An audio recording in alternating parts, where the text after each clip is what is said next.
We're in. Shall we play a game? How about global thermonuclear war?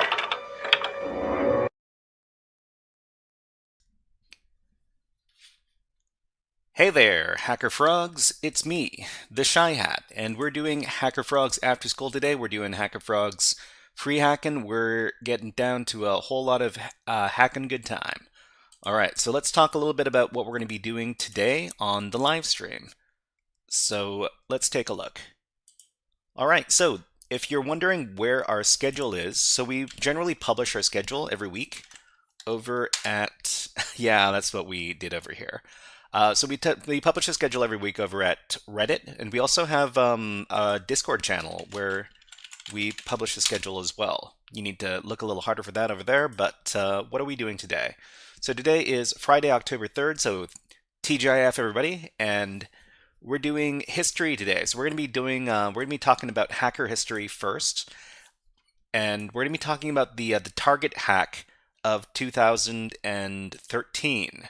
So that's what we're going to be doing first. Second, we're going to be doing what? What is it? We're going to be doing HackerFrogs After School Python Basics session number 7. So today we're going to be talking about Bash history. Ryshine says no face reveal. Well, I mean, if you really want to see my face, you can dig around if you really want to. I don't recommend it, but it is out there. It's not exactly a secret. It's just that I'd rather stream with an avatar because it's much more convenient. Okay, so that's so Python Basics session number 7 is what we're doing in the second hour. We're going to be talking about, what is it, classes, so Python classes as well as dictionaries. So that's the second hour. In the third hour, we're going to be taking a look at software hacking challenges. And I think what we've gotten to is we've gotten to challenges where we need to solve them with pwn tools.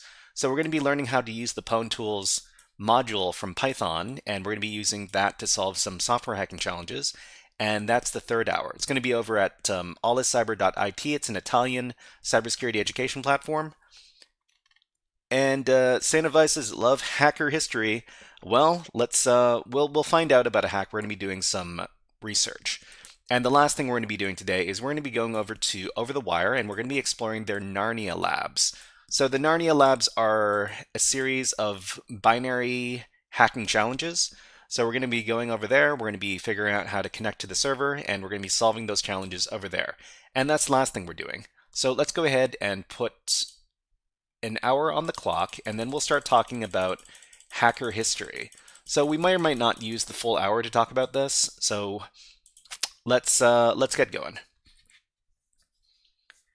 Anyways, it's not really about me. It's about the hacking is what it's all about. Okay, so what are we talking about? I think what we're going to be using as a main document today is we're going to be going over to Wikipedia.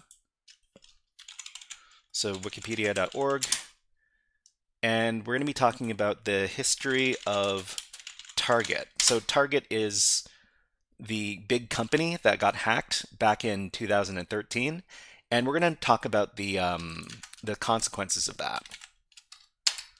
Fix it 42 says, I actually have a hard time watching streams without a face cam.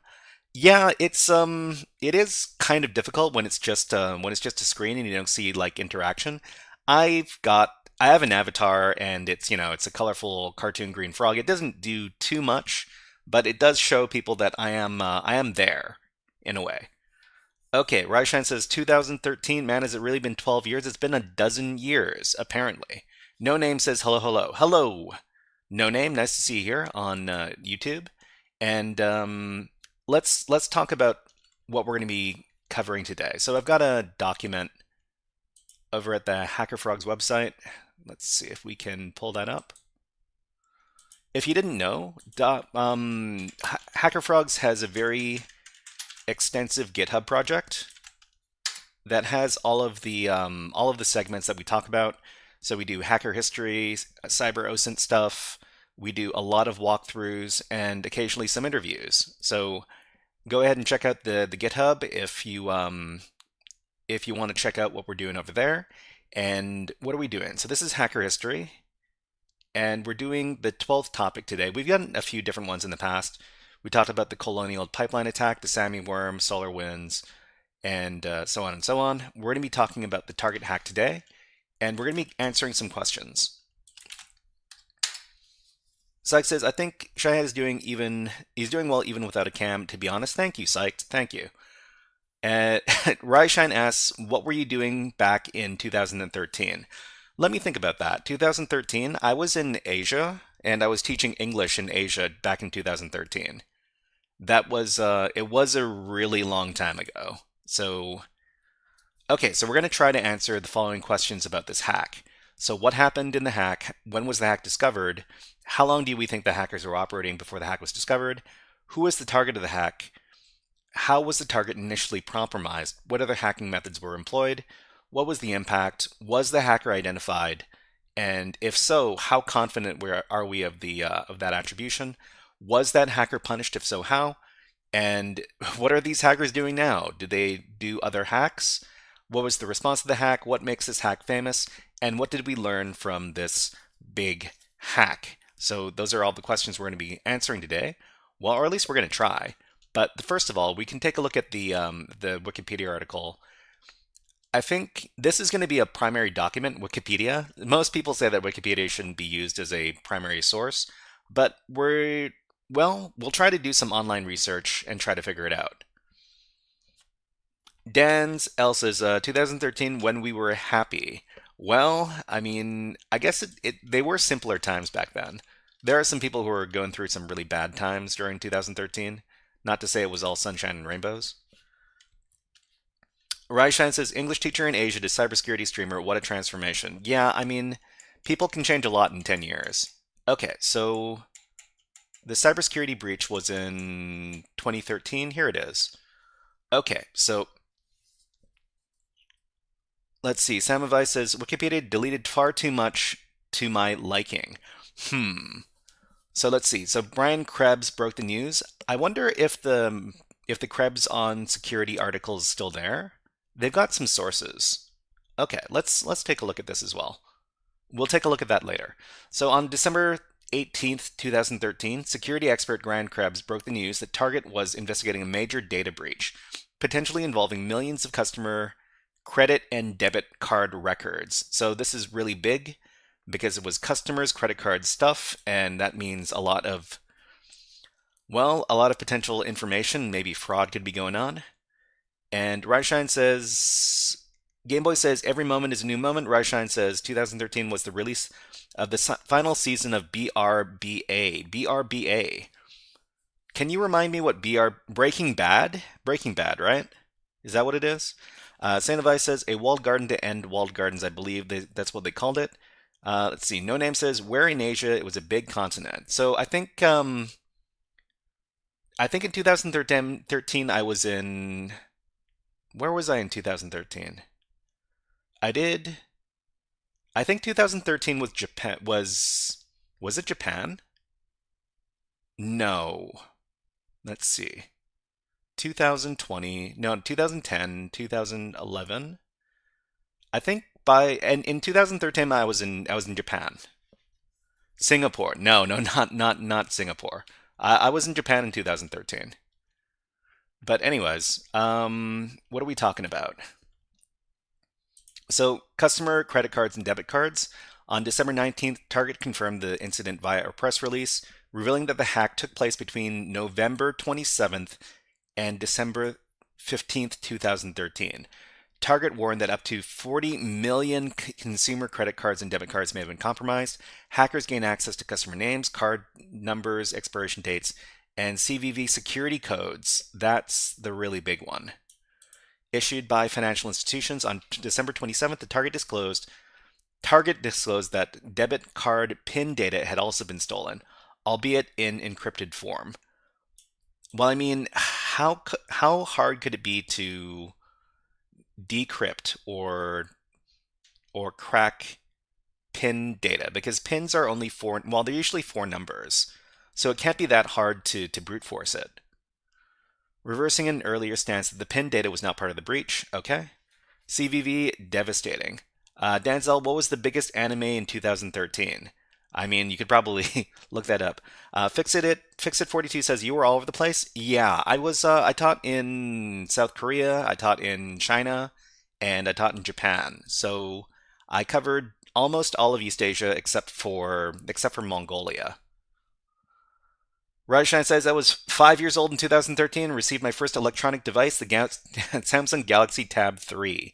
Well, I mean, everybody's at a different place and at a different time, I guess. What are we talking about? So, Target noted that the access pin numbers were encrypted using triple DES. Triple DES. I think that's I don't know if triple DES was deprecated back in 2013, but it's definitely deprecated now, which means that people are not supposed to use it anymore. Stated that pins remain safe and secure due to encryption. So on January 10th, 2014, Target disclosed that the names, mailing addresses, phone numbers, and email addresses up to 70 million additional people had been stolen, bringing the possible number of customers affected up to 110 million. So Sykes says, so wait, are you a polyglot or something? I speak a little bit of each one of the languages of the countries that I visited. I wouldn't say that I'm all that great at any of those languages. Although I guess I could say that I'm conversational in Japanese. So that there is that. Okay, so wow, that's a lot of compromise. According to Bloomberg Business, Target's computer security team was notified of the breach via the FireEye security service that they employed. So they were using some security products. So FireEye is a really big cybersecurity company in the United States, still is, and they had ample time to disrupt the theft of credit cards and other customer other customer data, but did not act to prevent the theft from being carried out. So when breaches happen, most of the time they don't try to kick out the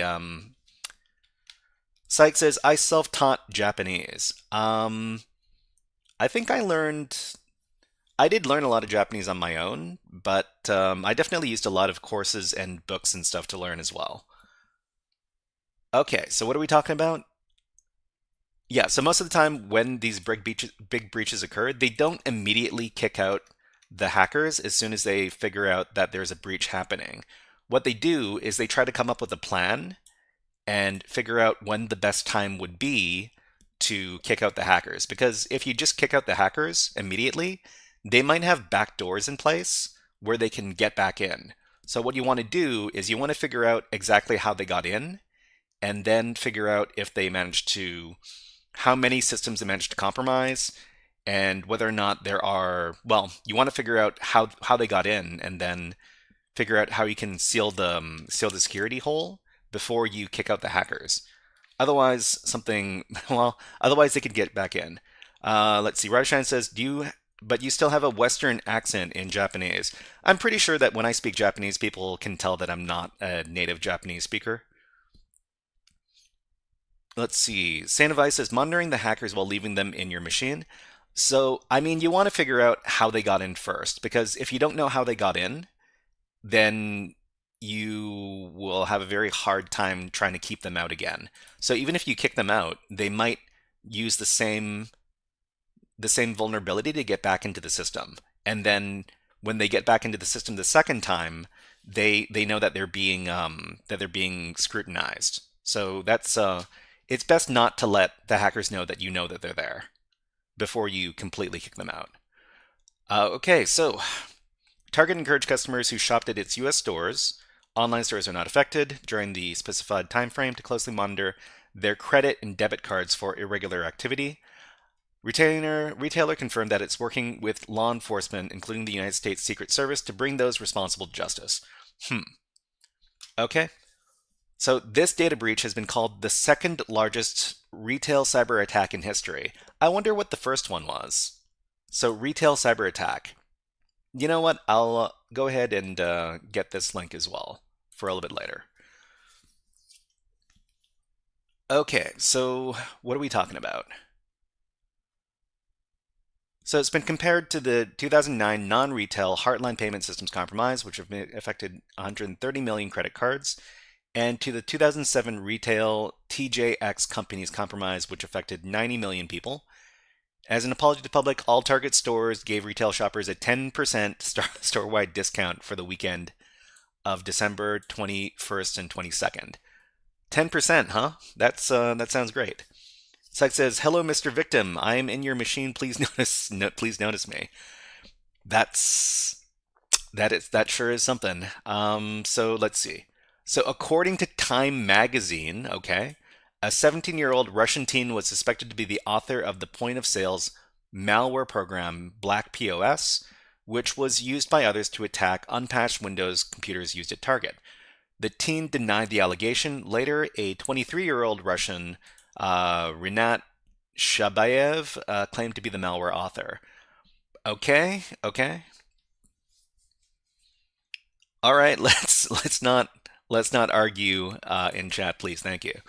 Okay, so a Target spokeswoman said that the individuals who hacked its customer data had stolen credentials from a store vendor, but did not elaborate on what vendor or which credentials were taken.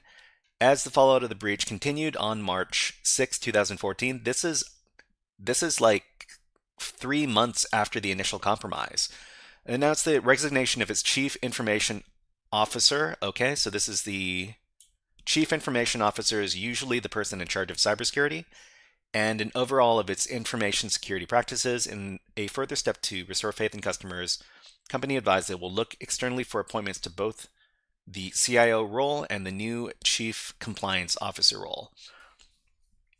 Okay, no worries, no worries. Let's see.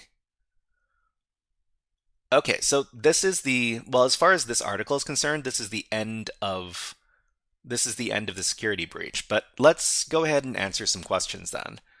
So the hack took place between November 27th and December 15th, 2013. Let's go ahead and fill in this information. Okay, so where are we? Let's start editing the file. Okay, so when was this hack discovered? How long do we think the hackers were operating before the hack was discovered? So, and we got this from Wikipedia. We're just going to try to note the sources that we get the information from when we can. Okay, so let's see. What happened? When was the hack discovered? So the hack was discovered on, what was it? The hack was discovered, well, it was reported on December 18th, 2013. Okay, and Brian Krebs broke the news. So Krebs is a really big cybersecurity blogger, I guess we could call it.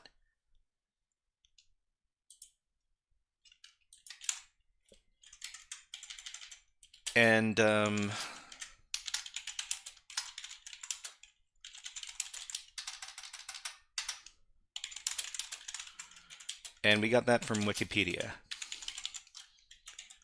Okay, and what happened? I guess, well, hackers broke into Target systems and stole the credit card information, including numbers, expiry dates, CVV numbers, and encrypted PIN codes. Of how many did they figure it out? Was like 110 million customers.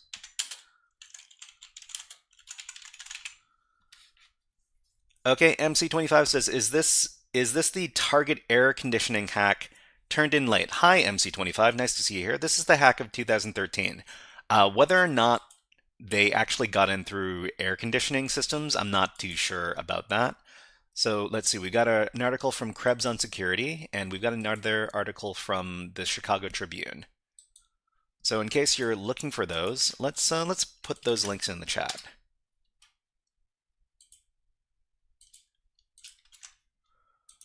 Oh, this page is not found. Okay, so the unfortunate thing is that sometimes these news pages get deleted. But the one from Krebs on Security is still here. Okay, let's look into this. So nationwide retail giant Target is investigating the data breach potentially involving millions of customer credit and debit card records. Multiple reliable sources tells Krebs on security. Let's see. Say Device's Wayback Machine can heal that. Huh, that's a good idea. Fixit42 says, good night, have a great stream. Thank you very much, Fixit42. Let's give you a fun video redeem. How about a Nyan Cat? Whoa, that's not how you spell Nyan Cat. There you go.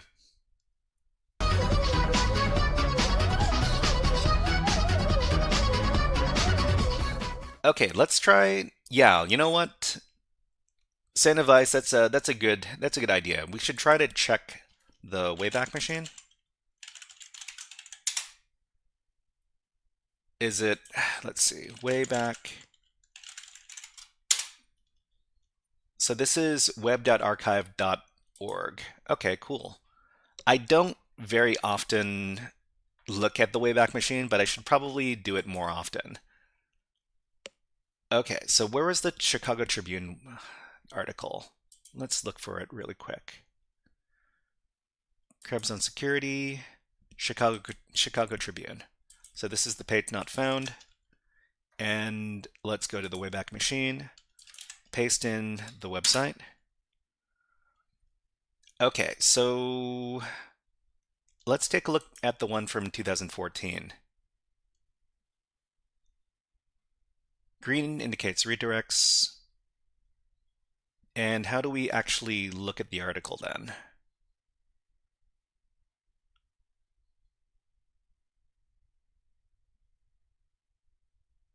Okay, we got some snapshots.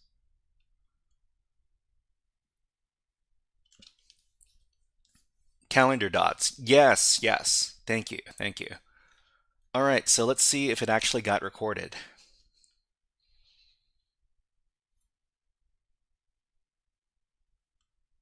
Wayback Machine sure is handy. But while we're waiting for this to load, let's catch up with chat. And try the first instance. Oh, yeah, that might be a... Okay, wow. There are 2 pages to this too. Anyways, okay, so data breach at Target Corp over the holiday season was far bigger than initially thought. So this was, I mean, this is getting pretty close to an anniversary right now because it's October and I think this thing happened in December. Okay, so it's frustrating. I know it's frustrating for a guest to learn that this information was taken. We're truly sorry for having to endure this. Okay, so this is the guy, Chief Executive, Greg Steenhaffel. I think they still have no idea how big this is, said David Kennedy, a former US Marine Corps cyber intelligence analyst. Okay, so another interesting thing might be to take a look at the stock price of Target. Yeah, so it says here that Target shares closed just down over 1% to 62.62, hovering at a near year low. So we should take a look at the Target stock price share. So let's just look that up really quick. So Target stock price history 2013. Okay, so let's see. Where can we see that? Yahoo Finance, Target Corporation.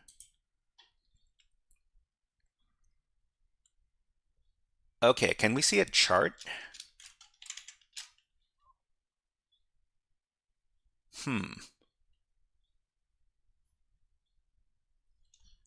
Anyways, maybe this isn't so important to look at right now. Let's go back. Sandovi says, what in particular does it help to see the market history of an attack? Well, I mean, when we're talking about like big companies like this, it really affects the financials of the company when big incidents happen like this. So one of the reasons why companies don't want to One of the reasons why companies don't want to disclose that they've been hacked is because it's really going to affect their stock price. So, for example, when let's see, what was that big company that got hacked last year and caused a bunch of Windows outages? I think it was CrowdStrike. So when CrowdStrike got hacked, well, no, they didn't get hacked. When CrowdStrike had that big faulty update back in, I don't even remember when it was. It was when did the CrowdStrike attack happen? When that was an attack. CrowdStrike disruption 2024. Okay, so this was summer of 2024 when CrowdStrike um, caused a bunch of computer outages. Yeah, it was about a year ago, and it really tanked their stock price. It was actually a pretty good time to buy CrowdStrike stock because they bounced back after a while. But a lot of people said, don't buy, Anyways, let's not talk about stock price stuff. Let's talk more about the hack that we're actually talking about. Let's answer some questions. Okay, so hackers broke into target systems and stole credit card information. When was the hack discovered? December 18th, 2013. How long do we think that the hackers were operating before the hack was discovered? They were operating between November 27th and December 15th.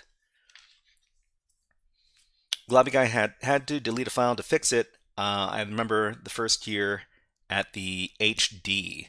HD. Okay, okay. Who was the target of the attack? Well, the Target Corporation. One of America's largest retail chains. Okay, and how was the target initially compromised? What other hacking methods were employed? So the initial compromise for this, they talk a little bit about it in the Wikipedia article here. So according to Time magazine, a 17-year-old Russian teen was suspected to be the author of the point-of-sale malware program Black POS. So I think they identified this malware program Black POS as the initial. I see we're making a report. Well, we're trying to put together some information. So people say do your own research. So I guess we're doing our own research over here, but not in a political way. Please don't talk about politics. Okay, so how is a target initially compromised? We can also try asking our good friends, the AI, about this because we could get it to corroborate what is being said in the Wikipedia article. So we're looking at the target hack of 2013. What was the initial compromise vector of this attack? And we'll see what's going on. Okay, third-party vendor. Ooh, third-party. I think this might be the air conditioning. Yeah. So, MC. Yeah, it might be exactly that. Target hack of 2013 began with a third-party vendor compromise. Specifically, the attackers compromised Fanzio Mechanical Services, an HVAC, heating, ventilation, air conditioning contractor that worked with Target. So they received a phishing email containing the Citadel malware. Citadel. The malware stole network credentials that Fazio used to access Target systems. Fazio had access to Target's network for electronic billing, contract submission, and project management.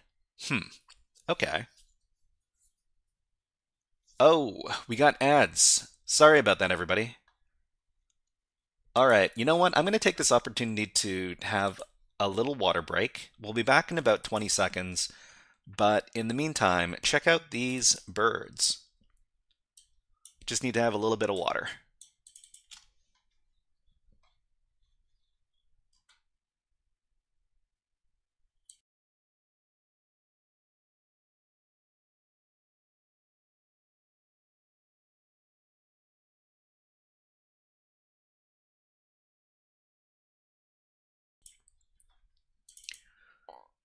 Okay, so I guess we should probably confirm this somewhere else because we don't want to just take the word of the AI chatbot here because that can be a little bit well, that's not really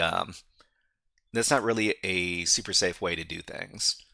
Okay, so CrowdStrike, we're not talking about CrowdStrike. So target hack 2013 initial compromise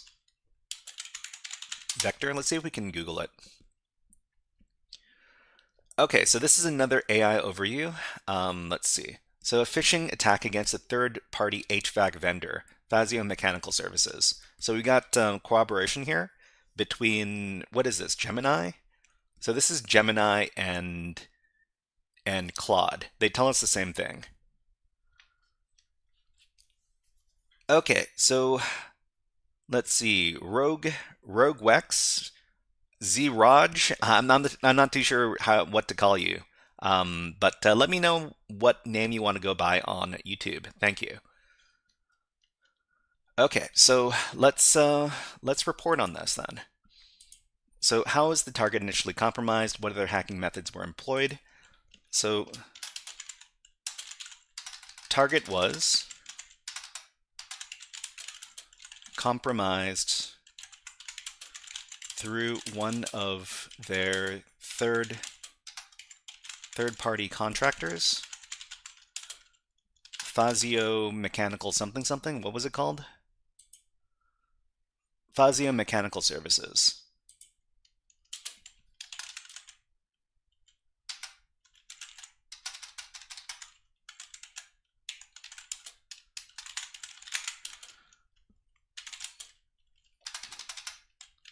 A contractor who was compromised, who were themselves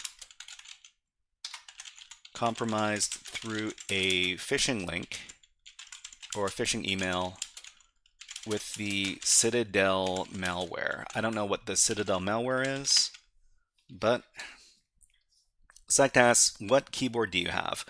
I've got a very basic gaming keyboard. The only reason why I'm using a gaming keyboard is because it's a corded keyboard, and I like corded keyboards and corded mice more than wireless keyboards and mice because I don't have to change the batteries on the darn things, and the connection is more stable if it's a corded one versus a wireless one. But thank you for asking, Psyched. And Grepitaph says, sounds like blue switches. I mean, this is pretty much the cheapest keyboard I could get. I just ordered the cheapest corded keyboard I could find on Amazon. Okay, so that was the initial compromise. So let's see. What was the, I guess we could also call this what is it called? What is it called when you're not compromised, somebody that you use is compromised? It's called a supply chain attack. This is an example of a supply chain attack. Well, kind of. Psych says, why don't you get the chargeable ones? Well, I mean, I would never remember to charge the thing. That's the problem. But it's fine. It's fine, as long as the keyboard and the mouse works, it's fine if it's corded. Okay, what was the impact of the hack? Ooh, this is where we can talk about the stock prices. So, Target's reputation among customers was badly damaged. Target stock price. So here I can go ahead and ask about the stock pricing here as well. So Target hack 2013 stock price. And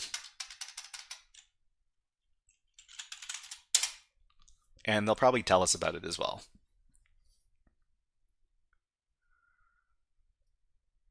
Griptaf says, I like Wired as well. I hate to think having another thing to charge. Yeah, I hate having to charge things. I already have so many things. So it's like my phones and my wireless earbuds and stuff. The less things I need to charge, the better. Target stock price dropped to around $55 per share following the disclosure of the 2013 data breach, representing about a 15% decline at its lowest point. Okay, though the stock later saw a strong recovery, the stock price had a 10% drop initially. 15% is a really big number when we're talking about like a multi-million dollar company. Okay, so we'll just say that the stock price has dropped by 15%.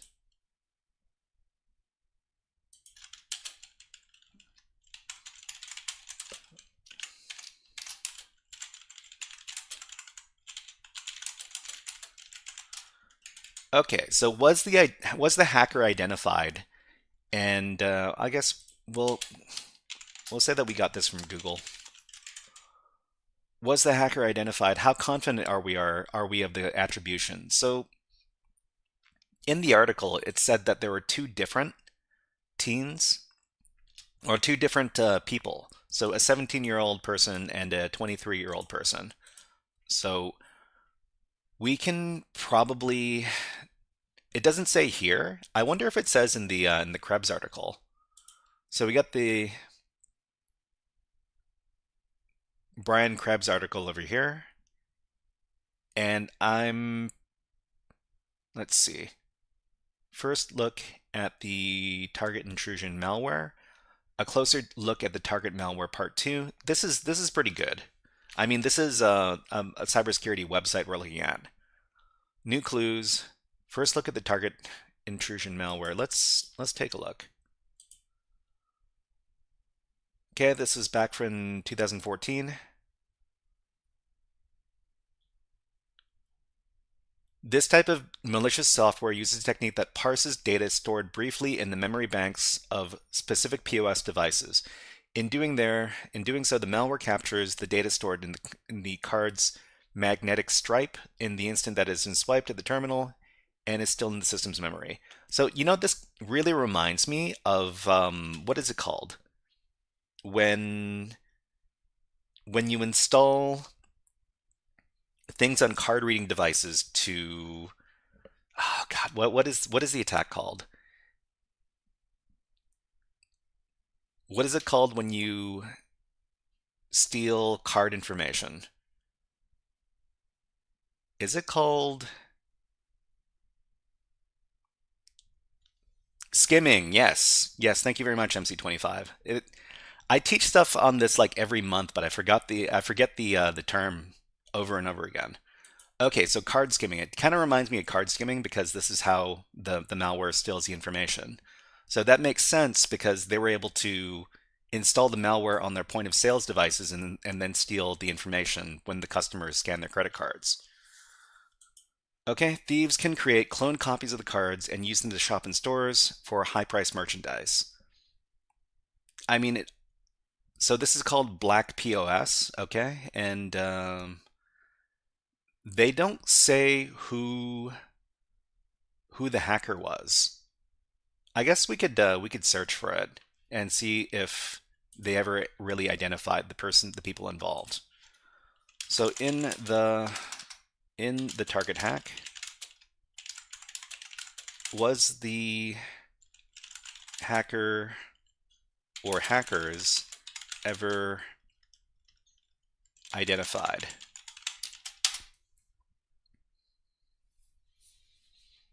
All right, let's see if we can get some answers here. We can also search for it over here. So target hack 2013 attribution.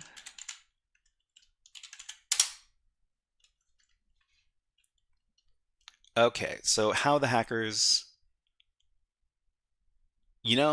Cap Toxa. We've got different names for the point of sale malware here. We should probably, I don't know if we really need to identify this. I'm not too sure whether or not we're going to include this in the article. So how the data was stolen, attribution of responsibility. So attribution of responsibility goes to criminal hackers. Well, I mean, criminal hackers seems a bit vague. The immediate perpetrators were identified as criminal hackers who successfully executed the breach. And I guess they didn't attribute the hack very well. Okay, so let's see. The target hack was attributed to a cyber criminal group believed to be in Eastern Europe, but the specific individual hackers were never publicly identified or prosecuted. Eastern European cybercrime group is very vague. Even if you say that it's like a cybercrime group from Russia or Ukraine, that's also pretty vague. Ryshine says, gotta sleep now. No worries, no worries. Thank you very much for coming by, Ryshine. And yeah, catch you later. Let's give you a Hack the Planet to see you out. Hack the planet! Hack the planet! Shut up and get in. So it could be that Black POS and Captoxa are the same thing. They're different words for the same malware. So no arrests announced. So nobody was arrested and nobody was positively identified. So that's kind of disappointing. Let's go back and talk about this. So was the hacker identified? The hacker/hacking group was not identified in this attack. People think that it was the work of a Eastern European, Russian, Ukrainian, or other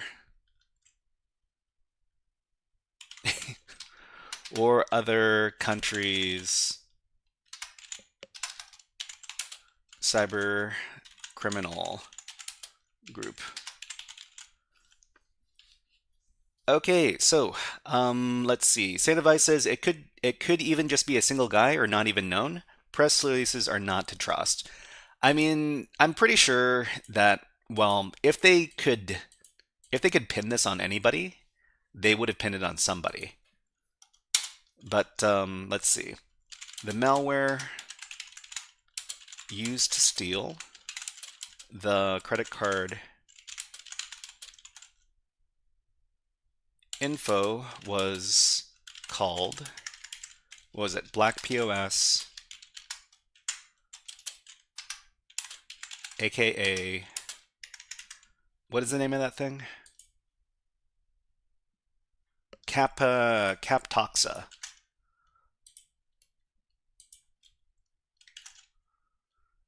Okay, was the hacker punished? If so, how? The hacker was not punished and was not identified. What is this hacker doing now? Probably more hacking things. Okay, what was the response to the hack? Happy ending? Well, I mean, I guess if the hackers don't get caught and you think that's a happy ending, maybe it's a happy ending for some people. Let's see. Saint Vice says, I mean, happy ending depends on whose point of view it is. If you're the hacker and you got away with it, and you maybe made like, a few $1 million from stealing all this credit card information, it's a happy ending for you. Okay, what was the response to the hack? I think the CIO, which is the Chief Information Officer of Target, was fired. And we got that from the Wikipedia article. Okay, what makes this hack famous? So it is, at the time of the attack, this was the second most impactful retail cyber attack.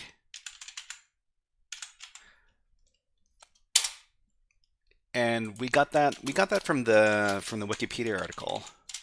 But what was the most impactful cyber attack? Retail cyber attack. So let's do a real quick. Ryshine, hey, nice to see you, and yeah, hope to see you next time. Have a great day. Okay, so what is this? Most impactful retail cybersecurity attack. Okay. I haven't even heard of these attacks. The Marks and Spencer 2025 ransomware attack is arguably the most impactful, causing 300 million pounds in market value loss. Other highly impactful incidents include the JD Sports 2023 breach exposing 10 million customers' data, and the Bonobos 2021 third-party data leak. Okay. Bonobos, Saks Fifth Avenue.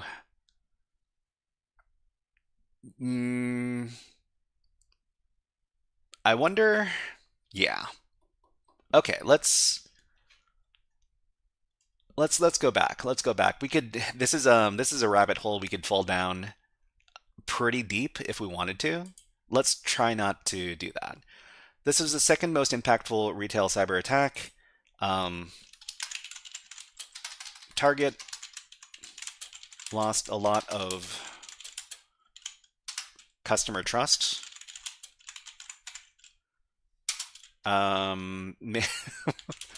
It ruined Christmas in 2013. Yay. Okay, lessons learned. So lessons learned. What did we learn from this cyber attack? I think contractors have to be trusted in order for them to integrate into a company's IT network. So the contractors in this case had access to targets contractor webpage. Saint Advice says only 10% discount after, definitely Christmas ruined. Yeah, that's tough. Let's confirm this. So let's confirm this. We'll try asking the AI what the big takeaways.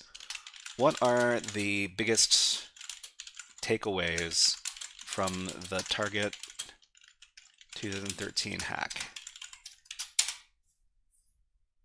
Let's see what it identifies as the biggest takeaways. Okay, so third-party management is critical. The weakest link in your security chain may be a vendor. So organizations must vet and monitor all third-party vendors with network access.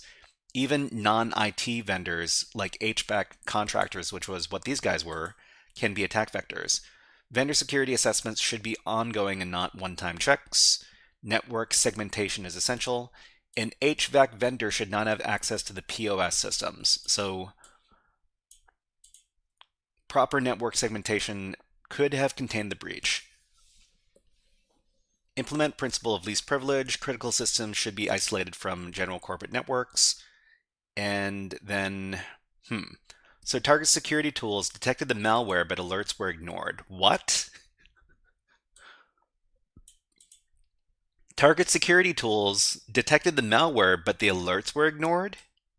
If this is true, that's a really big problem. Having security tools isn't enough. You need processes to act on alerts. So security operations centers must prioritize and investigate anomalies. Human factors and organizational culture are as important as technology. The thing about cyber attacks is that cybersecurity in general, cybersecurity was not as highly developed as it is now. Back in 2013, which is when this attack happened. Back in 2013, it was much easier to break into websites, and I guess the training for security operations center analysts wasn't as good. It could be that they only had like a couple of people on their cybersecurity team over at Target, because a lot of back then they didn't take this kind of stuff super seriously.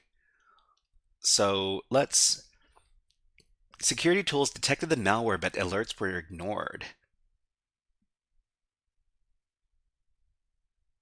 That is really disappointing.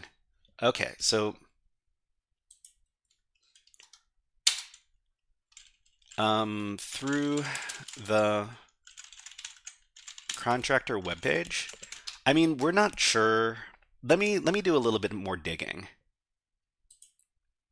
Okay, so in this target hack,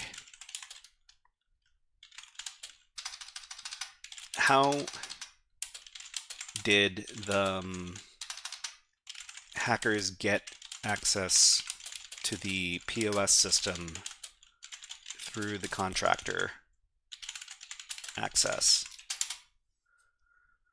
John was just clicking ignore while watching his TV shows.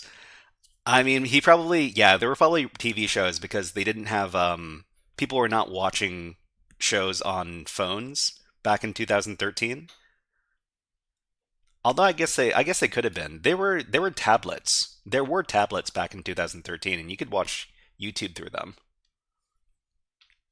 It's hard to imagine how technology is really advanced in the last dozen years or so. Okay, so Claude is thinking up a storm. We could not connect to Claude. Let's try it one more time.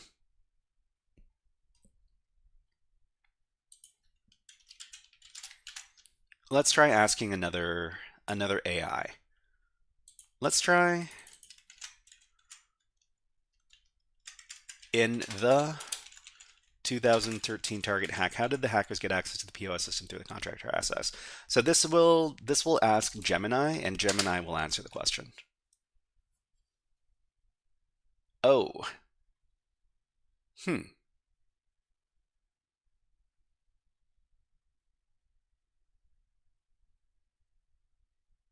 Was target hacked through the HVAC system?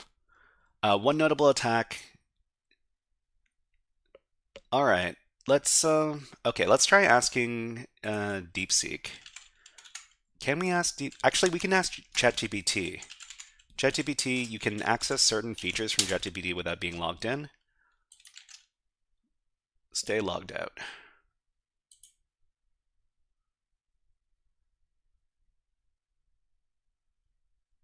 I guess it needs to parse this.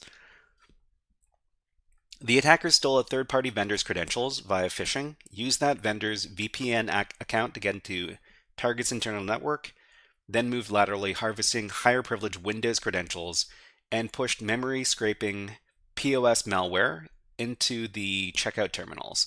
Because vendor access wasn't properly segmented or multi-factored, it let them reach systems that should have been isolated. So phishing of the contractor, okay, so the HVAC vendor, use of vendor remote access. So the stolen credentials were used to authenticate to target's vendor remote access VPN portal into the internal network. So they discovered other systems and credentials. Because the vendor connection had broader network reach than it should have, they could probe internal hosts. So, I mean, here's the thing. The vendor was able to VPN into their network. They should have had access to just like a contractor portal. So like a web page where contractors can sign into the website and then, do their contractor thing, submit what is it called again? Invoices and stuff. And I guess they would have had to find some sort of web vulnerability that would get them access to the web server directly and then get onto the rest of the network, because otherwise it really doesn't make sense. Brian's, hello, nice to see you here. Hey, hey, hey, what is up? Okay, so credential harvesting and lateral movement. Attackers use tools and techniques to harvest Windows credentials. I mean, I don't know if we have concrete proof. Well, I mean, I guess we have concrete proof of this stuff because the hack happened, but the AI might be hallucinating and just like coming to like conclusions with this part of the summary here. So they definitely did deploy the malware. so Black POS, and install that stuff on the at the checkout terminals. Card data was staged on internal servers and exfiltrated to external drop servers under attacker control. Outbound data transfer succeeded because network controls and monitoring weren't adequate to block or alert on the activity. Let's see, Brian says, redeem $1,000, send to my PayPal account. Well, I don't know if this is, that's exactly, I'm not too sure if that's exactly what happened. Detection failure. Security alerts were generated, but either no one acted on them or in time or were insufficient to stop the ongoing theft. So ChatGPT as well as Claude both say that there were security alerts generated. Okay, let's talk about it over here. Through the contractor web page, well, contractor web portal. I'm assuming it was through the contractor web portal. They must have found a way to pivot onto the rest of the internal network. This is my speculation. And what else did we learn? So according to ChatGPT and Claude,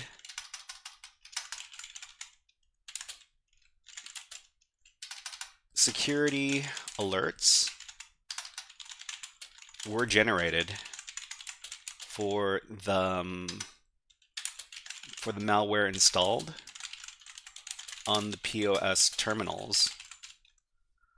Sanovi says that part is not revealed anywhere, the pivot. Well, I mean, it is. Let's try Claude one more time. We'll try, whoops.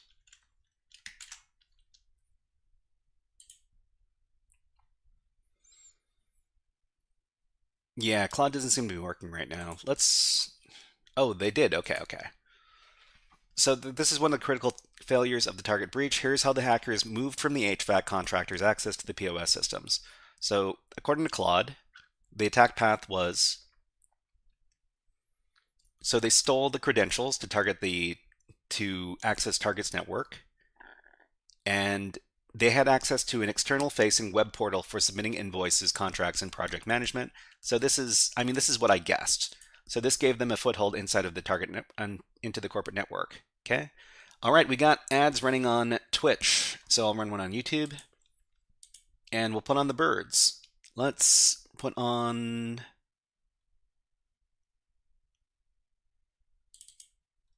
Let's put on these birds. Okay, we'll be back in about 60 seconds. Just need to have a little bit of water. Enjoy the birds. I'll put on some music.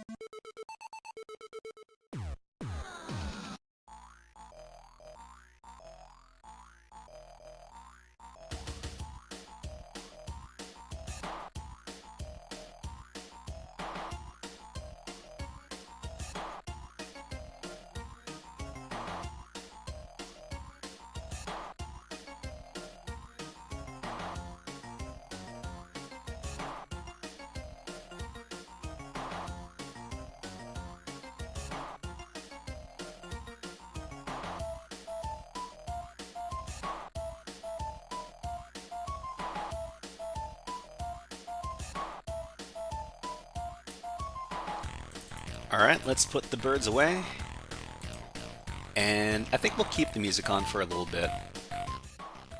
Just make sure it's nice and soft. Okay, so the corporate network was not properly segmented from the payment card systems. Hackers performed reconnaissance and lateral movement within Target's internal network. They identified and compromised Target's internal file servers and domain controllers. This is where segmentation should have stopped them but didn't. So I mean, it says that they had an external facing web portal. There must have been, it doesn't say that they took advantage of some web app hack to get into the rest of the network.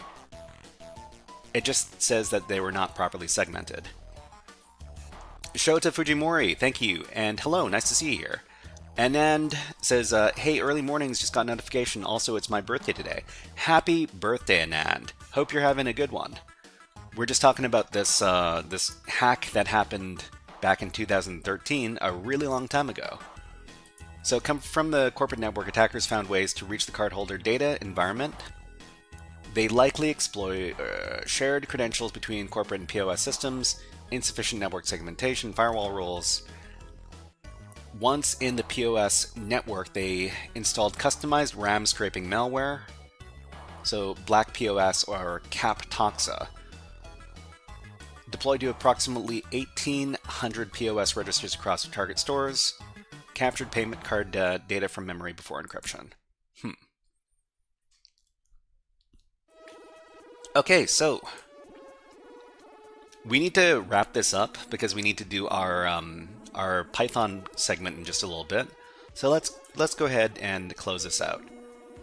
So according to ChatGPT and Claude, security alerts were generated for malware installed on the POS terminals, but no action was taken before the credit card information was extracted from the network. Okay, so that's pretty bad. All right, so we'll commit these changes. Honestly, it is good to ask questions and learn about these famous hacks. If you want to take a look at the stuff that we wrote, this is the GitHub file. Thank you. Sandovice says, fun to see this case analyzed. Thanks. Yeah, I mean, we can learn a lot, and if this was modern day, this was back in 2013, and they were able to make a lot of money by stealing all that credit card data. But these days, if the same thing were to happen, target would have been ransomwared. So the hackers would have gotten access to the internal network. They might not have gone to the lengths of trying to install some malware, but instead, the whole target internal network would have been ransomwared, and then they might have been able to make a bunch of Bitcoin or something, the hackers. But in that case, the hackers need to identify themselves. In this case, the hackers were never identified and never caught.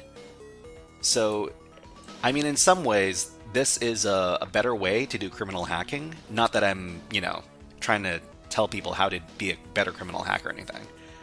All right, so let's move on to the next part of today's stream. So we'll put another hour on the clock, and we'll go to... Oh, we need to change up our topics as well. So topic 1 is done, topic 2 is here, and topic 3 is on deck. So right now we're doing HackerFrogs AfterSchool Python Basics, learning about the Python programming language, and then afterwards we're going to be doing OLIcyber, the OLIcyber cybersecurity platform, and we're going to be doing some software hacking over there. So let's go ahead and get into the Python programming basics part of today's stream. So everybody, this is Python programming basics part 7. If you haven't done any of the other Python programming, hold on, we'll turn the music off for this segment, and then we'll start playing the music again after this segment is over. All right, so if you haven't done any of the previous Python basics sessions, you can find them on the YouTube channel. So the YouTube channel is, let me go ahead and get that, just a second. YouTube, The Shy Hat, and you can go over to all of the previous live streams at this link. Just go back to, I don't know, 7 streams ago, and then go about an hour into the live stream, and that's where we do our HackerFrogs After School stuff. Anyways, let's start this session. So this workshop is the 7th class for Intro Python Programming. I have to laugh because I've never read a Python book or used a calculator. Never read a Python book or used a calculator. Oh, okay. Yeah, I mean,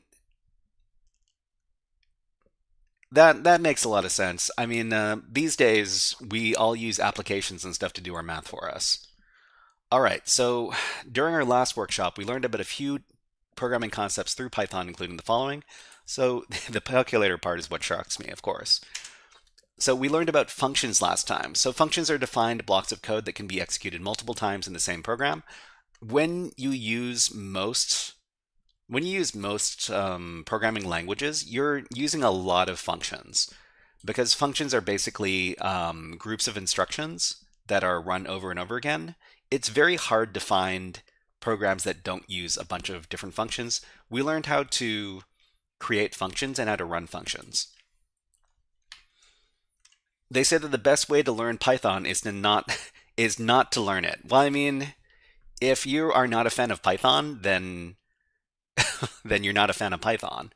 If you think other programming languages are better than Python, then that is your opinion. But a lot of people use Python, including a lot of cybersecurity professionals.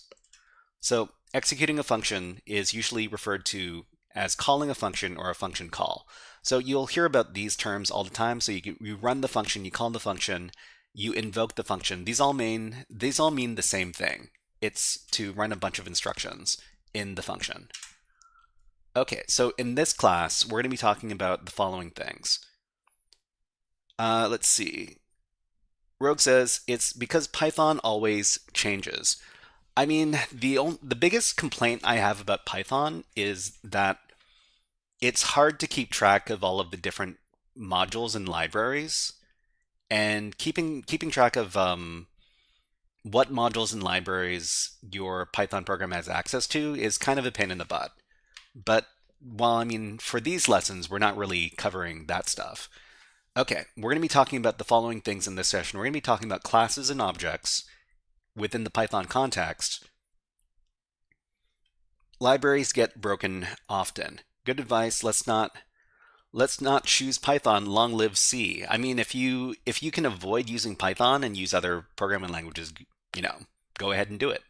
I'm not going to tell anybody that one programming language is completely superior over, to another, or that there's some sort of, master programming language that you only have to learn and that does everything, because otherwise we wouldn't have a bunch of languages being used right now. Okay, so classes and objects in a Python context and dictionaries. So I'm not too sure why dictionaries is so far into most of these courses, but I guess dictionaries are kind of an advanced concept. Who knew? Okay, so let's talk about classes and objects first. So Python is an object-oriented programming language. So most of the time this is abbreviated to OOP, and other object-oriented languages, I'm not too sure. I think, what else is an object-oriented programming language? C#. I know C# is. If anybody in chat knows some other famous object-oriented programming languages, let us know. Thank you. Okay, so object-oriented programming language, and as such, all pieces of data in Python code are considered objects. So everything is an object in this case. These variables here, my integer, my float, my string, these are all objects of different classes. So Java is an object-oriented language. C#, yeah, C++, but not the original C. Yeah, okay. So there's a lot of object-oriented programming languages out there. Say, Rogue says, I'm learning PowerShell, C++, Python, Arch and Kali, C#. C# I can't understand yet. Okay. I mean, if you get deep into computer security, you're going to end up learning a bunch of different languages. Okay, so the first thing we're talking about is classes. So in addition, all objects in Python are separated into different classes. So we can see that the three variables here are in the integer, float, and string classes, respectively.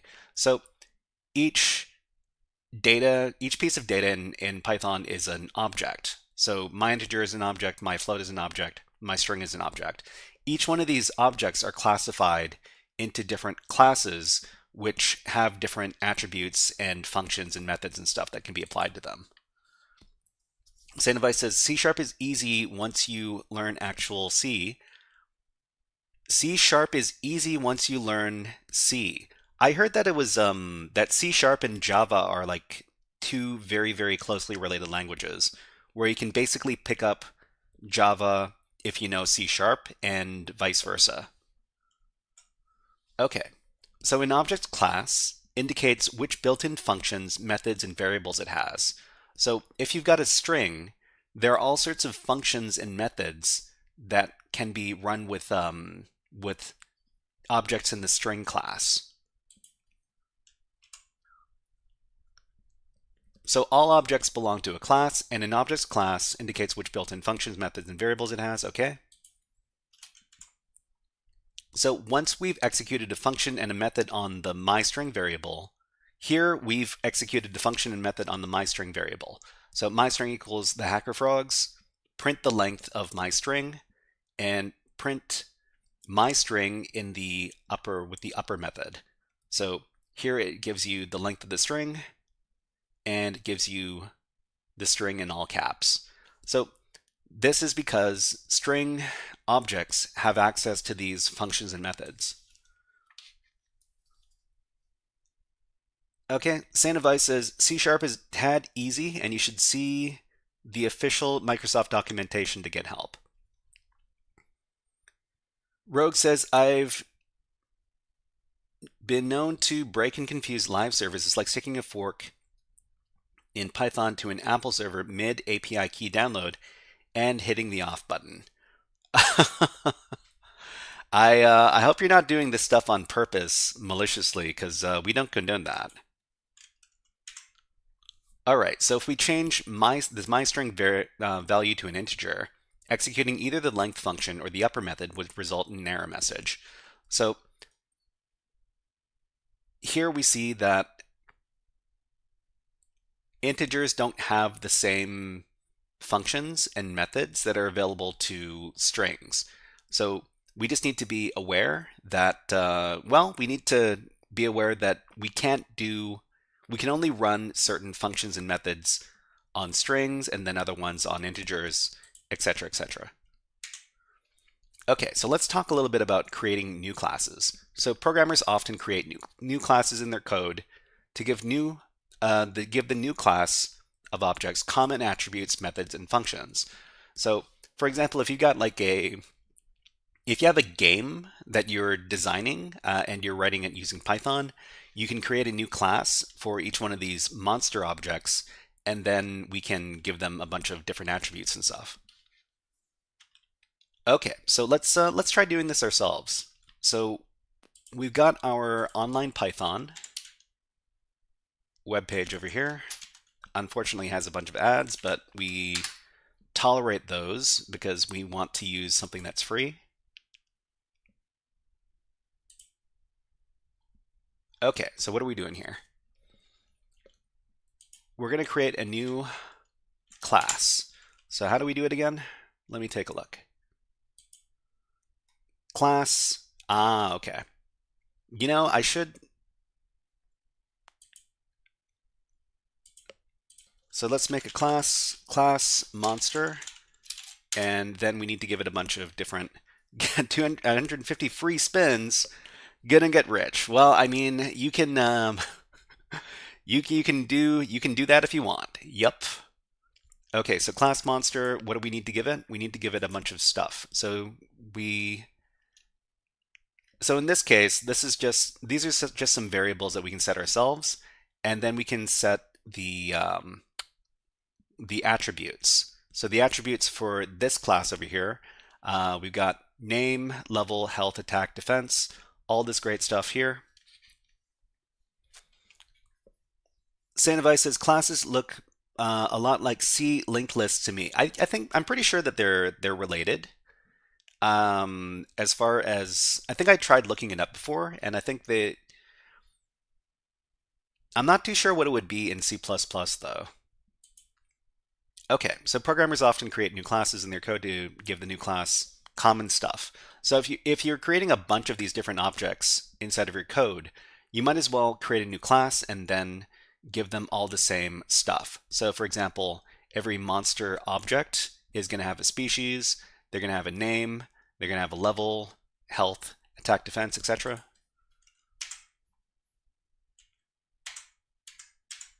So to create a class, we begin with the class keyword. So class and then the name of the class, then a colon.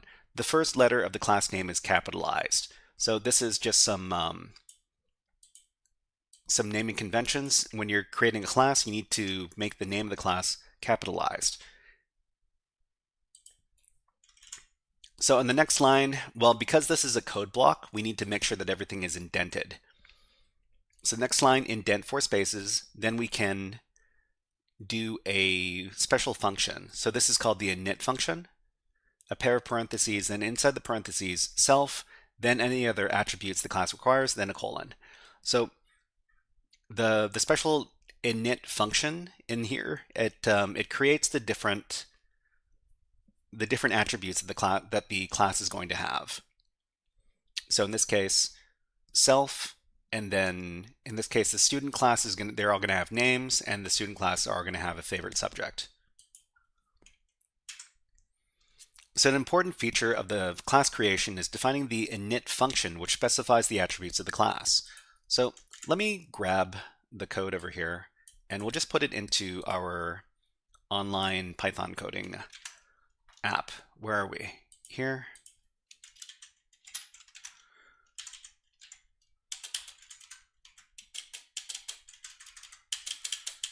Okay, so in this case, we're creating a new class called a student.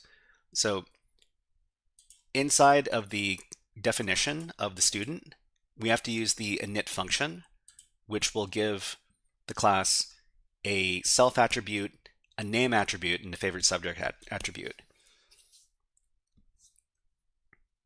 That self thing is iteration to me. So the way that the class gets access to its own attributes is through the self attribute here. Apparently you can rename the word self to something else, but it's probably a good practice to just use the word self when you want to access the attributes of these objects here. Okay, so let's continue. So one important feature of class creation is defining the init function, which specifies the attributes of the class. So in this case, self.name equals the object's name, and self.favSubject is going to be the favSubject of the object. And in this case, we can create an object. So we create the object CryptoGuy, which is going to be part of the student class with a name of CryptoGuy and a favorite subject of cryptography. Nice and simple. Well, hopefully. Okay, so one attribute which all classes share is the self attribute, which is used to access other attributes and methods of the class in the code. So we got self.name, self.favSubject. Okay, so let's go ahead and go over to W3 schools, and we can talk a little bit more about these Python classes.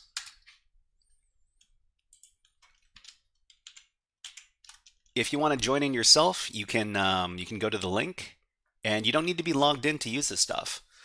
Okay, so let's go back up to the top, and we'll talk about these classes. So Python classes and objects.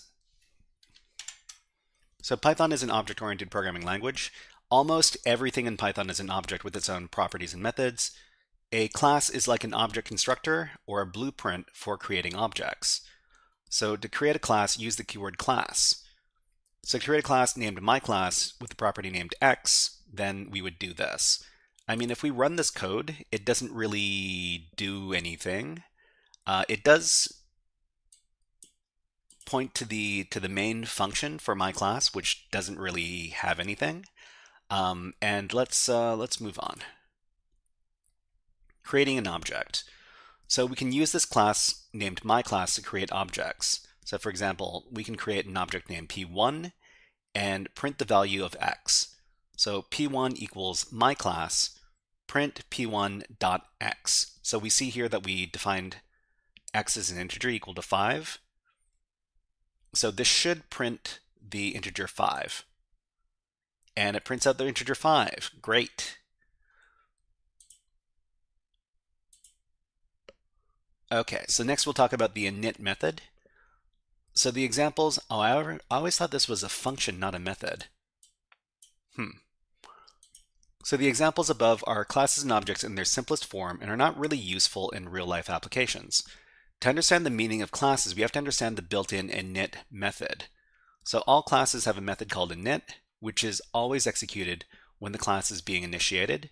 Use the init method to assign values to object properties or other operations that are necessary to do when the object is being created. So the init method will create the different values in object properties. Create a class named person using the init method to assign values for name and age. So in this case, we've got a class called person, and then we use the init method to create self and name and age. So in this case, well, there's no, so self.name equals name and self.age equals age. When we create an object, we can define these. So in this case, we create P1, which is part of the person class, and it's got the attributes John and 36. So John will take the name attribute, and 36 will be the age attribute. Sandevi says, probably means a method of giving other default methods. Yeah, I mean, the big difference between functions and methods, that functions and methods operate very similarly in Python, but methods are usually identify methods by like the object dot something as a method, and a function as like function name and then parentheses as the function. Okay, so print P1 name, print P1 age. A method should be followed by a member access operator. Okay, so if we run this, it should print out John and 36 if P1 is a person object. Okay, John and 36. Okay, great. This all checks out. Note that the init method is called automatically every time the class is being used to create a new object. Okay, the str method. So string, str usually stands for string when we're talking about computer stuff. The string method controls what should be returned when a class object is represented as a string. So if the string method is not set, the string representation of the object is returned. So the string representation of an object without the string method is, well, it'll print out that this is an object in the person class. So if we run this, print P1, and P1 is a person object, John 36, it just says person object at this memory address. So I'm pretty sure that the memory address part is some kind of a holdover from the C origins of Python. But let's move on. Okay, so the string representation of an object with the string method, we can define it over here. So if we define str self, then we need to return something. So in this case, we can return a string, and we can do self name, self age. We can basically put anything here, anything we want to here. So let's try this ourselves. So we're going to copy this. We're going to go over to our object definition. And what do they have here? Return some string. Okay.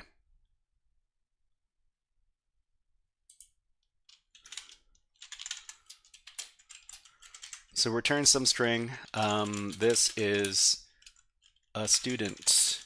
It could be anything, but it's usually going to be a string. So if we just print out, we need to create the object first. I've been learning Python to run with emojis. Run with emojis sounds like a good time.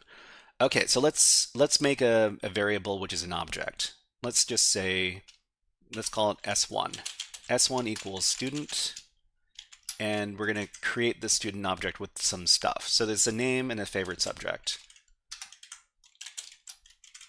So let's use crypto guy from before, and their favorite subject is cryptography. Okay, so if we were to print S1, the student, it should return this is a student. We can run it. Okay, this is a student. Okay, but we can also return some other stuff like self.name and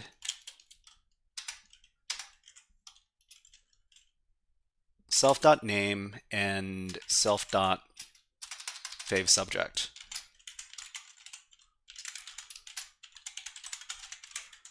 Okay, and then let's see what happens now. So crypto guy, cryptography. Okay, good. Hanky says, good morning. Why are you choosing Python languages and not others like Rust or Nim? I think the reason why we teach Python in the HackerFrogs course over here is because a lot of people use Python, especially in the cybersecurity industry. You don't necessarily, and it's also a good language to learn as a first language. Why are we talking about the Victoria's Secret fashion show? Let's not talk about that. Okay, what were we talking about? So I think that Python is a better programming language to teach from a practicality point of view. Sandovi says Rust is hard for people starting out. But Hanky, do you think that teaching Rust or Nim as a first language to cybersecurity students is a better fit? I'm not too sure if that's what you actually think, or if you're just asking so that I can explain why we're doing Python. Okay, so yeah, so this is the string method here. Creating methods. So you can create your own methods inside of objects. Methods and objects are functions that belong to the object. So let's create a method in the person class. Okay, so let's go ahead and take a little break because we got ads running on Twitch right now. Just a second, everybody. Okay, we're just going to take a little water break for the next 30 seconds or so. But in the meantime, enjoy these birds.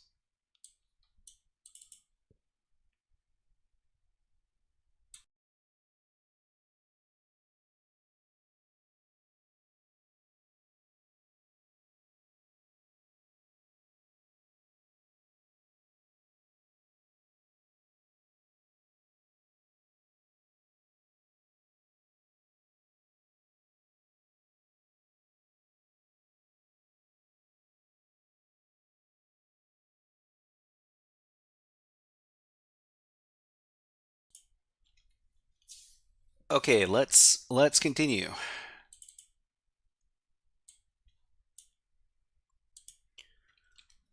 Sandovi says, if I recall correctly in Rust, there's something to lock variables, which is not easy to start out with, in my opinion. G3 says, cute birds, thank you very much. Rogue says, I thought you were AI. You thought I was AI? Or you thought Hanky was AI? Hanky says, I see, okay. In my opinion, Bash script or PowerShell script is the best method to get started. ZG, hello, nice to see you here. And no, Hanky's not AI, and I don't think anybody here is AI. Although I don't know if we'd be able to identify if they actually were. I'm beginning to believe everybody is AI. That sounds very paranoid. So what were we doing? Okay, so we're going to insert a function that prints a greeting and executes it on the P1 object. Okay, so what do we have here? So we're creating a class person. It's got self, name, and age. Self.name, self.age is its name and age respectively. Xenovice El Mexican says, I'm actually AI. Dead internet theory is spooky. Yeah, Xenovice, I agree. And real. Yeah. Okay. And we've got a function that's accessible. Is this a function or a method? I mean, these are methods, right? If it's p1 dot something, it's usually going to be a method. I'm not exactly sure what the big difference is between methods and functions in this case. So we're creating a function in here, my function self. Hello, my name is self.name. Okay, that makes sense. Okay, and then we run p1.myfunction. This should print out, hello, my name is John.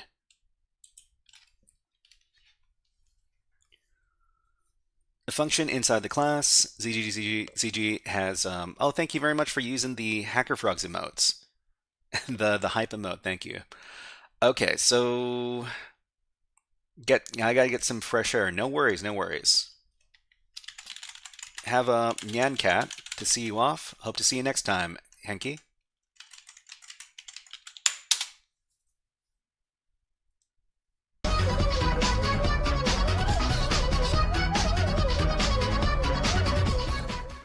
Okay, so let's take a look over here. So the function over here, you access it by doing the object name, which is p1, and then the name of the function or method, I guess. And in this case, it's my function. It just prints out, hello, my name is the object's name, and that's it.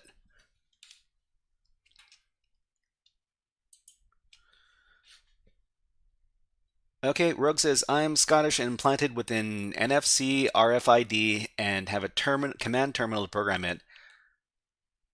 What? I installed it myself with a 2mm diameter installer pin. G3 says, tomorrow I'll get paid. I will become a member of the channel. Thank you very much, G3. I'm looking forward to that. All right, so let's keep on talking. So the self parameter is a reference to the current instance of the class and is used to access variables that belong to that class. So if you're not doing a lot of Python programming and not using large code bases, you usually don't need to worry about creating your own classes. But as far as understanding basic Python is concerned, we should understand the concept of how to create these classes and how to use these different functions inside the classes. 1pound1 from China was meant for tagging an animal. I hope that's easy to extract, because if it's very invasive, I don't know if I'd want to do that kind of stuff to myself. Okay, the self parameter. The self parameter is a reference. Thank you very much for donating $5 through Super Chat. Very much appreciated. And you know what? Let's give you a special redeem. What do we got? We got all the things. So drink all the booze and hack all the things.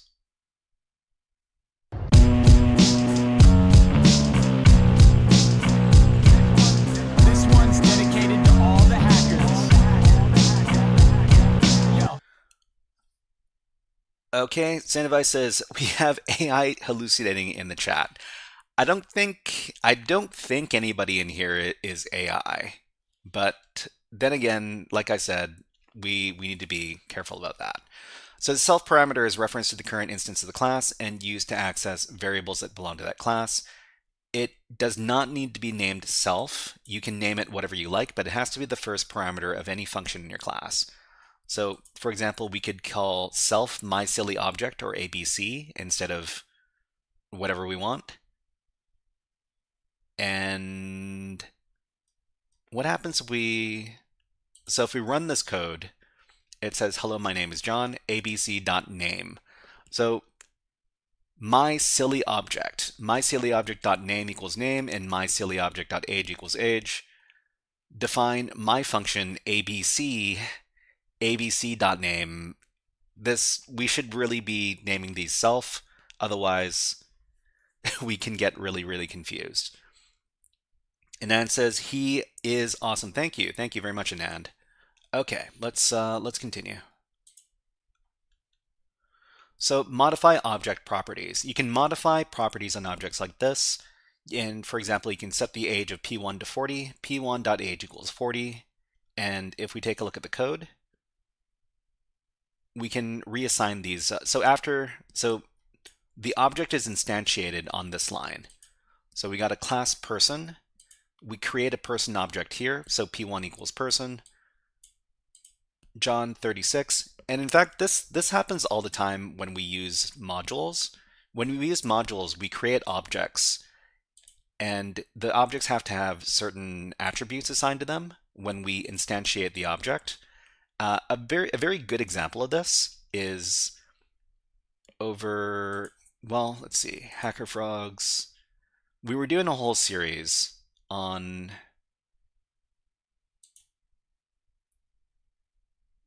let's see, Hack My VM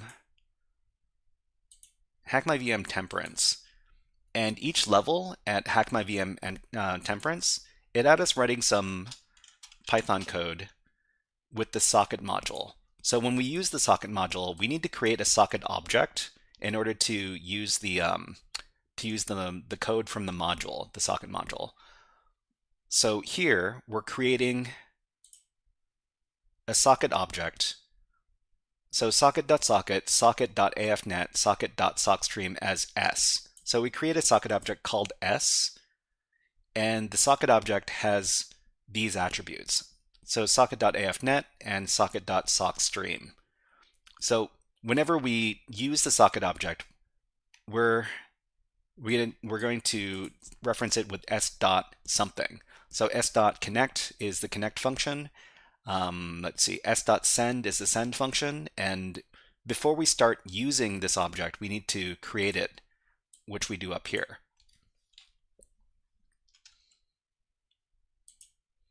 So in this case, when we instantiate this object, person, well, p1 is the object name. It's a person object, John and 36. We can modify these attributes here. So p1.age, we can set it to 40. And in fact, we can see how this changes by putting in two of these. So p1.age, we print it once and then we print it again. It should say 36 and then 40, representing the change. It's on my schedule this week, learning the command terminal code in action for socket. I think using the socket module inside of Python is very good for people who are interested in automating their CTF challenges. So if you want to access random ports on remote servers, the socket module is very good. Okay, run the thing, 36 and then 40. And we can also change the name of the object as well. So p1.name, we can make it something else.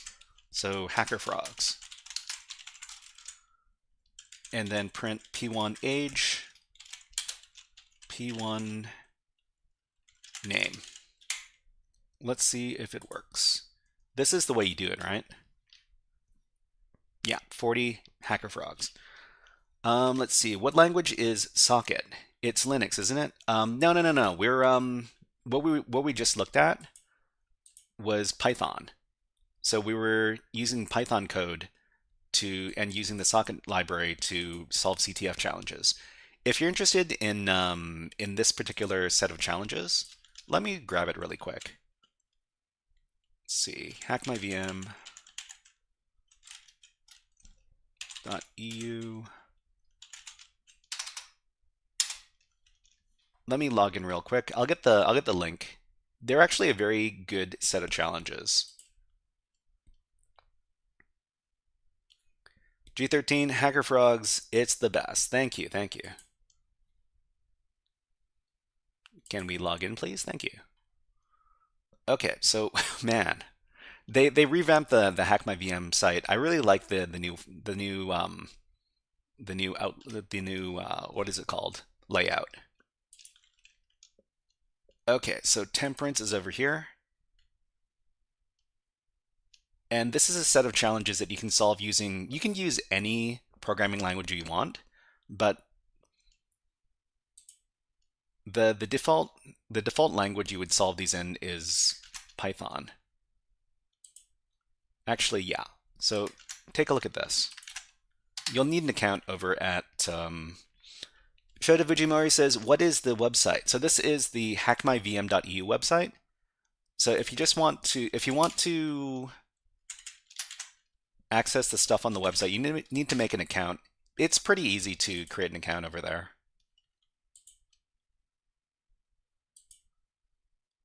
Okay, so you can change the attributes within the code, which is nice because sometimes you need to modify these.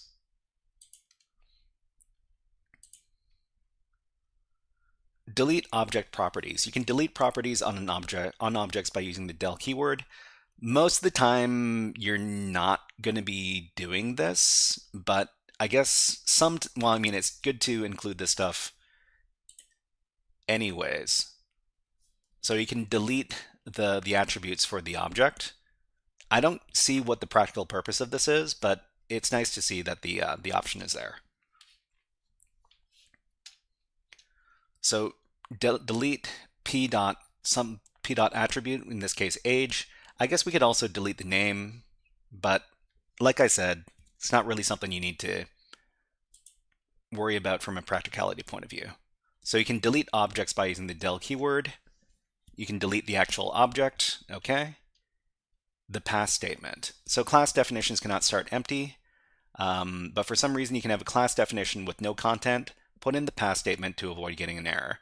So pass is just something that you can put in to avoid getting errors if you've got like placeholders in your code. This is, I mean, the only practical reason you would use the pass keyword is because you're just, putting something in as a placeholder. So having an empty class definition like this would raise an error without the pass statement. So if we just run the code here, it doesn't do anything.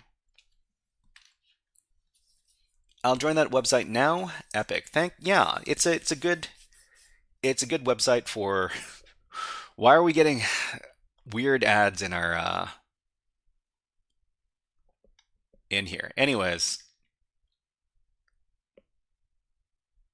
for some reason it doesn't feel like running. That's fine. Exercise. When the class object is represented as a string, there is a method that controls what should be returned. Which one? Okay, so we can answer these questions. So it's either the init method, the string method, or the return method. So let's give everybody a couple of seconds to answer the question, and then we will answer it.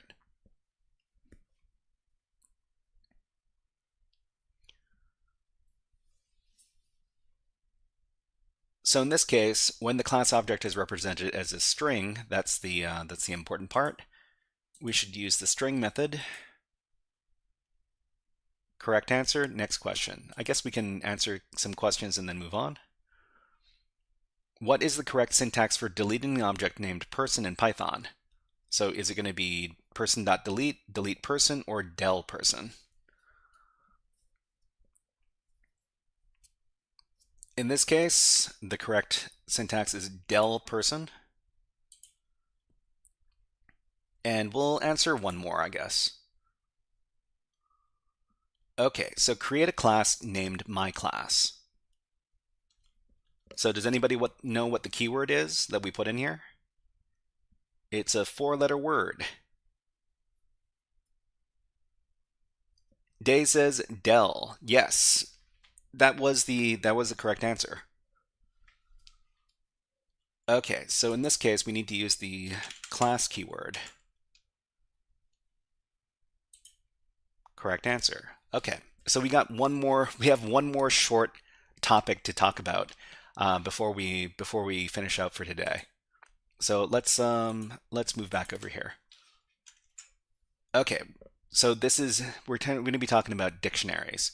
So dictionaries in Python are similar to other container objects. So whenever you have objects that contain other objects, in Python these are called containers. So other containers are stuff like lists or tuples. In the case of dictionaries, the data stored in dictionaries are pairs of keys and values as opposed to individual items. So in Python dictionaries, we've got the key as the first name, as the first part, and the value as the second part. That's 5 letters. Class is 5 letters? Oh, it is 5 letters. Sorry, I misspoke. Sorry about that.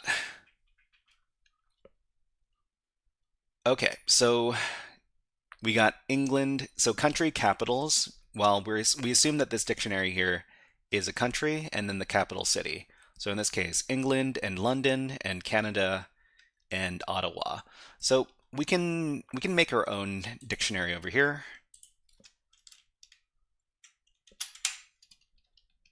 So let's see, country capital equals a dictionary. So in Python, you can identify dictionaries as a collection of items between these squiggly brackets. And in this case, let's do a couple of example countries and capitals.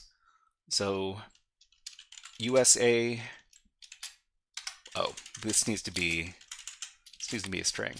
So USA and Washington, D.C., I think is a capital.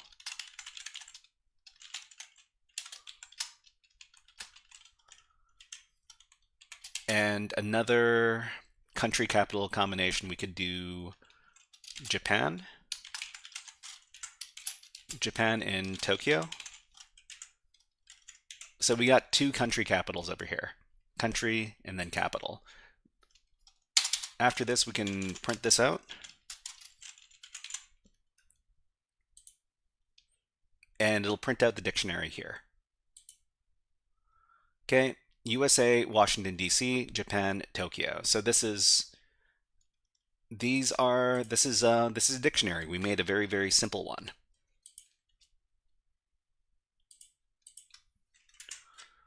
So dictionaries can be identified by a pair of curly braces within which are the keys and values, and each pair is separated by commas. The key and values are themselves separated by a colon. So if you want to create a dictionary, this is how you would do it. So dictionaries can also be initialized in the format above, which is easier to read. So if we wanted to format this in a separate way, we could we just need to make sure that the information is between the squiggly brackets over here. Okay, Day says, I'm going through the process of learning Python right now. I found that finding free APIs and trying to make little projects based off of them to be a great way to learn. The best way to learn a programming language is to do little projects. That's definitely what I recommend. And I've actually learned a lot by doing these exercises over here. Where are they? Just a second. Where did I put that tab?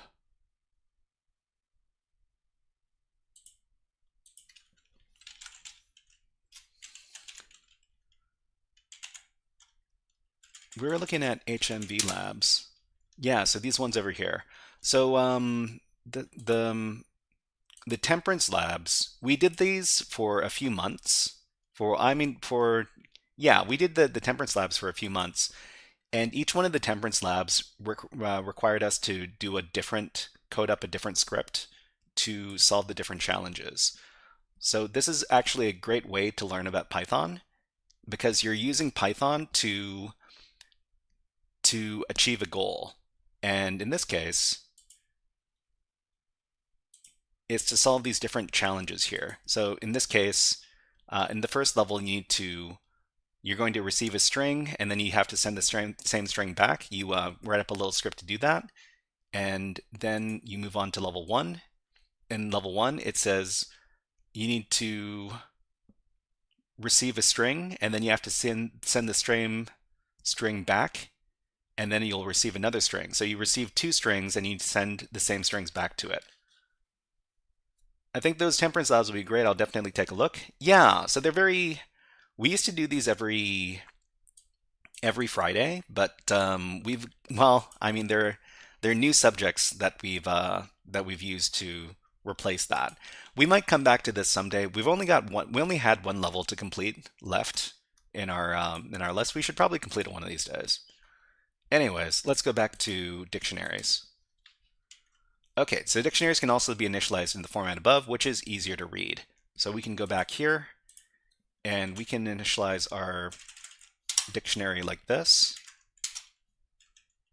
So it looks like an indent, and then we can define our dictionary over here like this. So we just need to make sure that there are commas between each one of these. What's another country and capital combination we can do? Let's do, does anybody remember the capital for Brazil? Brazil, is it Rio de Janeiro? It's Rio, right? It's Brasilia? Brazil capital. City. Brasilia. Okay. Gotcha.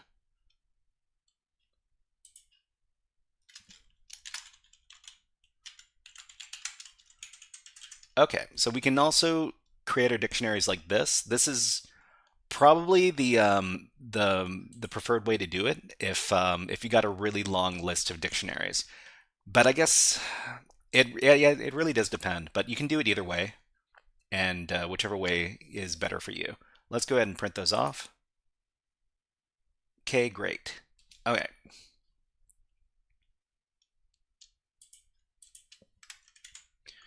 So iterating over dictionaries. So items in a dictionary can be iterated over using a for loop, but we have to use a special method. So the items method, which renders the dictionary as a list with tuples as the content, which hold the keys, the key value pairs.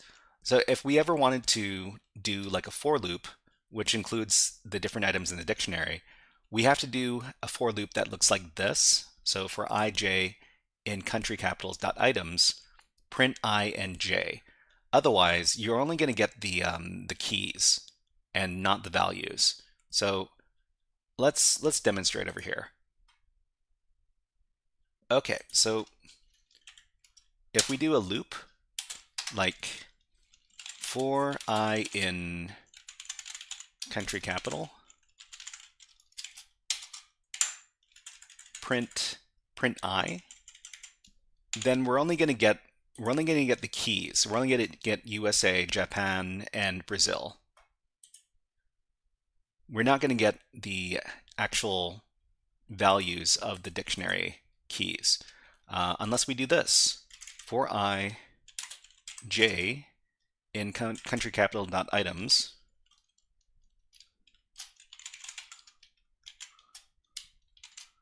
and then run the same thing, print ij.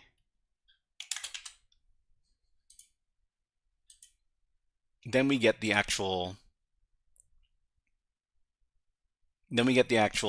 values along with the keys.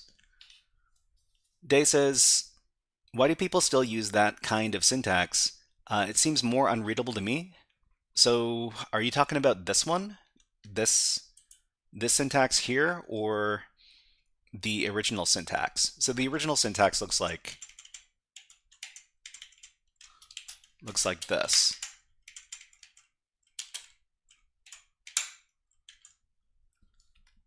The loop syntax. The loop syntax, are you talking about for ij in country capital dot items? Well, I mean, you can, so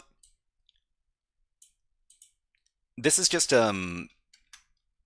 something you need to keep in mind when you're writing for loops, when you iterate over dictionaries. And I mean, any list or dictionary, they're going to be iterated over pretty often inside of code.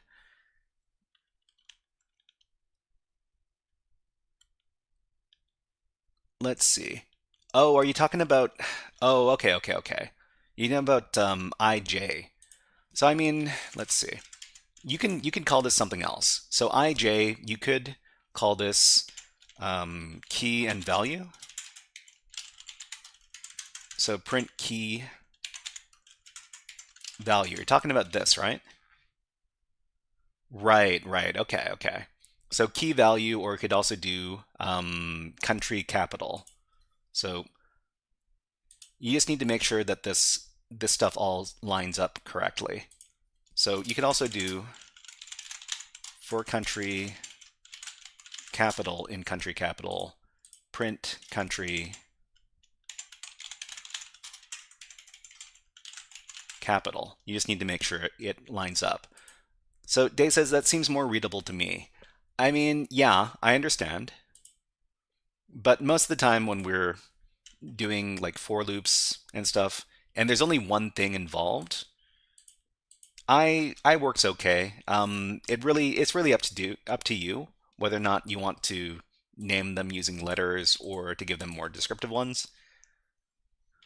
Okay, let's keep on going.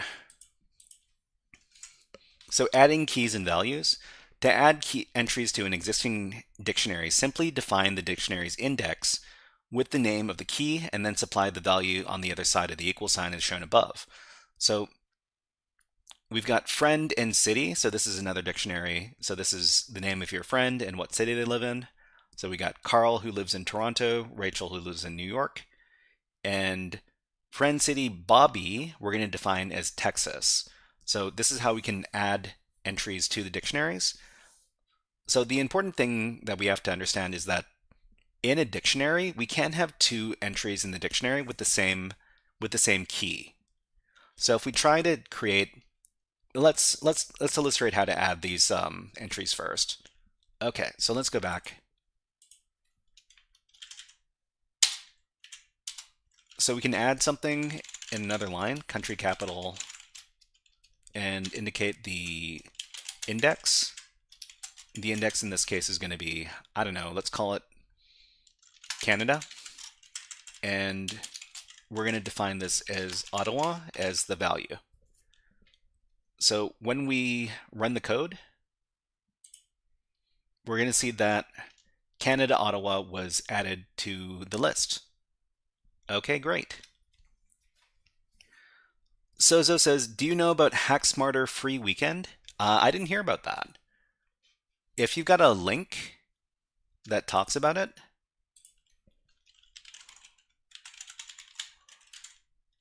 so I think hacksmarter.org is the website we're talking about. HackSmarter is another InfoSec creator. Oh, free weekend, okay. So you can access all the stuff for free over the weekend. Let me give you a link. There you go. Free, you say? That's my favorite price. So take a look at this over the weekend if you're interested in the materials over at the HackSmarter website. They've got some really good stuff. I've covered some of the HackSmarter stuff on stream. And thank you very much for bringing this to my attention, Sozo. Thank you. Okay, so what are we doing? Right. Yeah, so this is how you add entries to the dictionary. So another thing we want to point out right now is that you can't have two keys in the dictionary that have the same name. So if I try to add country capital Japan, and we'll call this Kyoto, it's going to throw an error. So what error is it going to throw? Oh, it replaces it. Okay. So if you try to add another key that has the same name in a dictionary, whatever key, if you try to add the new key, the new value is going to replace the old value. So this says, I got ads right now. Whoa, you shouldn't have ads right now. Did anybody else on Twitch get ads? Let me know. Okay, let's go back. And removing keys and values. So to remove entries from a dictionary, there are two ways. El Mexican says, I got them as well. Huh. I guess I missed that. Sorry about that, everybody. So to remove entries from the dictionary, there are two ways. The first way is to use the del keyword along with the dictionary key as the index name. So you can del friend city Carl to delete Carl from the dictionary. El Mexican says, it's fine doing a CTF. Awesome, awesome. El Mexican, what CTF are you doing right now? Sozo says, I'm back. Yeah, it's strange. It doesn't tell me on my end when the ads are running. Okay, so the other way of removing entries from dictionaries is the pop dictionary method, as illustrated above. So we can do name of the dictionary dot pop, and then the key name, and then that'll remove it as well. We can illustrate this over in our code. So del country capital, let's delete Japan from the dictionary, and then we can also country capital dot pop, and we can pop, that will remove an entry, and in this case we'll remove Canada. Actually, no, let's remove Brazil because Canada is added later. Let's see, pop Brazil, and when we print this out, then we'll see that Japan and Brazil are no longer there. Okay, so there's only two entries here. El Mexican says, doing Naham store on THM, I'm having trouble with the out of bounds XXE vuln. That sounds a little advanced. Naham store is, I've taken a look at Naham store and in a couple of other streams. It's not beginner level material. Well, I mean, most of the stuff there isn't super beginner level from my point of view, anyways. Okay, so what are we doing here? Let's continue. Dictionary keys are immutable. So the names of keys cannot be changed after they've been created. But the values can be changed. So we can change.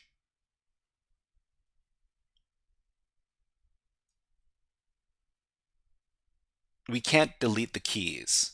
We can't, well, actually, no. We can delete the keys. We can't change the names of the keys. So Carl will always be Carl. We can't modify it and call it something else. That doesn't work. Okay, dictionaries exercise. I don't think we've got enough time to go through the exercise, but we can review this stuff really quickly on W3 schools. So let's see, where's dictionaries? Here it is. Okay, so we're just gonna take another 10 minutes to review this stuff. And then we'll move on to the next part of today's stream.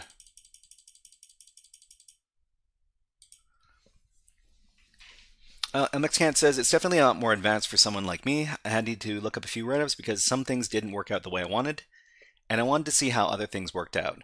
I mean, I think that the Naham store is very, very good if you want to learn on a single application, because there's a lot of good stuff there. And in case anybody's wondering what we're talking about, let me pull up the link.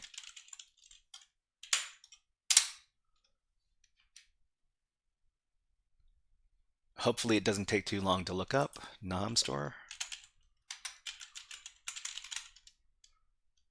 Here we go. So if you want to check it out, here's the link. It's a free module, so you don't need to have a subscription to access it. But anyways, let's go through this quickly and then move on to the next thing. So dictionaries are used to store data values in key value pairs. A dictionary is a collection which is ordered, changeable, and does not allow duplicates. So ordered means that the order in which you enter the keys in are always going to be the same. You can change the values of the keys because they're changeable, and you can't make duplicate keys. So once you've got a certain name for a key, it has to, it's going to be the only one. So dictionaries are written with curly brackets. Okay, so we got a dictionary here. And I guess this dictionary is all about a certain subject. In this case, like a car. So brand Ford, model Mustang, year 1964. We got dictionary items. So the items are ordered, changeable, and do not allow duplicates. So print the brand value of the dictionary. So this is, it should, in this case, it should give you the value here, Ford. So if you run the code, it prints out Ford. Okay, ordered or unordered. So when we say that dictionaries are ordered, that means that the items have a defined order, and this order will not change. Unordered means that the items do not have a defined order, and you cannot refer to an item by using an index. We can't refer to the dictionaries by an index? Okay, let's try this out. Actually, they'll probably have examples on this. Okay, dictionaries cannot have two items with the same key. So year and year. So duplicate values will overwrite existing values. So we got year twice, which means that only the latest one is going to apply. So if we print out the dictionary here, the year is only going to appear once, and it's going to have the value of 2020. Okay, and the other thing we wanted to illustrate is that we can't refer to dictionaries by the index, which means if we try to access this dictionary index 0, we would assume if this works like with other container objects, then this would be the brand. But in this case, does it give us an error? So key error is 0. So we can't refer to, so these are, they're unordered? Hold on. Dictionaries are changeable, meaning that we can change. When we say dictionaries are ordered, it means that the items have a defined order and the order will not change. Unordered means that the items do not have a defined order and you cannot refer to an item by using an index. So as of Python version 3.7, dictionaries are ordered, but in Python 3.6 and earlier, dictionaries are unordered. So we've got to assume that whatever is running this software over here, this software on W3 schools, is not the current version of Python, because it doesn't allow reference by keys. Let's see if it works over here. So let's try this. Country capital, index 0. So try printing that out and see if it gives us an error. Okay, key error, right? And I wonder what version of Python we're running over here. So move into the temp directory, Python version 3.13, and let's try making a dictionary in here just for fun. Actually, we can just go into the console. So Python my dictionary equals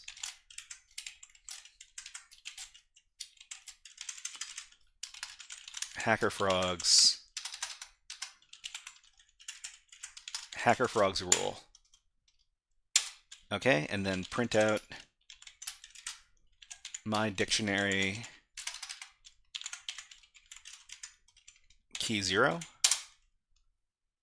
Key error.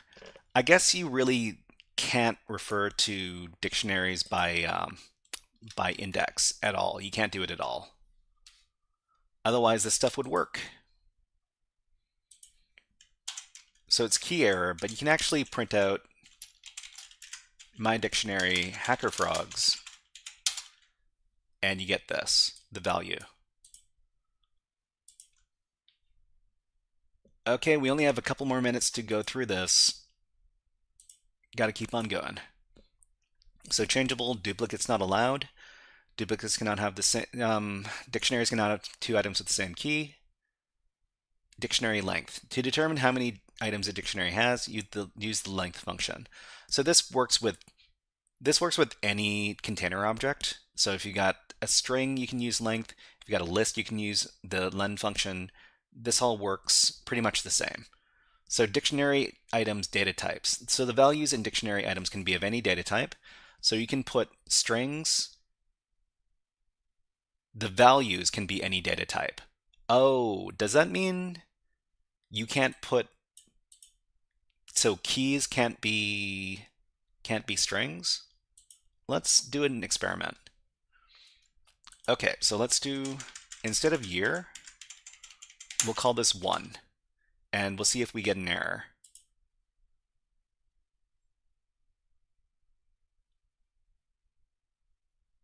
Okay, so they can be, I guess we could even make these lists. If we could make these lists, that would be really funny. Let's see. Oh, we can make it a list. It's a list over here. Yeah, all right, move on. So type. From Python's perspective, dictionaries are defined as objects with the data type dict for dictionary. The dictionary constructor. It is also possible to use the dictionary constructor to make a dictionary. So using the dictionary method to make a dictionary. Okay, so we can just run this. Well, I mean, I'm not too sure why you would do this. You could just define the dictionary in the regular way, but I guess it is an option. Python collections, arrays. So there are 4 collection data types in the programming language, Python. So there are lists, there are tuples, there are sets, and there's dictionaries. I don't know too much about sets, but I do know about tuples, lists, and dictionaries. So set items are unchangeable. Okay. All right, so which one of these is a dictionary? So we got 1, 2, and 3. Only one of them is a dictionary. The rest are tuples or lists. So the answer in this case is that this is a dictionary because it's got the curly braces. This is it. Correct answer. Okay, so we got another question about dictionaries. True or false? Dictionary items cannot be removed after the dictionary has been created. Is this true or is this false? So this is, you can't delete dictionary items.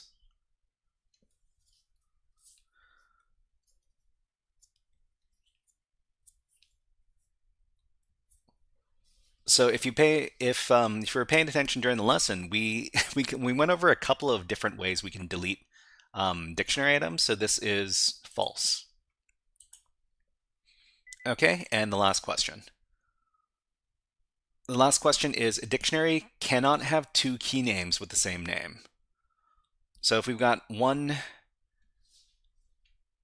key with one name, say HackerFrogs, can we have another key with the name HackerFrogs? The answer is false. So in dictionaries, we can have keys with the same name. Actually, no, wait, this is true. Cannot have 2 keys with the same name. This is true.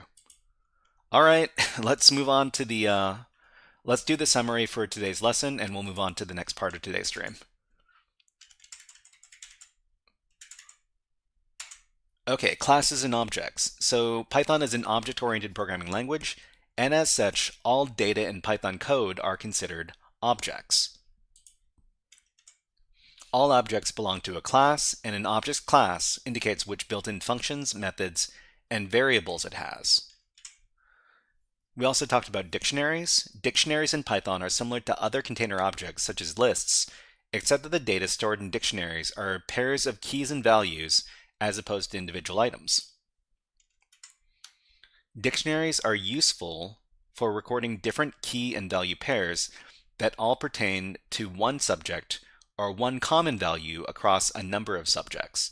So we could create a dictionary called John Vital Stats. So these are all about John. We've got John's height, John's weight, John's age, and John's gender.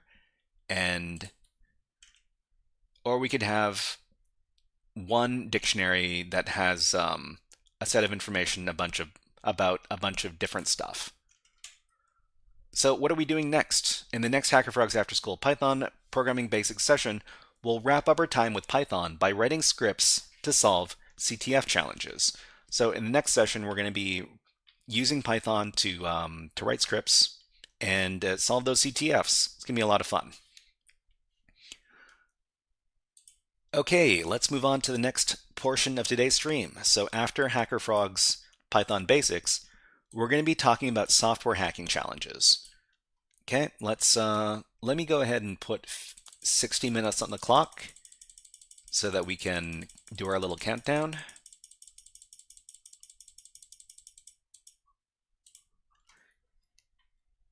And what are we doing here? Okay, so topic 2 is done. Topic 3 is here. And topic 4 is on deck. Okay, so we're going to be working on a cybersecurity platform called OLIcyber, and it is over here. So if you want to do these challenges yourself, you can sign up for an account over at OLIcyber. It's an Italian cybersecurity platform, but that's fine because we can do translation to get around the language barrier. And I actually encourage people to try out OLIcyber because the quality of the stuff over at OLIcyber is actually very, very good. Okay, let me close out some of these windows that I'm not using because I get irritated when there are too many tabs that we don't need. Okay, are we done? Okay. So here are the challenges over at the OLIcyber website. There are challenges across all different categories. So there's miscellaneous, there's network security, there's web security, there's cryptography, there's software security. When they say software security on the OLIcyber website, what they mean is reverse engineering and binary hacking. They combine those into this category called software security.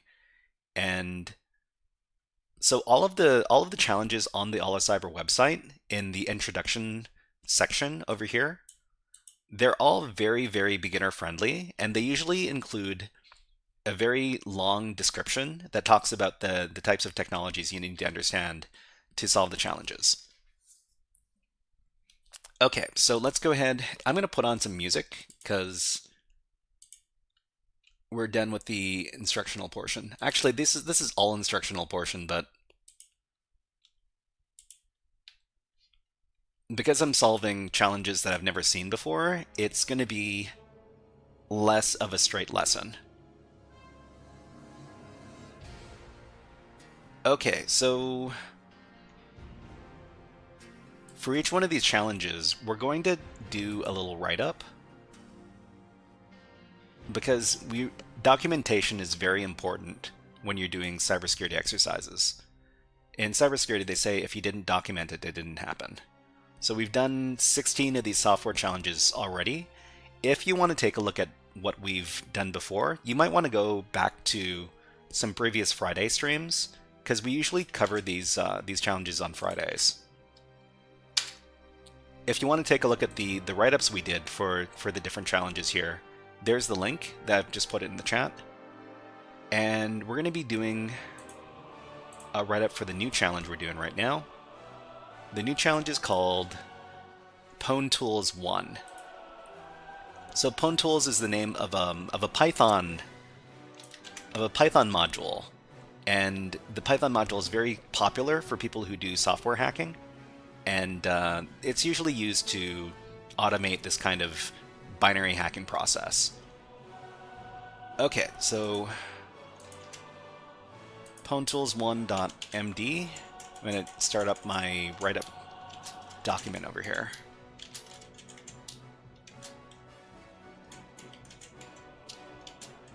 So for each one of these challenges, we're going to record a few different things. So we're going to record the URL where we can access the challenge, the concept we need to understand to solve the challenge, and the method of solving the challenge. So the first one is it's pretty easy to get.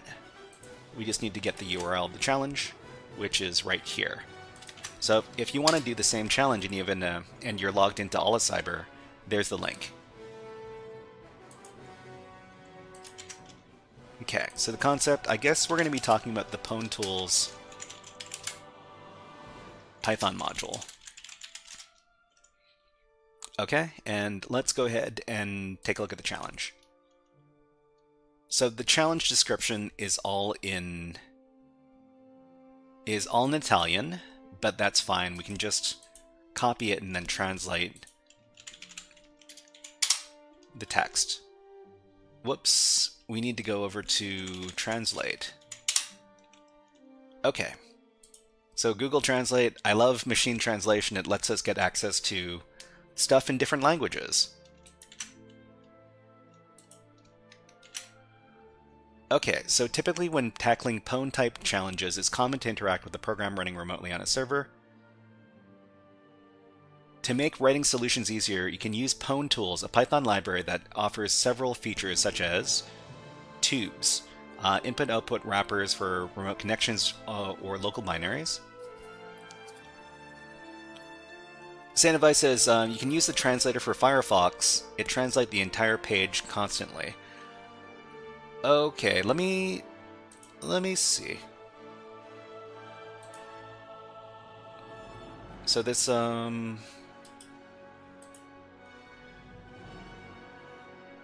it's a plugin, right?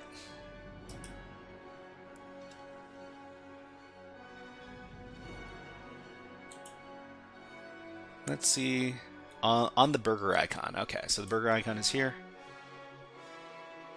Translate page. Okay, translate from English, translate from Italian to English. Translate. Thank you very much for letting me know about this. Well, I mean... okay. This is good, this is good. So pwnTools 1, 2, and 3. Alright, so what are we looking at? This. Okay, so...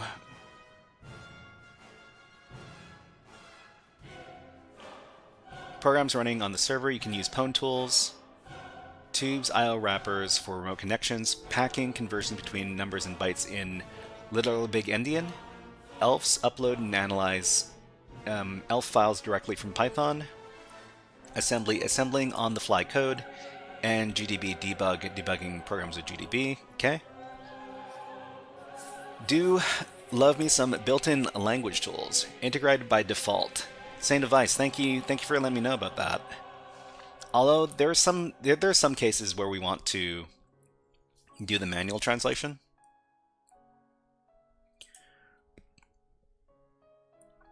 Okay, so pwnTools allows us to write Python scripts that interact with the local or remote service. To install pwnTools on Ubuntu, you can do this. I'm using Kali Linux right now, so I'm going to check to see...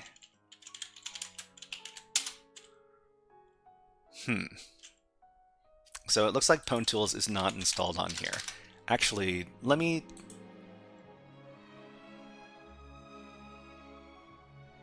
pwnTools. So pwnTools... Oh, pwnTools exists. No, there's no module named pwnTools. I guess it's not installed. So, can I mean, we would like to have pwnTools permanently on our system. apt install Python, pip3, python 3 dev, pip3 install PwnTools. Okay, so I'm pretty sure there's also a PwnTools Docker container as well. So I mean, maybe the best way to do this is to create a virtual environment, and then I can just install the thing. So in Python, you can create a Python virtual environment and then start installing stuff. You don't need to worry about dependencies. So Python m virtual environment, my environment. So just run virtual environment. You activate the environment like this, and now we're in our virtual environment. So you know you're in the virtual environment because it says my-env over here in the prompt. Then you can install pwn.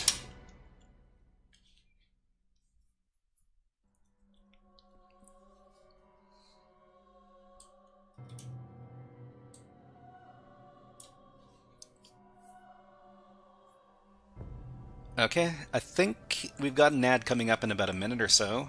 During the break, we're going to be taking a little break of our own. So we should be able to import PwnTools now. Okay, good. Okay. What are we doing?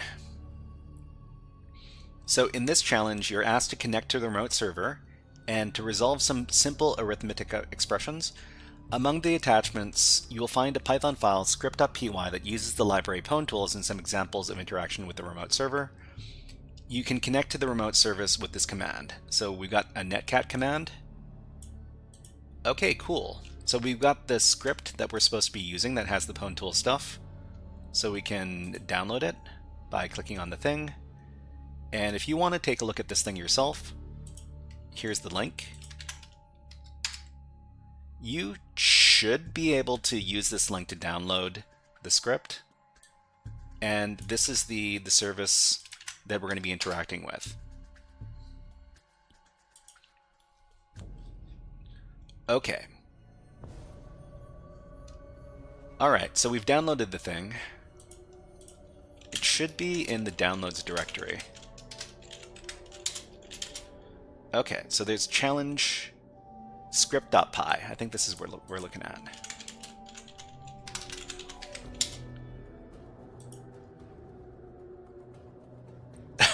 Man.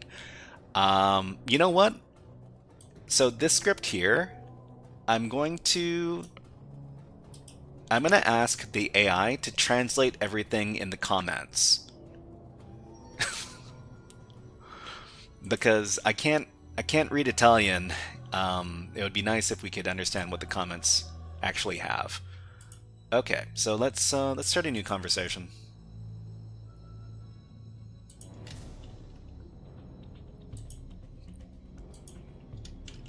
Please translate the comments in this script from Italian to English.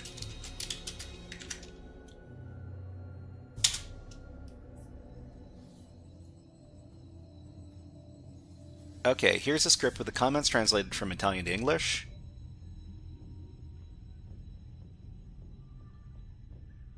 I also translated the string of ciao to hello in the code examples for consistency, though you can keep them as ciao if you prefer to leave the example data unchanged.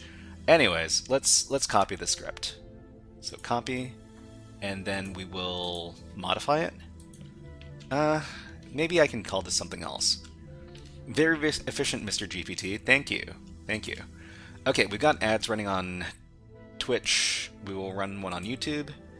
And we'll take a little water break. Okay, so enjoyed this bird, just hanging out. We'll be back in about 20 seconds.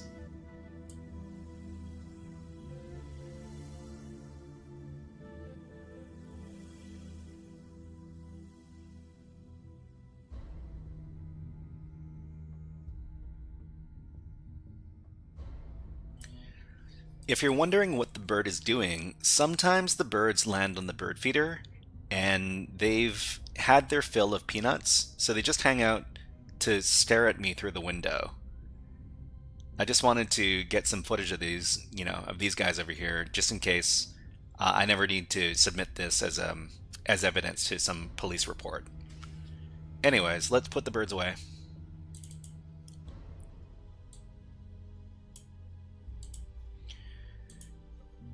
Okay, so we're going to create the file. We're going to call it...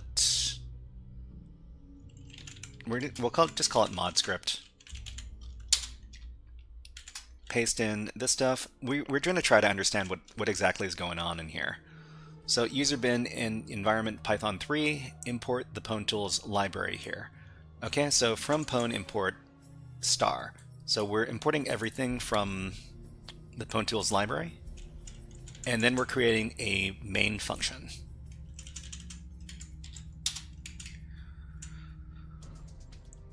So we got a multi-line quote here. So remote hostname port opens a socket and returns an object. So this is actually kind of related to what we were talking about earlier in today's stream. We're talking about Python classes, and we're creating an object that we're going to be using to interact with the server.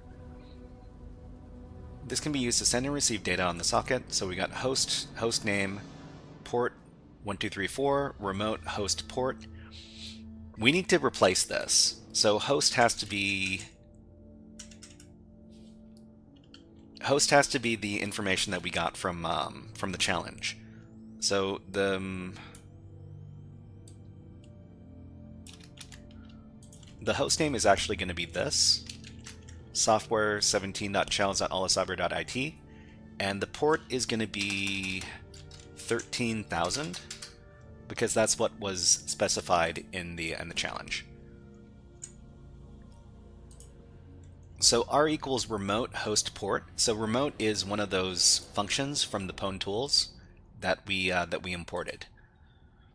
So .send can be invoked on the object returned by remote to send data. So r.send hello. Send line is identical to .send, but appends a new line after the data. So send line hello. .send after and .send line after send the string hello. So we're basically sending data to the server here. Okay, only after the string something is received, send line after bytes something bytes hello. So in this case, where do we receive data? So I only see send and send line. Send line after be something hello. Are these...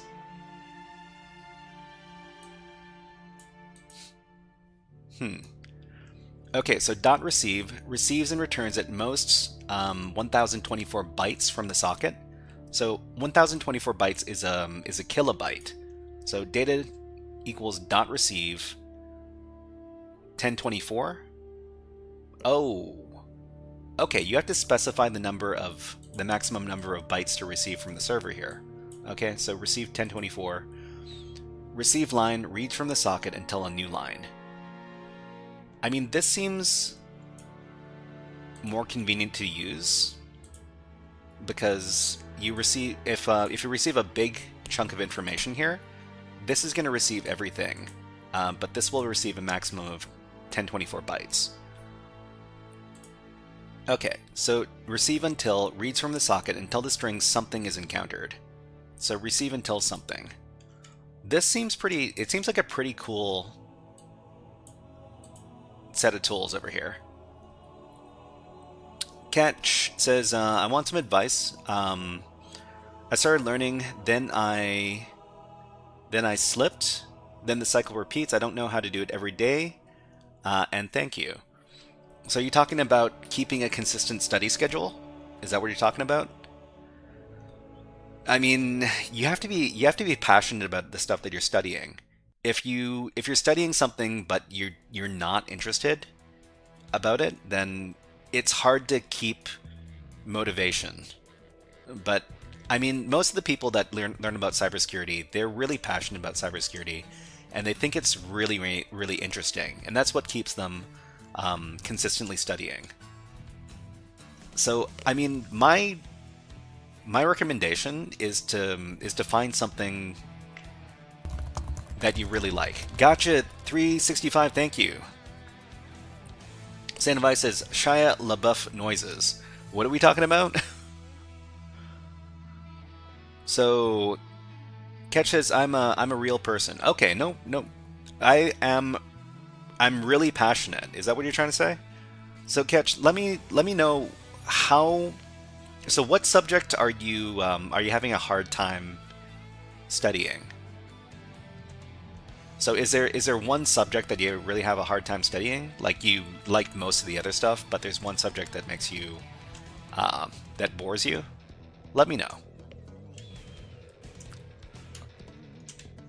Okay, so I mean we got the script over here, and what does this want us to do? So in the challenges here, in this challenge you're asked to connect to the remote server and to resolve some simple arithmetic expressions. Okay, resolve some simple arithmetic expressions. Okay, let's see what happens when you just word selection for a noise to make. Kind of weird. Alright, so we got the netcat command. So if everybody's wondering what net command we're talking about this one. So if we run this netcat command, let's just save this out.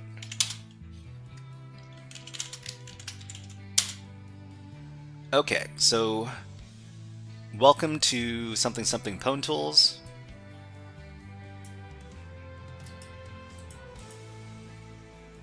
So they're asking us to do 10 things in 10 seconds, I think.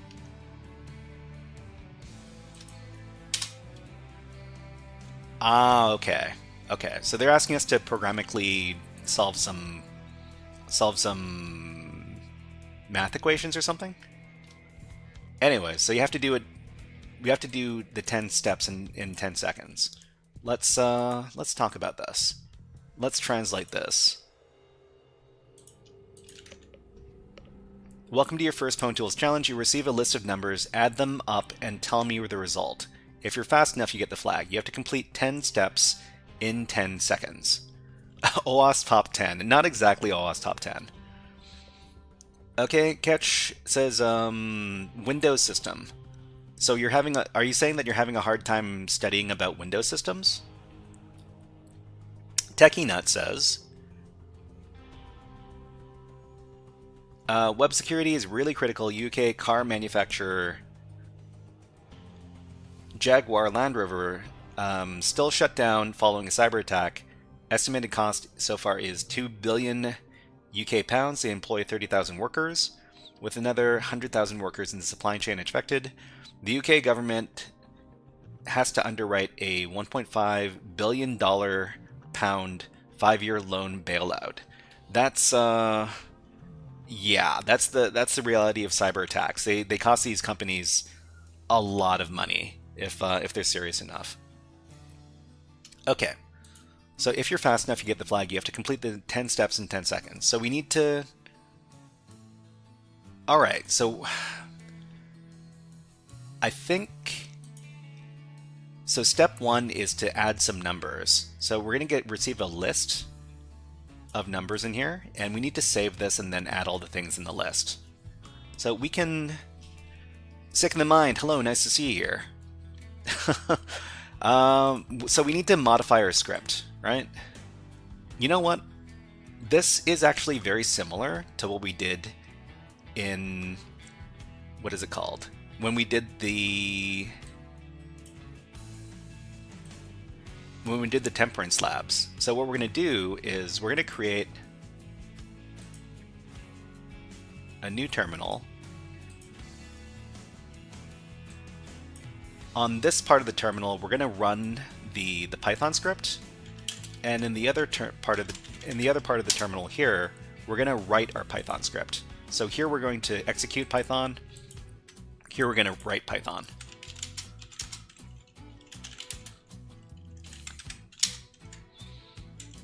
Okay, so what we're going to do is we're going to comment out everything here. We've got our host, we've got our port, and we need to do something. At the end of the script, we run our main function.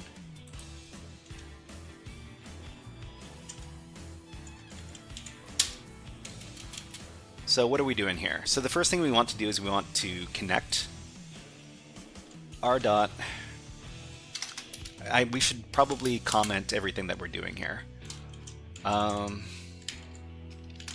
Connect to the server.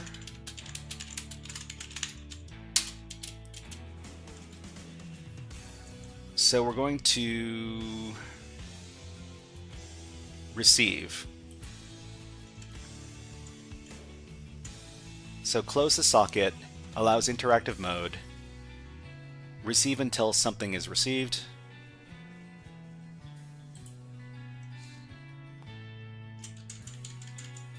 So we need to connect to the server. I'll probably do a little bit of Googling over here. Pwn tools, connect to server.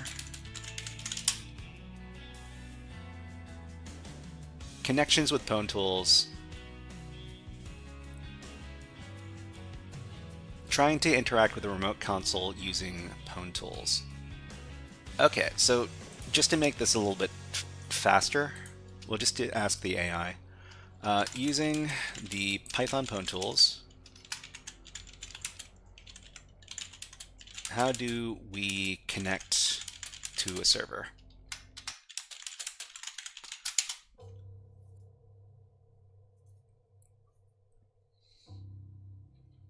Okay, so to connect to a server using Python Pwn tools, you can use the remote function.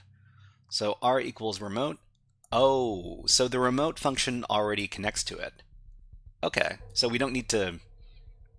Okay. So remote opens a TCP connection, and then we can do stuff. Cool. Alright, so that actually is the connection. So this connects to the server. The next thing we need to do is receive data from the server. So receive data from the server. So this is r dot receive until, what is it called?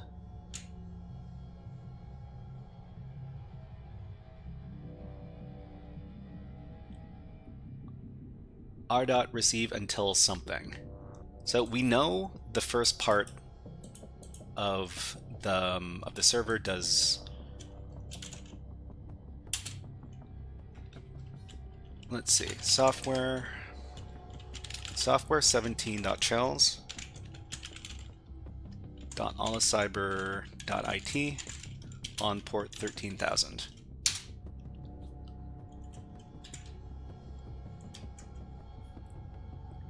Did I misspell that? Oh, it's Charles with an S.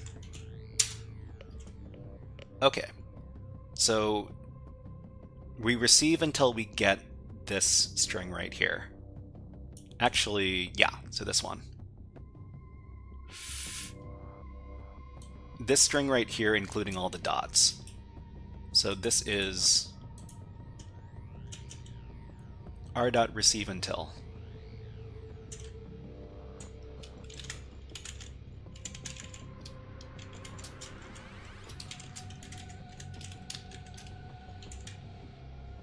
Okay, so we're just going to workshop the script one step at a time. One step at a time, so that we know that everything's working at different stages of the script writing.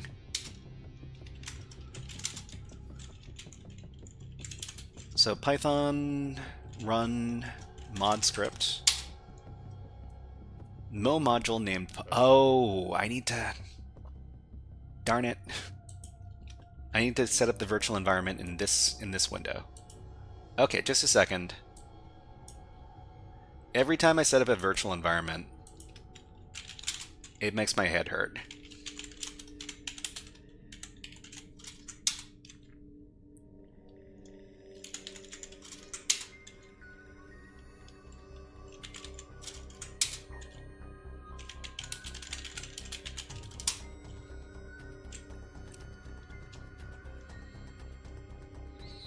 You know, while we're at it, we can make the text here a little bit smaller.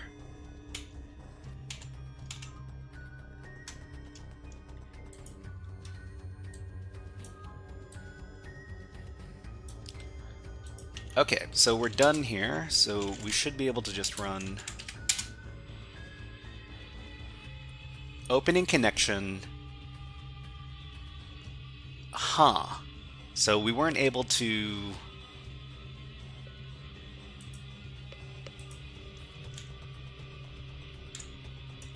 I guess we need to print it out. Just a second.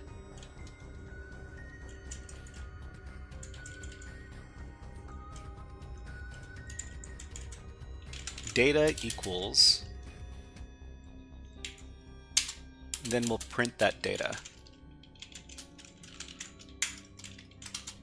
Okay.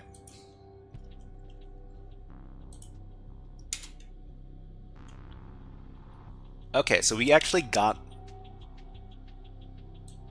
the message. We got the message from the server, and so receive the data from the server. The next step is to hit enter, send the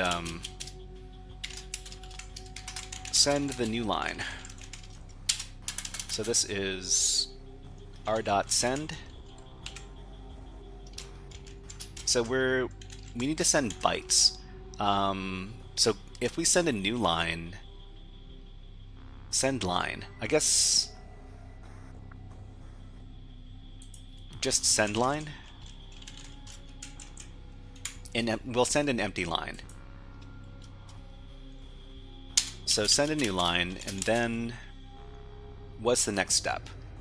The next step is to get the new response. Get the updated response. We know that it's going to send us a bunch of a list.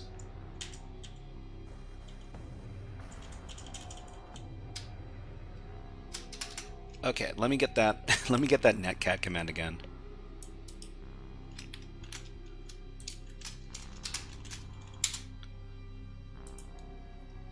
Okay, hit enter, and then it sends a big list of stuff.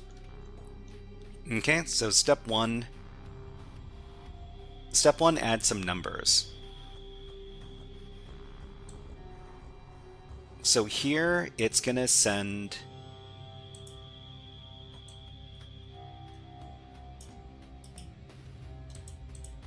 We need to get the information. Second line should add another received until for. We probably want to received until numeri, and I mean we can do received until this soma, and then we can grep out the list.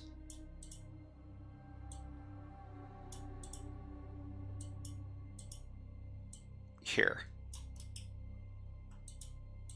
Okay, get the updated response is going to be data2 equals r dot receive until.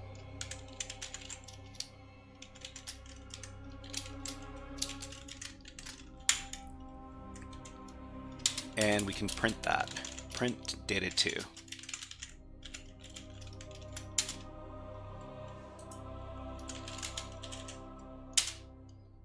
Oops, this is what we want. We want to run the Python script. Okay, so this is good. This is good. The script is running as intended. We just need to grep out. We just need to get the script, or sorry, get the list.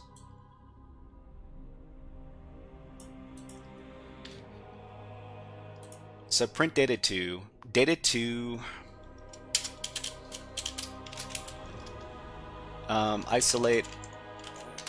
Isolate the list of numbers.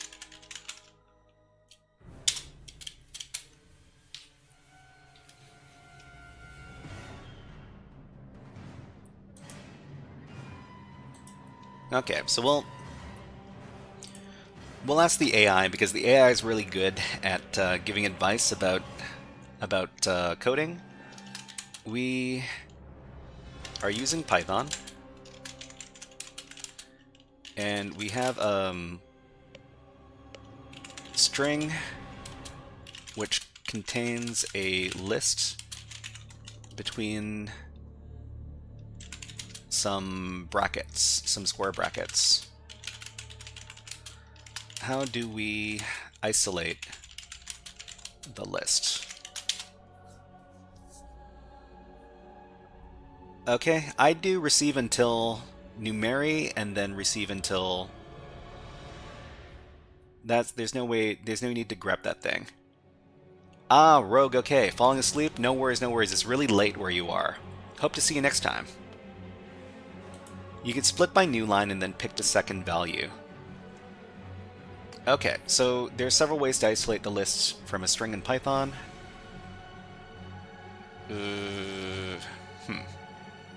AST, using regular expressions for more complex strings, multiple lists of varying content. So some text,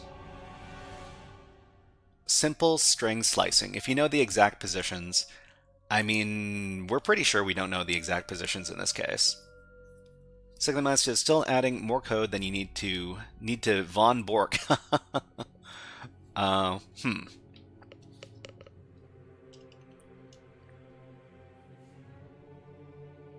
But you know what? I think...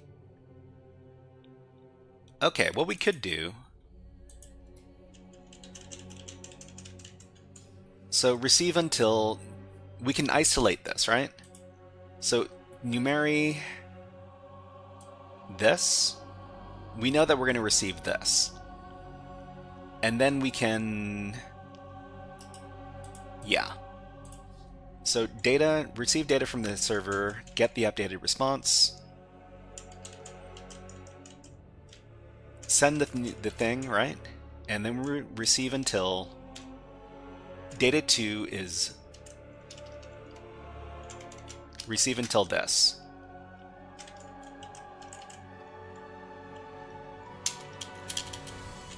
And then data3 receive until the closing bracket. Yeah. Sick in the mind, you and me we're thinking the same thing here. Thank you. Okay, and then just print out data3. I guess this is isolating the list of numbers.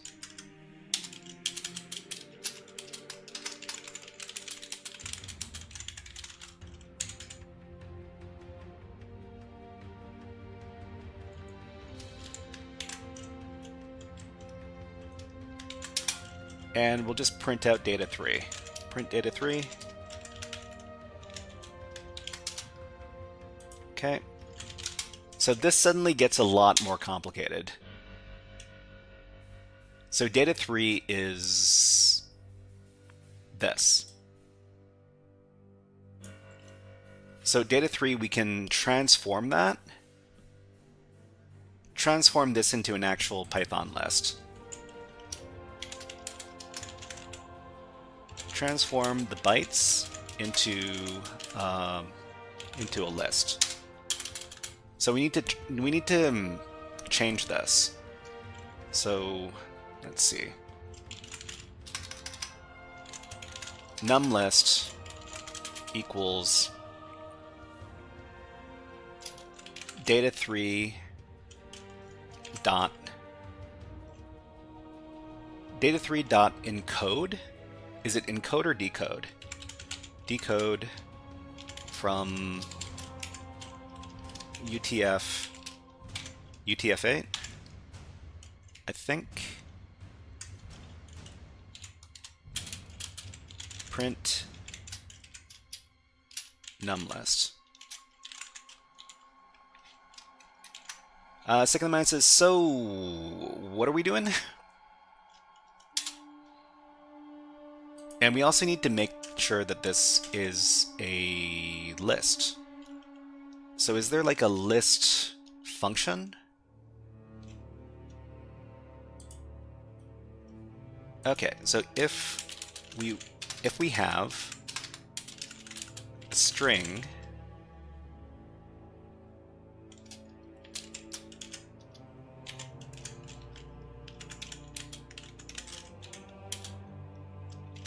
that we want Python to interpret as a list, how do we do that? I'm pretty sure there's some sort of function called like list or something. Import AST and then number list equals AST.literal eval data 3.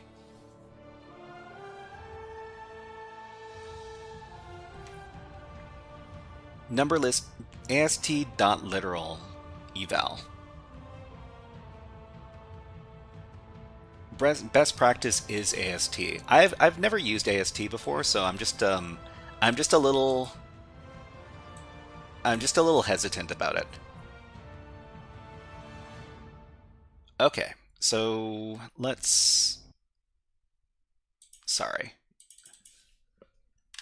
me restart this conversation because it's gotten a little bit slow.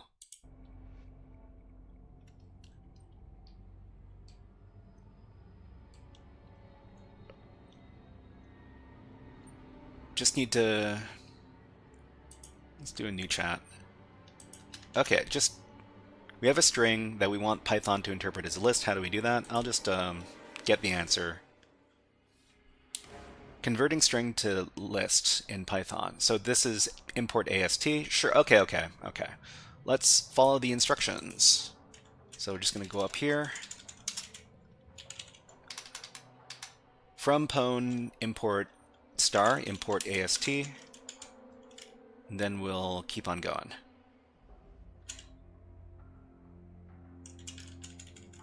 Okay, so numList is, let's see, AST.literal eval of data 3.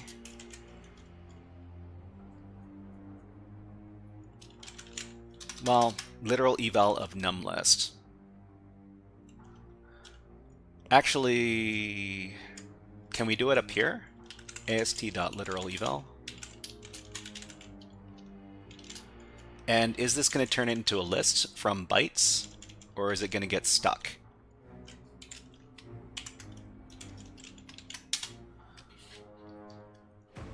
Yeah, no, second in mind. I'm following the code that you put in chat. Thank you. Okay, we got ads running on Twitch. Hold on.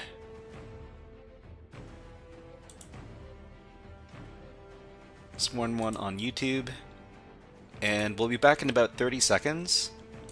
But in the meantime, check out this bird eating peanuts. We'll be back in 30 seconds.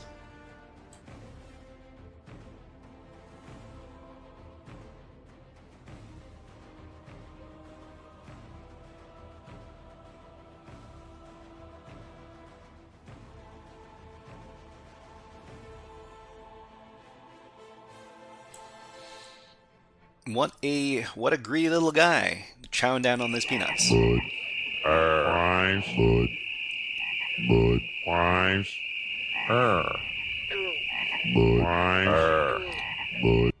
All right, thank you very much, GX000, for redeeming the Budweiser frogs. Okay, let's put the birds away. Let's get back to the hack, and we're writing up a little script that does stuff. Okay. So the next thing the script needs to do is it needs to do all the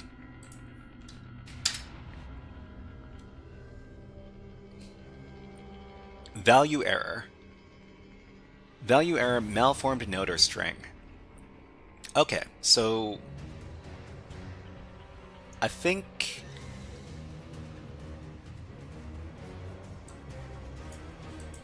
something weird happened there. Can't just print the number list as now a list. This is now, we can't, well, I mean, we should be able to print lists. Gotta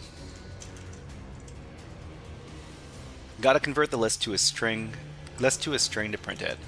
Actually, let's get the type. Let's get the type for this, just so I can make sure. what we're dealing with here. So this is a...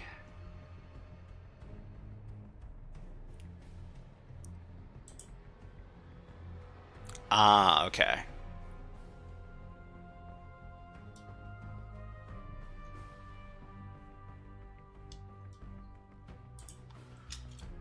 So it's taking...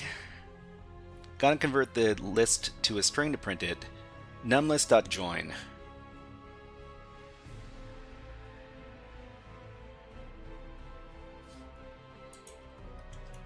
Okay, let's give this a try. So print numlist. Actually, does it raise an error if we don't give the print statement here? No, it still gives us a value error. Something tells me that something went wrong here. Okay, so let's see. So data 3, we can't directly use it. I think we need to transform it a little bit before we can use it. Just a second. So we're going to call this numlist data 3. We'll call it data 3 string. Data 3 string equals data 3 dot encode. Is it encode or decode to turn bytes into a string? Either way, it's going to be UTF-8.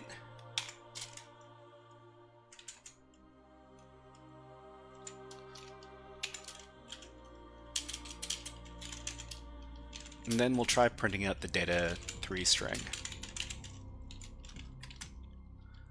Did the import fail? I don't think it did. The AST import was okay. Okay, so let's see if this works.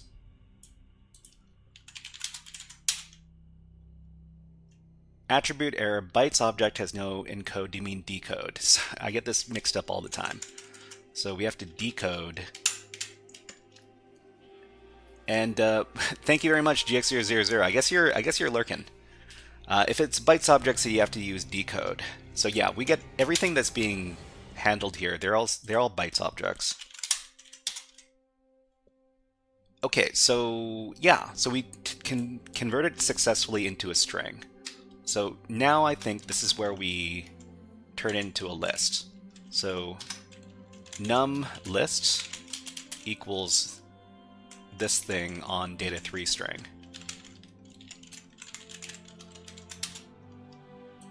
And we'll try running it again. Lurking on a CTF. No worries, no worries. Okay, so this is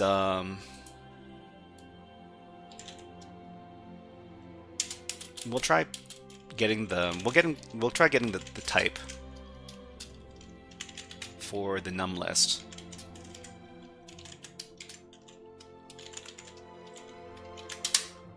Okay. So this is a list. So it is a list, which means that we can do some addition on it now. Now for your loop. Now we just need to add up all the stuff in the loop.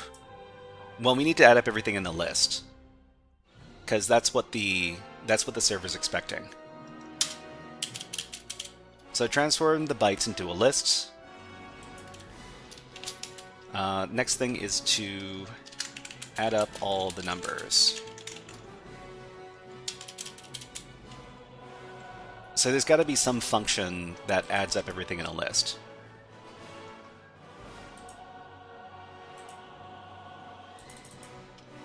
Python lists add numbers together.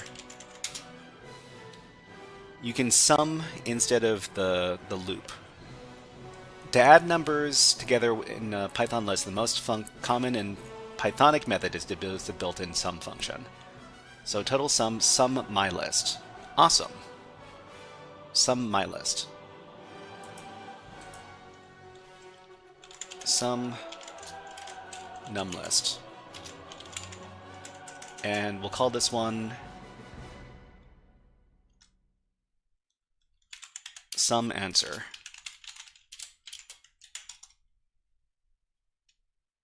And we'll try printing that out just to make sure that it is okay. Run it. Why are we... I mean, it doesn't matter to me if what the answer is, as long as it's an actual answer. So this should be an integer, right? I'm almost certain that this is going to be a type integer.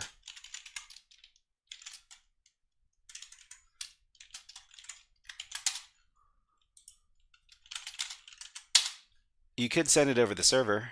I mean, we can't send it. Can we send this over a server? It's an integer. We have to...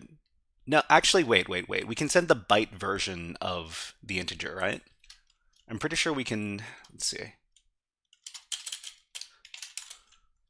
All right, hold on. I need to change up my music, and then, then we can we can continue.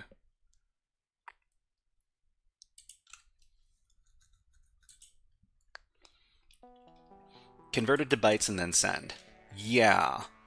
I think... Actually, I think this is what we can do. So send the addition answer to the server. Okay. This is going to be r dot send line. Bytes. Actually, wait. We can't use an f string. We need to convert the thing first.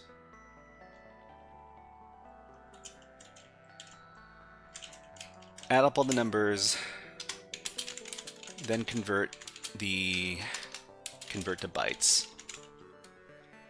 You might be able to. Let's see. String data int dot encode.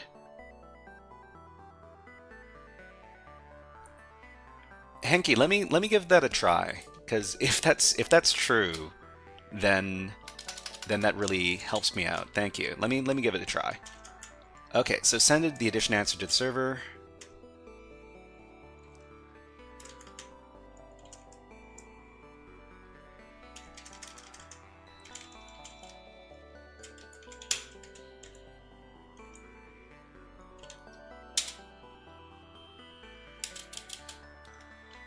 Okay,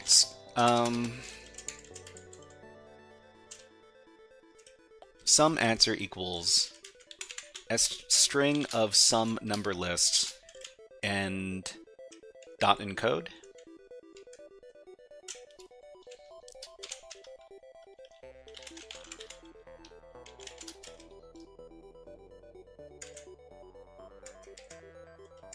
And let's get the type for that. Type. Add up all the numbers, then convert to bytes. Okay, I'll just hold off on this.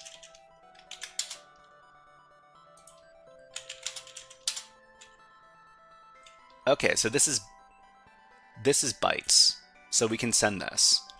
Great. Thank you, Henke.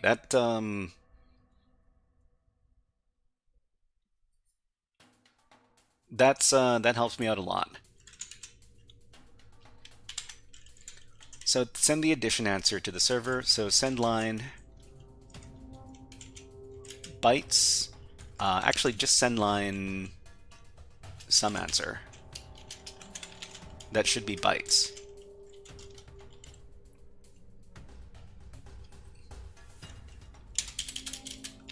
And then receive updated response.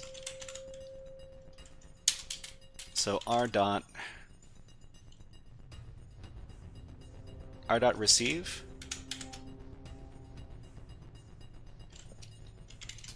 (1024). Okay, let's see what happens here.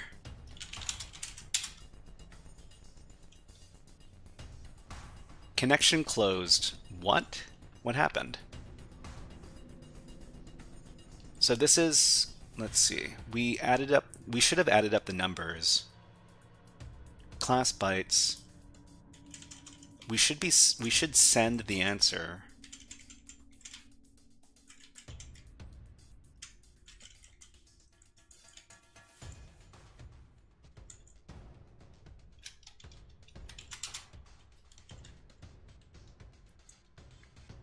Receives and it returns. Oh, we need to print it out. Okay, sorry. Print. Let's call this data 4.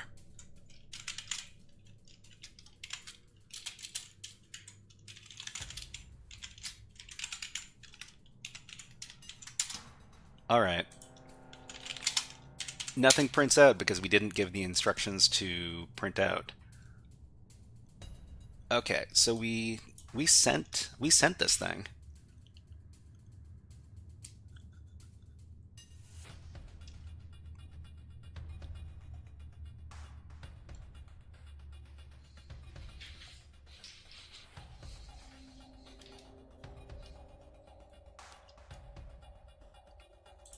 I guess there was something we didn't receive here.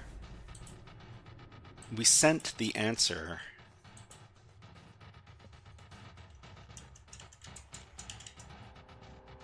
Maybe we should sleep it. We should sleep it for 1 second. Send the addition answer to the server. I guess we can...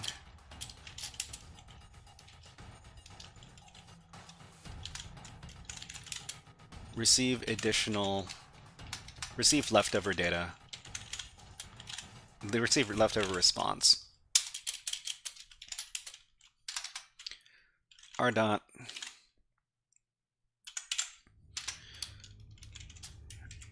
receive until Soma, like this.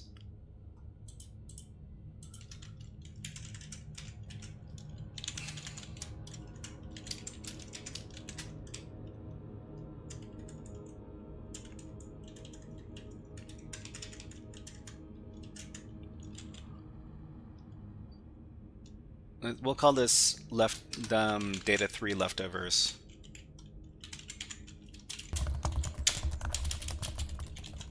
Print it out. Data 3 left. Okay, and let's see. Right, send line. Send line does that. Von Bork says you have to read that Soma before you send the data. And maybe it needs other receive. Try other receive line. What is receive line again? Reads from the socket until a new line. I think receive line is probably the better bet.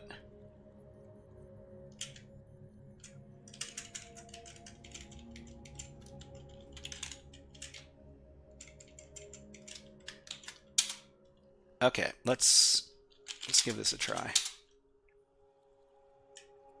Okay, so we actually...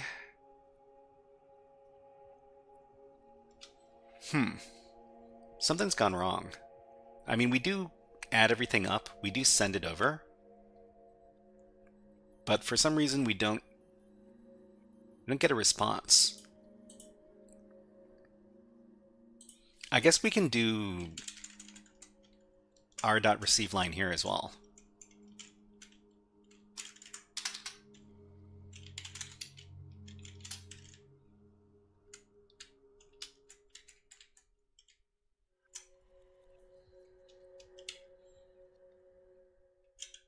Okay, let's try running the script again. You should receive 1024 after your last receive until.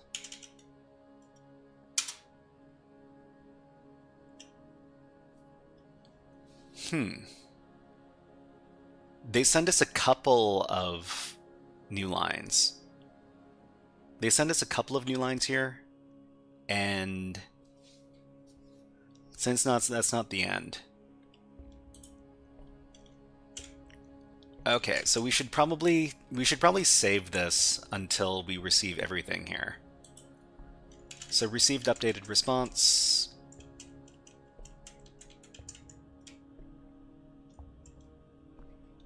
Second line says you should receive 1024 until after your last receive until. Okay, so receive until this. Then we save it. We transform the stuff. Receive leftover response. Let's call this receive 1024. Then print that thing out. Then we send our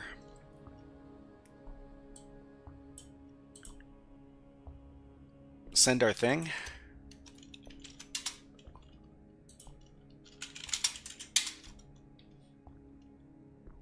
Okay. So this is good. This is good. We got the next step here. There's a new line after that. Receive until Soma would be better. I guess we're getting a new, what is it called? Okay, I'd kind of want to complete this one challenge before we move on to the next topic. So what are we going to do? I'll put another 30 minutes on here for this topic. And we'll see if we're done in 30 minutes, if we're still working on it. Step 2, more math. Probably.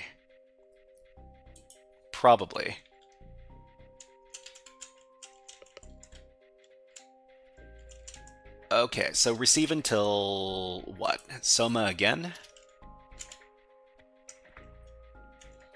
So receive until numeri.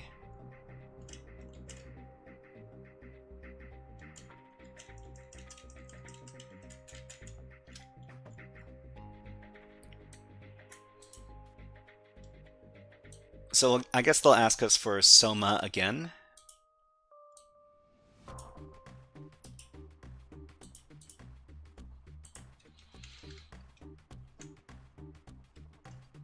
You're back at the beginning. Time to function it off and loop that.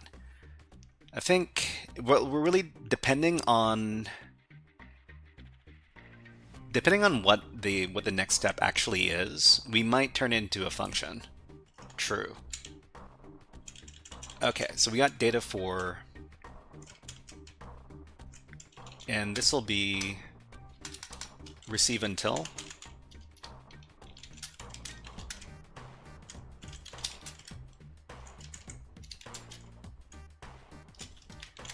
Let's see how this works.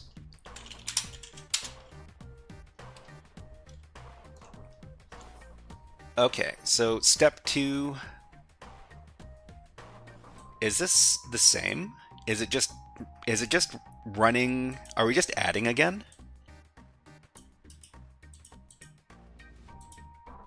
It looks like we might be just adding the same stuff again. Add these numbers. Great. Okay, so it does... Yeah, so it does seem like we're going to need to turn this into a function.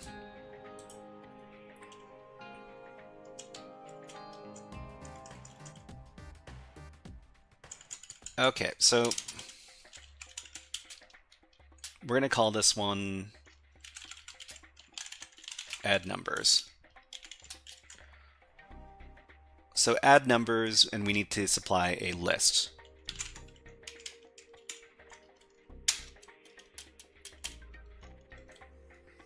And what is...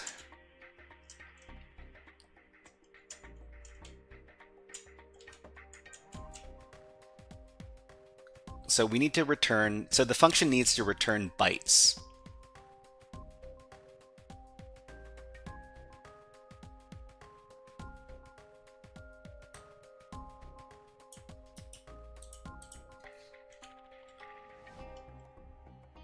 So the last thing that the function is going to do is return some answer.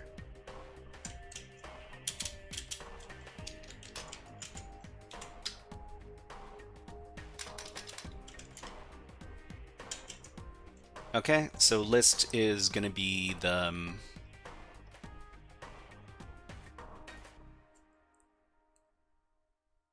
number list.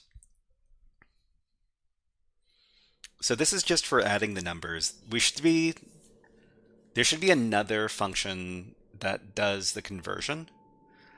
Although I guess we could, let's see.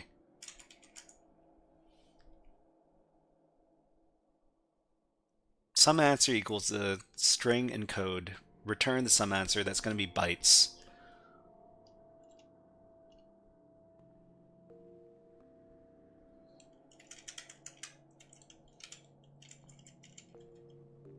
Although it'd be more practical if it did more, if the function did more.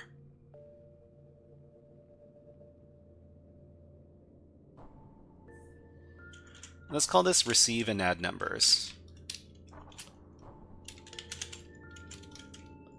Okay, receive and add numbers takes in...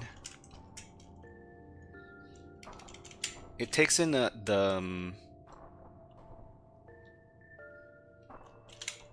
takes in the response bytes. Takes in response bytes. It does the conversion of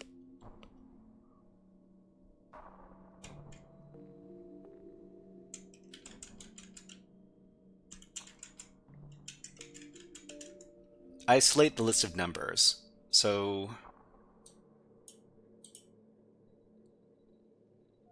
the response bytes, it'll get the response bytes, and then it'll apply something like this. It'll convert the string, convert the bytes into a string, and then turn it into a list.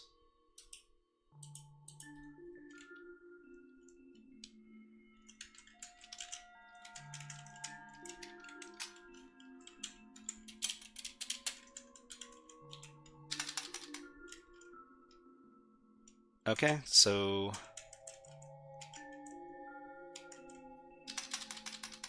string equals response bytes dot decode. Number list equals this thing.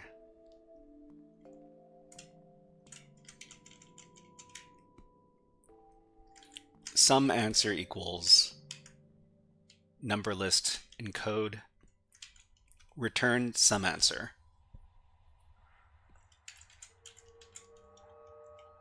Okay, so if we've got this function here, oh, need to put this colon right there, otherwise it's not going to work. So I guess we could also turn isolating the list of numbers into isolating the list of numbers into a function as well.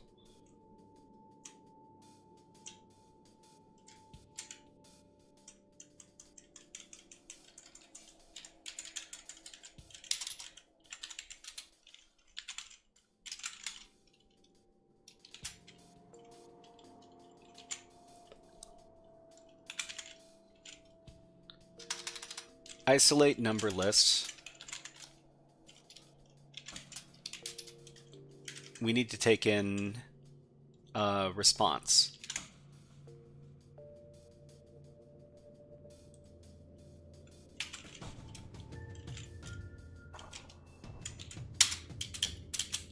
So what do we do here?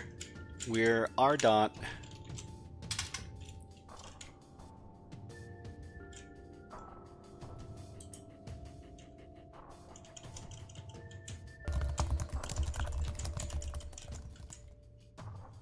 Okay, so thank you very much for following Pool. Pool? Is that how you pronounce that name? Thank you very much. Let's give you a fun redeem. How about some Hack the Planet? I haven't done this in a hot minute. Hack the planet! Hack the planet! Shut up and get it. Okay, so step 2. So we need to isolate this. So receive until the word numeri. Numeri and then the new line.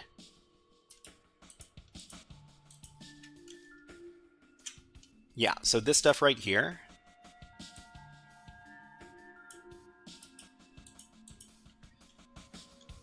We're going to call this maybe isolate 1.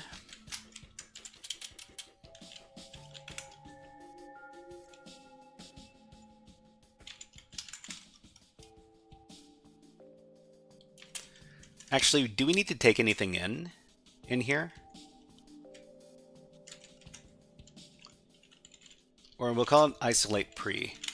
Isolate pre is going to be receive until numeri. We don't necessarily need to have an argument here.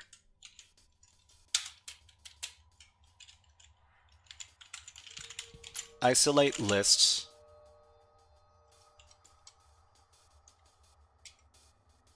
equals r dot receive until.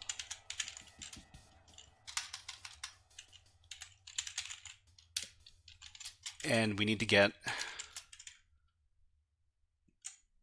the bracket, this bracket here.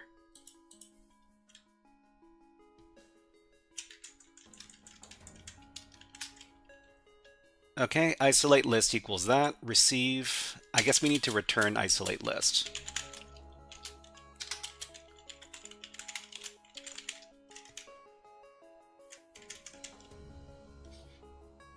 Okay, so we got receive and add numbers, we got isolate lists, we can isolate the number list. What else do we need to do?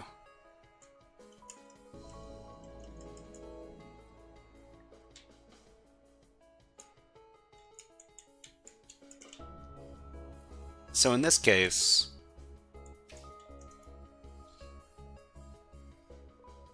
I guess we can also turn sending the response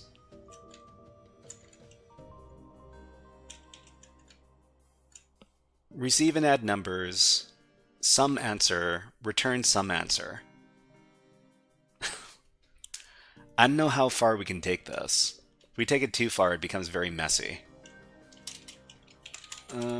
Let's just call this send answer.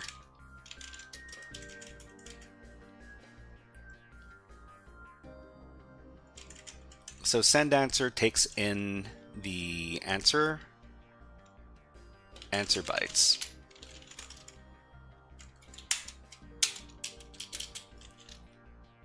What do we do here? R dot send line. Oh, we've got an ad on Twitch. So when there are ads on Twitch, we do one on YouTube. And let's put on some birds. How about the rainy day birds? Okay, we'll be back in about 20 seconds. Just need to have a little water break.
Oh, Zen. Zen, thank you very much for letting me know. I went silent there for a few minutes. Sorry about that, everybody. I forgot to unmute after I did my last ad. Sorry about that. Okay, so was vibing Xmetric. Thank you, thank you. What were we doing here? We need to define this stuff up here outside of the main function because we need this for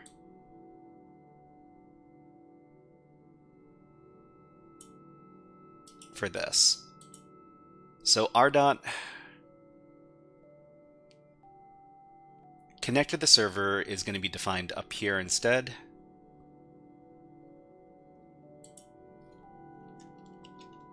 Before the main function.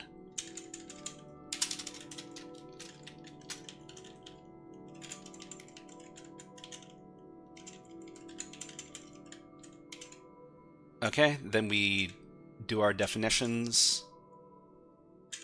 and I can remove this stuff.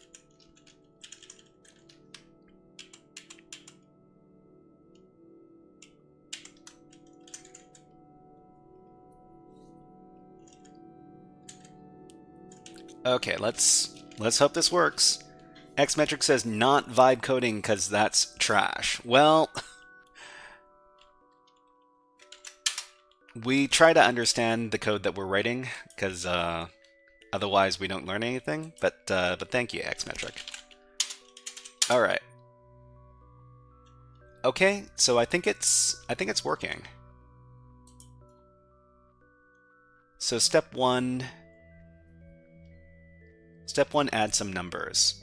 So that's the first step, and then we run the second step.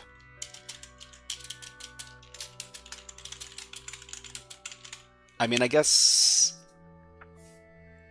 we could do this as a big loop as well, because we're gonna have to do this 10 times.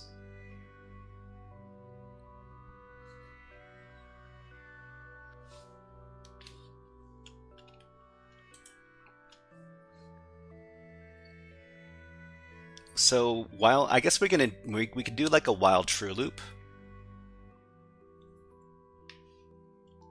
How would we set that up? So run the second step, run the third step, run until the 10th step. That's a lot of coding. That's a lot of unnecessary typing.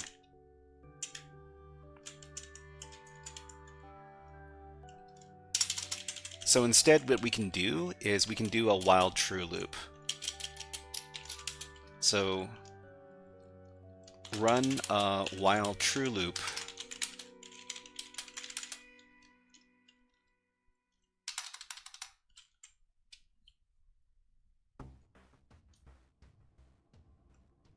But when does it break? Actually, no. We know it's going to run 10 times, right? Because the challenge tells us that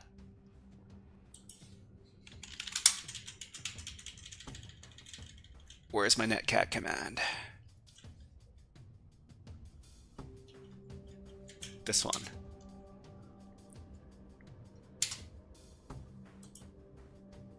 So there's 10 steps in 10 seconds. So we know that it's gonna happen 10 times. So we're gonna run a for loop. So for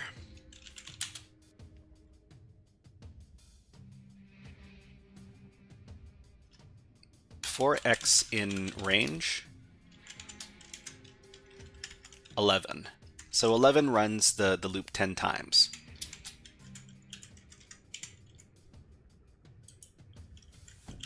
So for x in range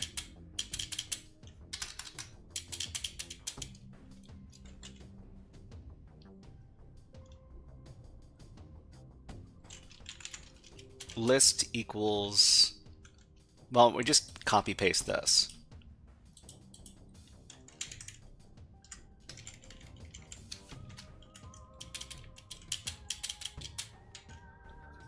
Henke says, hi bro, can I get your Discord link? I have a friend need to learn I'll send him your YouTube channel. Yeah, no problem. Here's the Discord.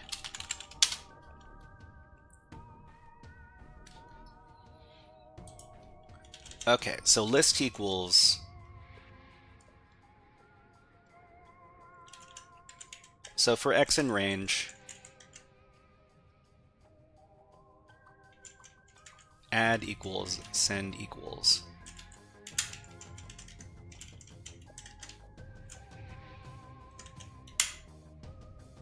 So for x in range, I guess we'll print something out. Print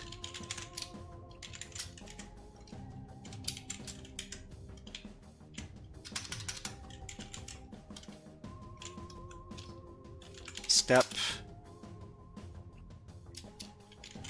x.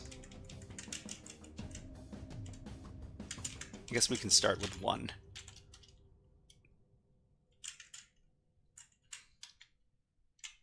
So something like this.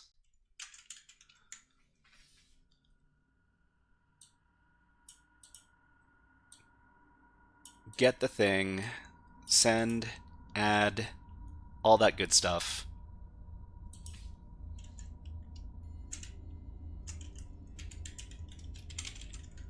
We'll comment this all out.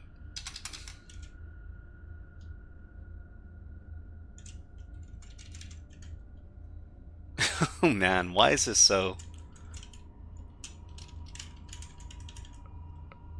Do this whole rigmarole. Zen says, I watched John Hammond in those... And are those videos a realistic view of hackers and cybersecurity? What do you mean by realistic? John Hammond... Well, when John Hammond is doing like CTF stuff, then that's representative of CTF stuff. I would say that most of the time there's some aspect of the stuff that you're solving inside of CTFs that does relate to real cybersecurity. Xmetric says John Hammond Jurassic Park. You're probably joking, right? You're probably joking when you say that. CTF stuff is always non-real world. CTF stuff is almost all non-real world. I mean, it can be applied to real world stuff, but it really depends on the CTF. Some CTF stuff is very separate from real world stuff, but your mileage does vary. I'd say that the stuff that John Hammond does. Xmetric says, I mean, it was real world circa 1990 to 2010-ish. Well, it really depends on the CTF stuff that we're talking about, because not all the CTF stuff is going to be stuff from, like a long time ago. Okay, let's run the for loop. Run a for loop to complete the steps. Okay, let's see if this actually works. Nope.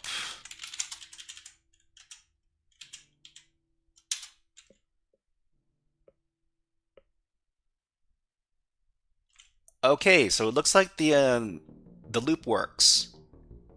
So we go up until step 10, and the last thing we need to do in the script is receive the flag. So receive the flag. And that is s dot. So we can do receive, what is it? Until a new line, until something appears. R.interactive allows you to interact with the connection directly. Okay, so we can go into interactive mode after this point. Or maybe we'll just receive like 1024 and then print that out. R dot receive.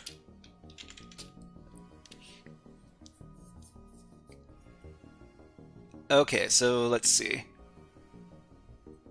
Xmetric says it's mostly things to develop a skill set which is used in combination with other things. I guess it's real world. Like Bandit is a prime example of something that you'd almost never see in the wild. Okay, but the skills you learn from it apply 100%. Thanks, guys. Second of Mine says, I've gone from a SQLite admin interface to a domain admin circa 2021. Real world scenario 2. SQLite admin interface to domain admin 2021.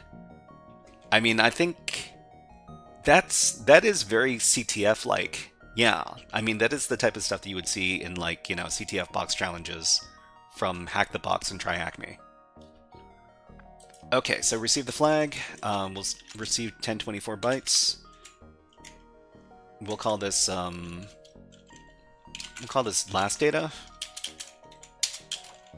and then we'll print it out. Okay. Happened on a real engagement. Client was concerned about a tester with cloud experience. Yeah. Oh, are you talking about... Wait. Did you go in through Azure? You're talking about domain admin, so cloud experience, it has to be Azure. Let me know if that's the case.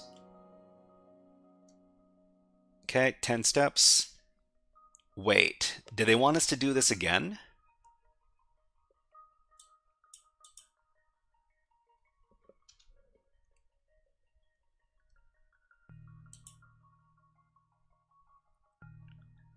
So let's see. Step 10 starts with -2825. This is not the same. This is not the same. Okay, so let's just receive a bunch of information.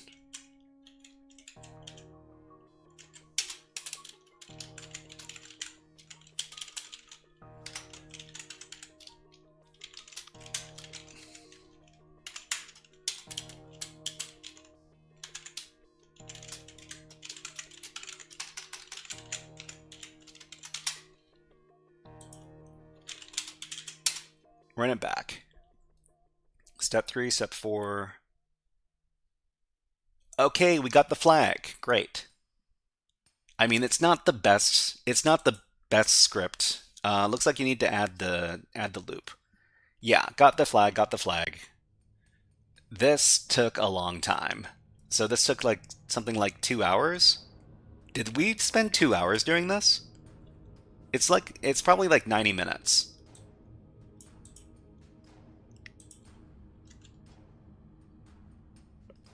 Okay, so this is the flag. Great. GG. Just need to clean up some output. Yeah. It's not easily... Not exactly a super easy challenge. I mean, this is the type of challenge you would see in a CTF. I think I've seen like this exact challenge, but in Pico CTF. But in Pico CTF, you weren't looping it. You were doing different operations for each step. And there are like 5 steps, and you had to do like a bunch of bitwise operations. It could be what was it? It could be and, it could be or, it could be like bitwise shift left or right, and it came in a random order, and that took a really long time to code. Next challenge is binary. Yeah. This is actually not. So this is like software hacking, like the category. The category is software hacking, but it didn't actually involve us hacking any software. It was just, you know, making a script. But anyways, let's submit that flag.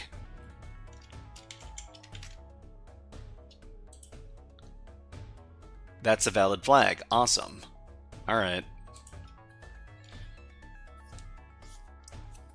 Okay, so Sick in the Mind says it was PHP Lightadmin on Windows. It is software. It just uses a network socket. Okay. But this isn't doing a buffer overflow, which is what I associate with doing like binx stuff. Okay, so we need to clean this up a little bit. We don't need to clean it up by very much. But we do need to get rid of all this stuff in the comments.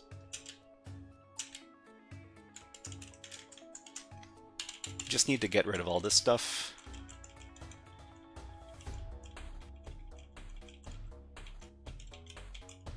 And we do need to close the socket at the end, just to be polite.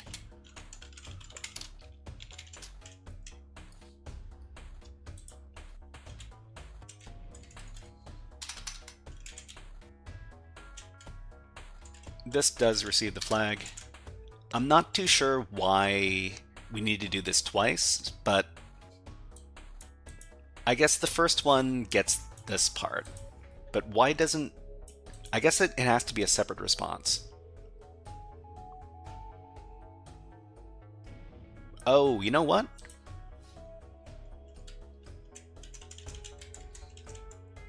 I think we need to send another new line.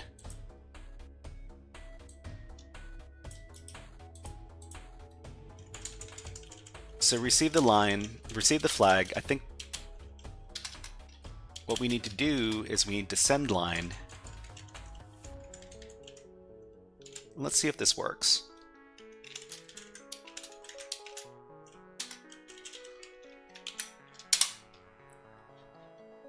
Next step from that would be to buffer overflow in a socket app. Yeah. Step 1, step 10. Okay, so apparently, for some reason we need to receive the data twice. I'm not exactly sure why that is.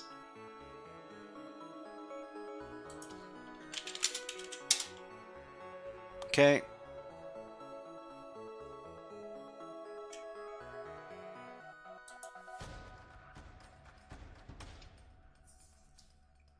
Yeah. Let's see. You need to receive until B flag on the last receive and receive line to get the flag.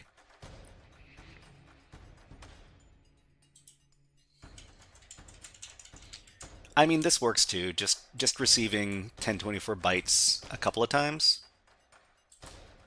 That works just dandy. Anyways, I'll call this a day. Because we got a working script. And it's not the best, but it works okay for what we have. Okay, let's go ahead and record this.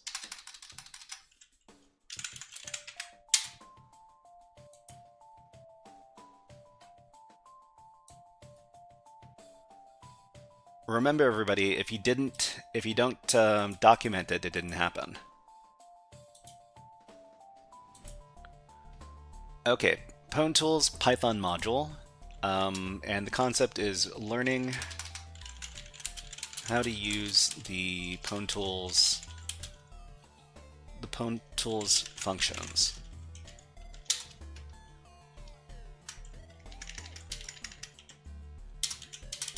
So what we need to do here is we need to download the Python script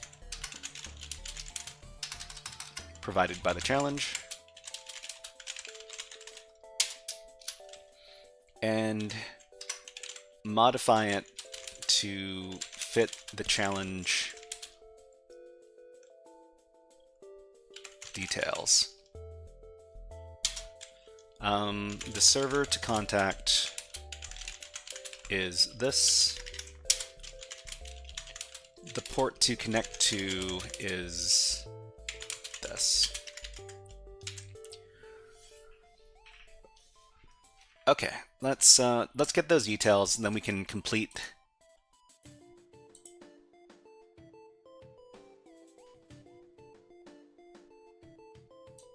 the challenge, and then move on to the next part of the stream. I think the port is 13,000. This script will get the job done.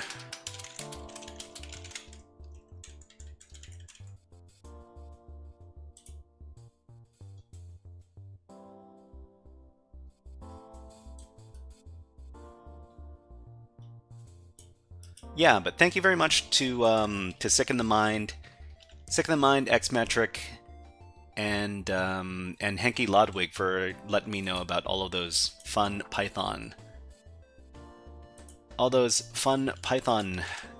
tips and tricks. Okay, so this is done. We'll commit these changes.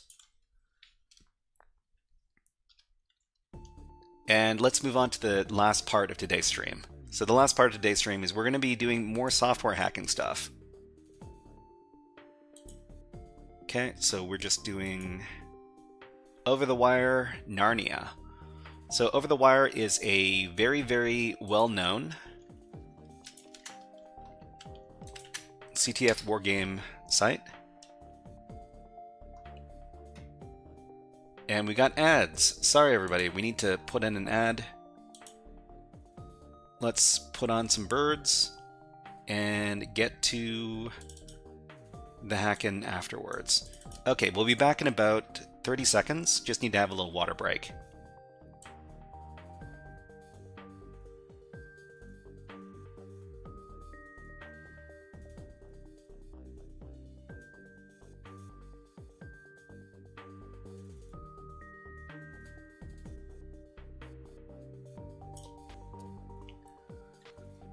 Okay, everybody, so this last portion is going to be, we're going to go on for about another 90 minutes. And after that, we should be about ready to finish up. I don't know, I'm pretty sure we're going to get stuck at some point, but we'll see how far we can get before we get stuck.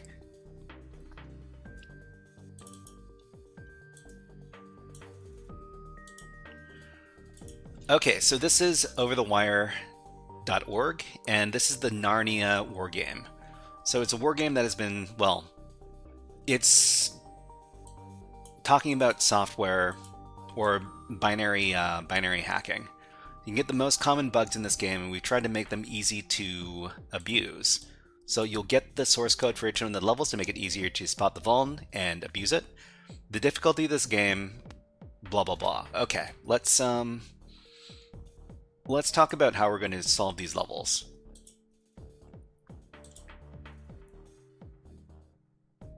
Let's see, OverTheWire.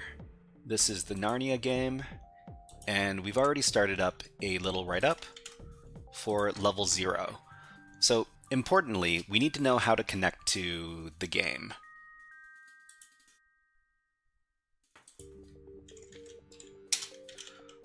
So this is the SSH command we use to connect, and these are the credentials we're going to be using. So username Narnia0, password Narnia0. So I'm not too sure what the concept is for this level yet. We just need to connect and then figure it out.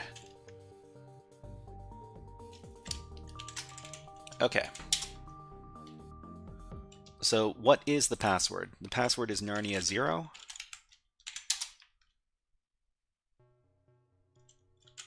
Okay, so we're connected to the game. I'm pretty sure that we need to go into the Narnia directory to access the stuff from the levels. So we're on Narnia level 0. We've got an executable, a binary to abuse, and then we've got the C file that has the source code for the binary. So we should probably, we'll just try running the Narnia0 binary here. So correct val's value from hex 414141 to dead beef. So these are hexadecimal values we need to manipulate here. And here's your chance. So if we send just a bunch of B's over here,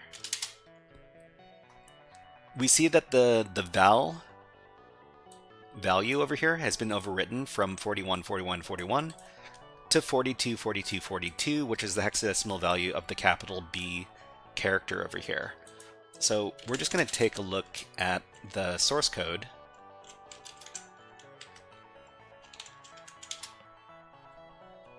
And the source code is in C language.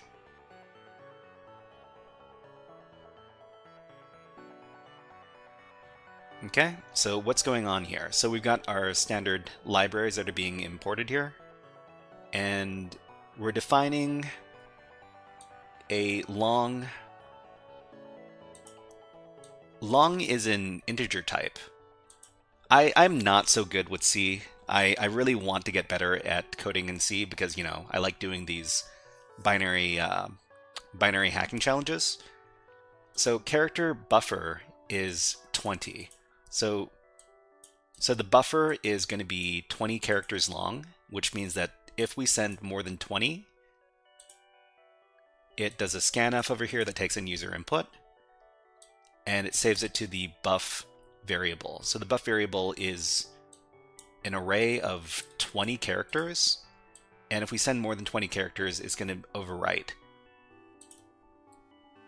So I'm pretty sure that we saw evidence that when we overwrite the buffer over here, it overflows into the val variable over here, and it changes it from its initial value, which is hex 414141, to whatever we send as the user input. So we see here we've also got if value is exactly equal to hex dead beef, then set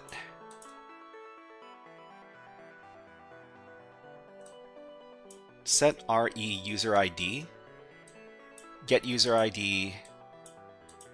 ID, and then run system bin sh. So it essentially gives us a shell session as the user that the binary is running as. And if we take a look at which user owns this binary here, so Narnia 0 is a binary that's owned by the Narnia 1 user, and this is an SUID binary. SUID, a SUID binary, maybe? And which means that if we are able to successfully hack this binary, then we get access as the Narnia 1 user. Okay, so we need to send...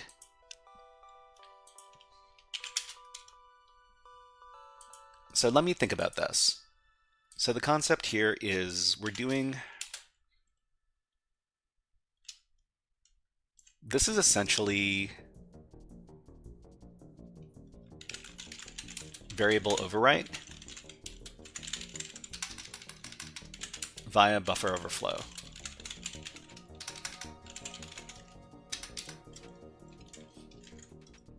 So how do we solve this?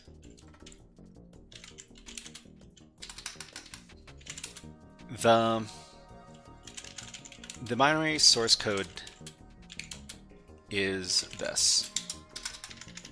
And we can go ahead and grab the source code and we can put it into our write-up.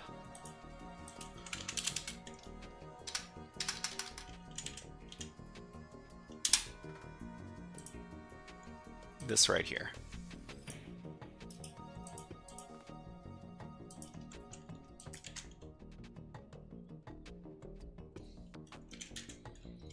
Okay, so what do we need to comment about the source code?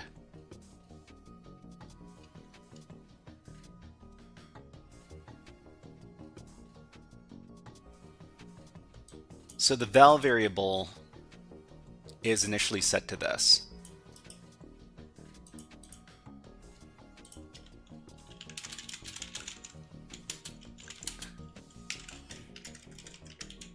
The val variable is set to this.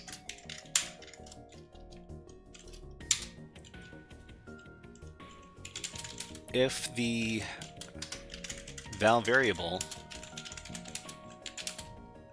is set to, what was it, hex deadbeef?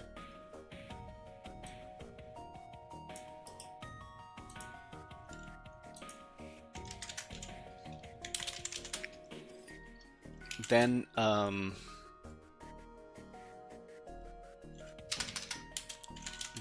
the sh binary is run with the permissions of the file owner, which is Narnia 1.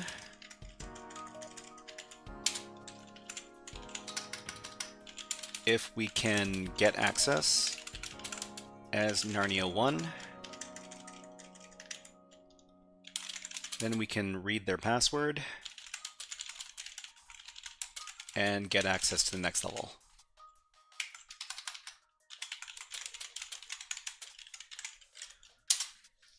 Okay. So we see here that the buff variable is set to 20 characters, or 20 bytes.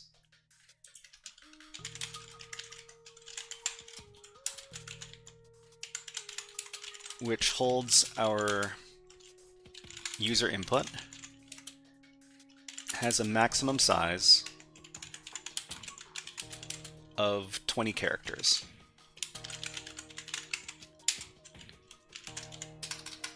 Any user input in excess of 20 characters will overflow the buffer and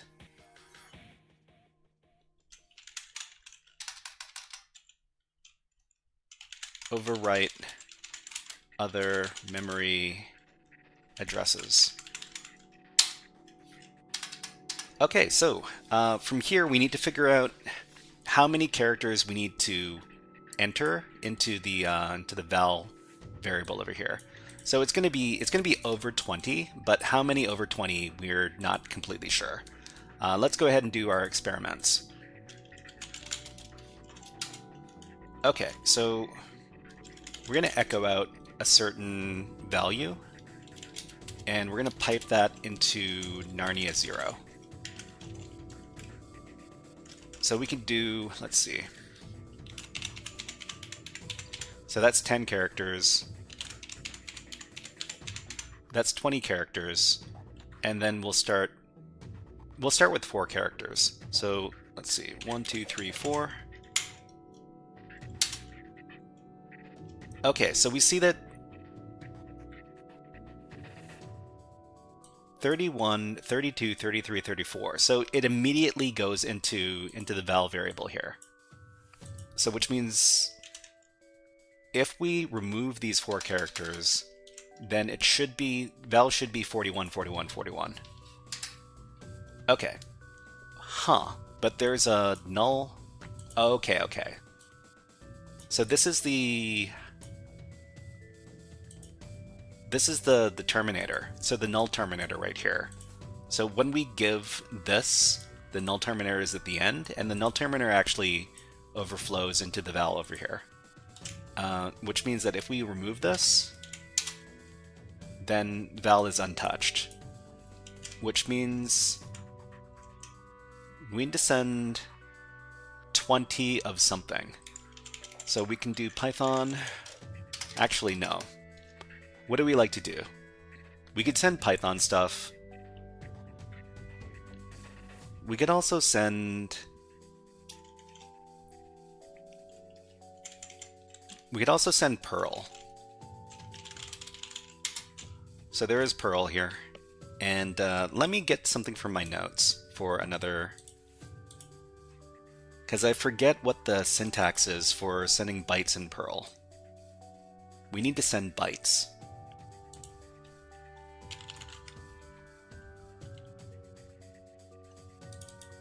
Okay, I've got my notes.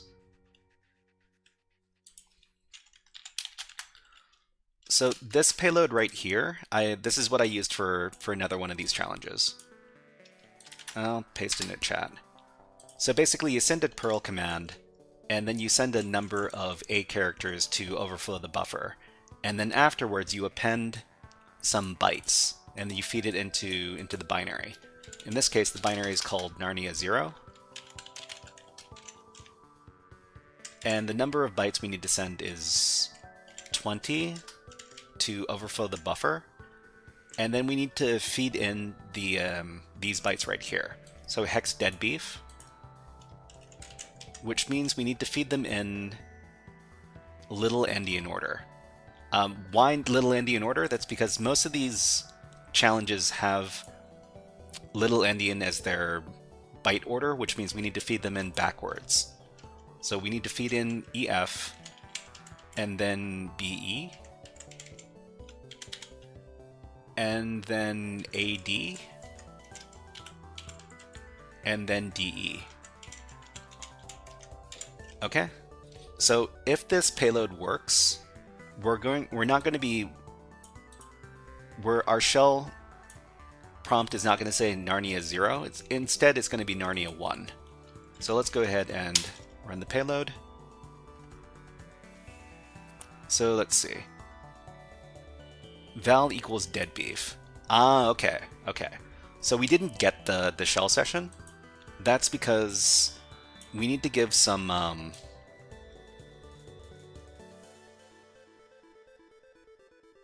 for challenges like this, we usually need to run the cat command as well.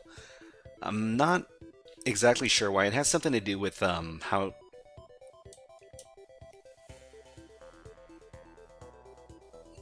It has something to do with how the shell command is interpreted, or the input-output streams. So it's like, I think we need to pipe this into cat, or end, what was it? Like this.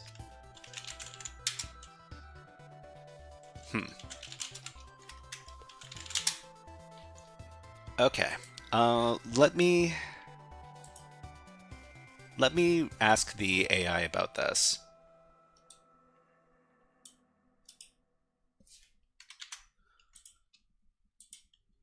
Because I'm pretty sure this is pretty common in buffer overflow challenges like this. Okay, converting. We are doing a binary hacking challenge. We give a payload, but don't get our interactive shell. This is the payload.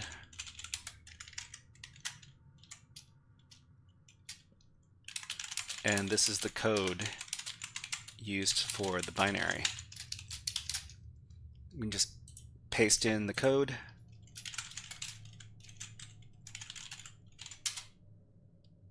Whoops. You want the C file.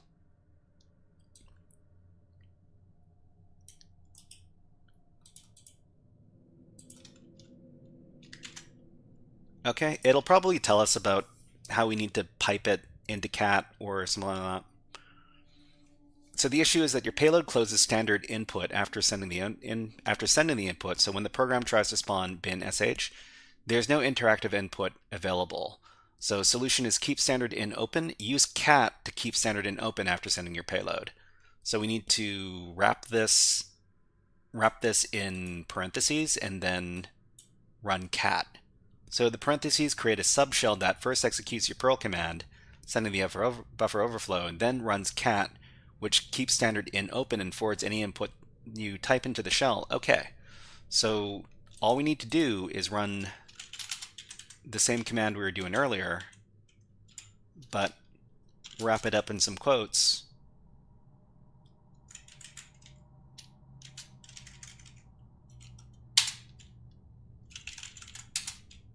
Now we're the Narnia 1 user. Okay, great. So we just need to move into home Narnia 1. Oh, okay. So I think the passwords should be in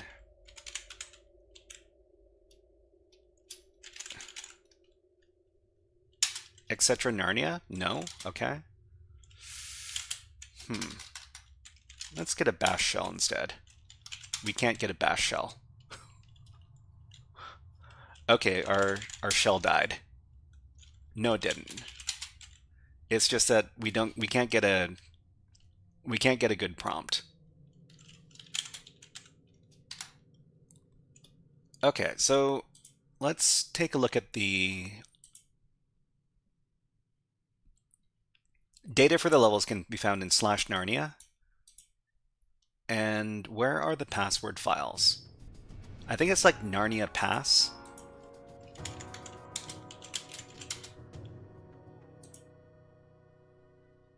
So where is it? Narnia. Narnia Pass. Okay, it's here.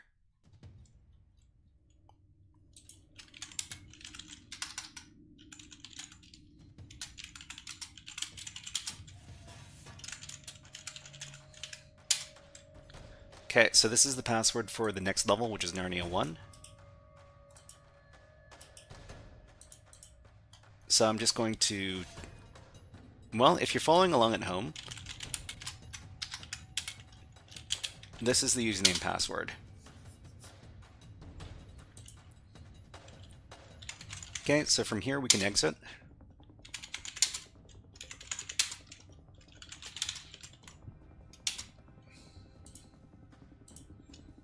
Okay, let's finish off the write-up here.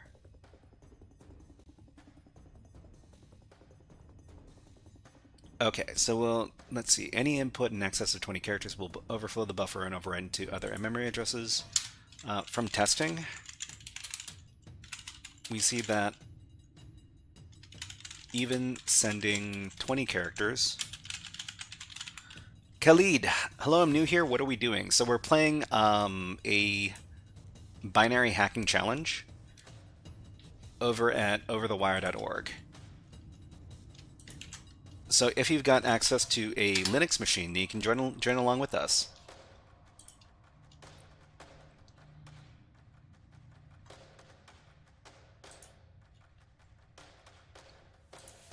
That sending 20 characters will overflow a null byte character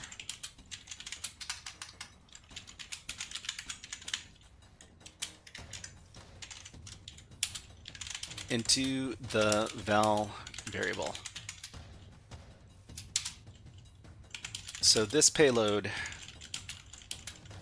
will get us our interactive shell as the Narnia 1 user.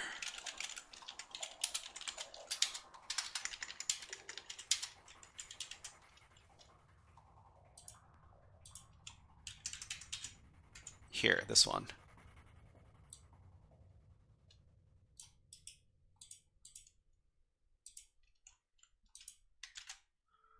I guess we should do some explanation here as well. So we're using Perl to send a number of A characters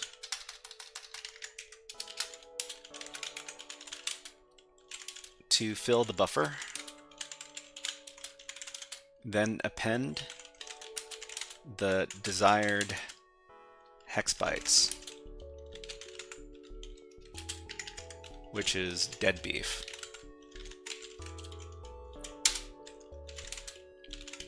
The reason we are sending the bytes in reverse order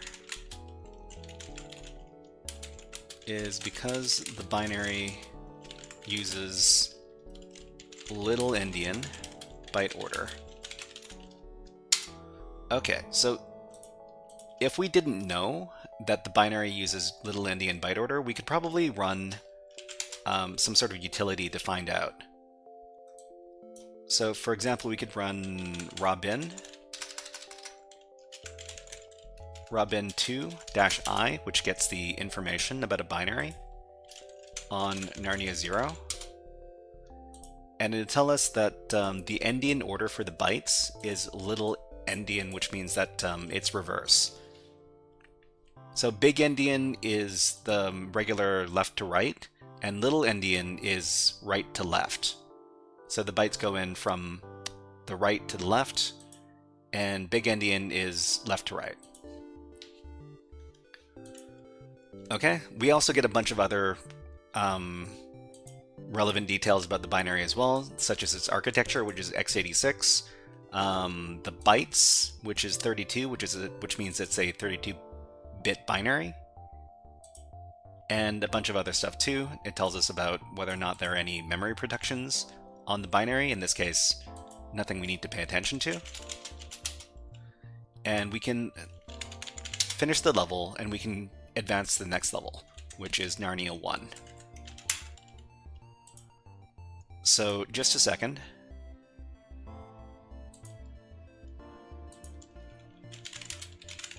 The reason why we need to send the cat command in a wrapper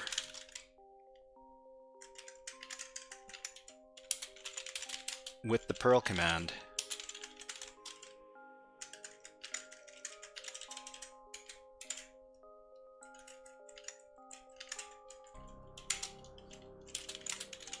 is because we need to keep the standard in, stdin,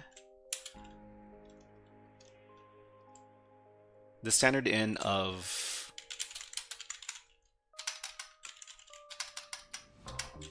what do we call it? We call it a shell or a terminal. Open so that we can send commands to the shell.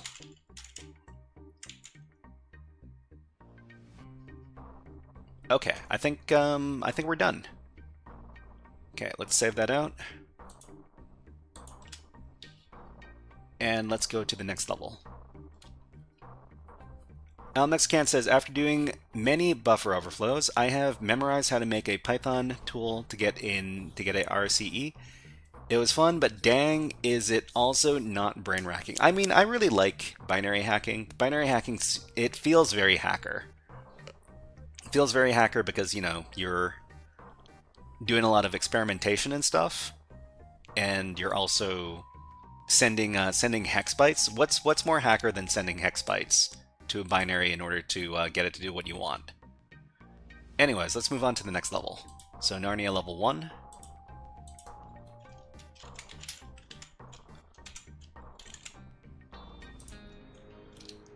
Okay, so for each one of these levels, there's going to be a username and password. There's going to be a concept we need to understand, and there's going to be a method of solving the challenge. Got me there. Sure. Yeah, I mean, it is really fun to do buffer overflow stuff. Method of solve. Okay, so this is Narnia 1, and what is that password? Here. Okay, the concept, we don't know what the concept is yet. We'll find out in just a second.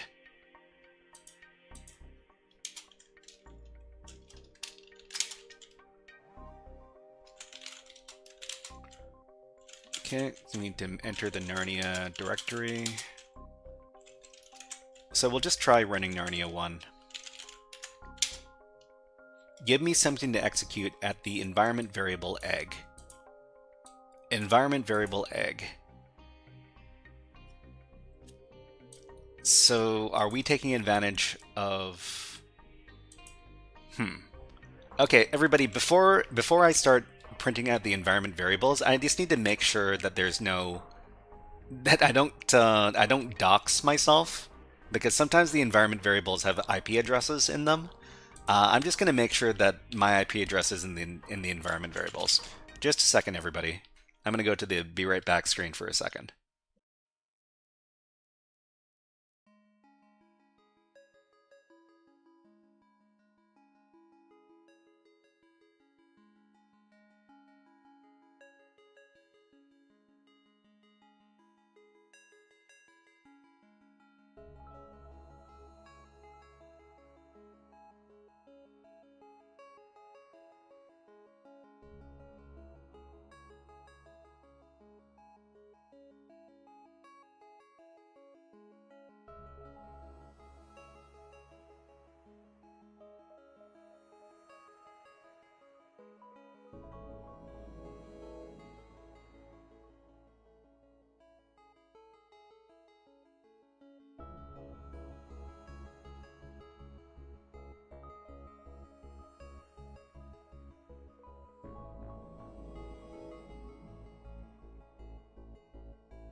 Okay, everybody, why did I need to do that? I need to do that because there's an SSH client environment variable and there's an SSH connection environment variable, which both leak my IP address. So I need to go in and change those so that I don't dox myself. All right. So let's continue. Let's take a look at the code for Narnia 1. It's not how you spell Narnia. Okay, so main function. So int ret not defined. Get environment egg equals null, then print this. Give me something to execute at the environment variable egg. Yeah, I wouldn't want to get got. All right, there's ads running on Twitch right now, so let me go ahead and put on the ads, and you know what? It's time to watch the birds shake the peanuts. We'll be back in about 30 seconds, just need to take a little water break.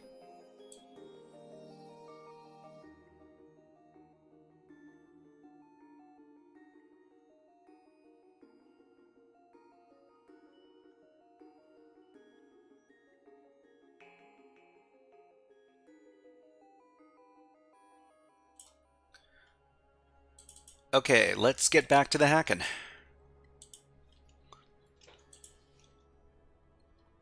Okay, so if there's no environment variable called egg, then it prints out give me something to execute in the environment variable egg, and then otherwise it does trying to execute egg return equals get environment egg ret. So I think what we need to do here is we just need to make the egg environment variable equal to bin sh. But I mean, I could be wrong. Let's give this a shot. Okay, so export egg equals bin. Actually, it is bin sh, right? User bin sh.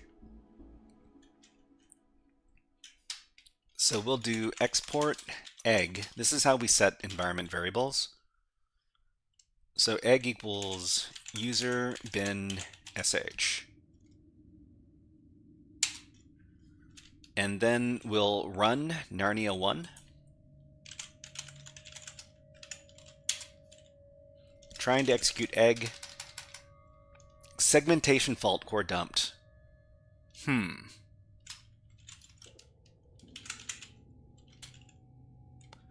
Oh, you know what? Okay. So I don't think we can get an interactive shell here, but what we can do is we can just print out the password for the next level. So let's try that. So egg equals a command. So the command is going to be cat, let's see, etc. Narnia pass, Narnia 2.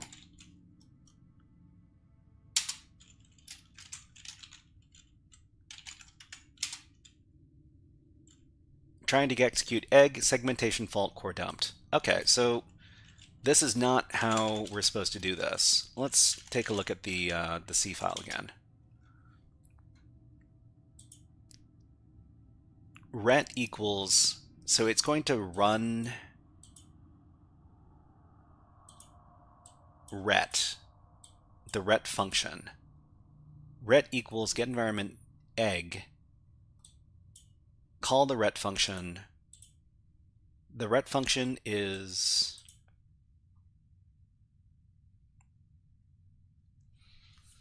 I could have sworn that all we need to do is we need to give a command over here, but maybe that's not the case.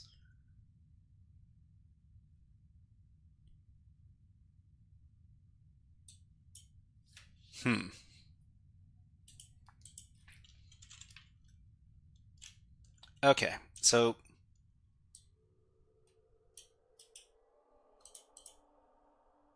we'll ask Claude. start a new conversation. Okay, in this code, we are trying to do a binary hack.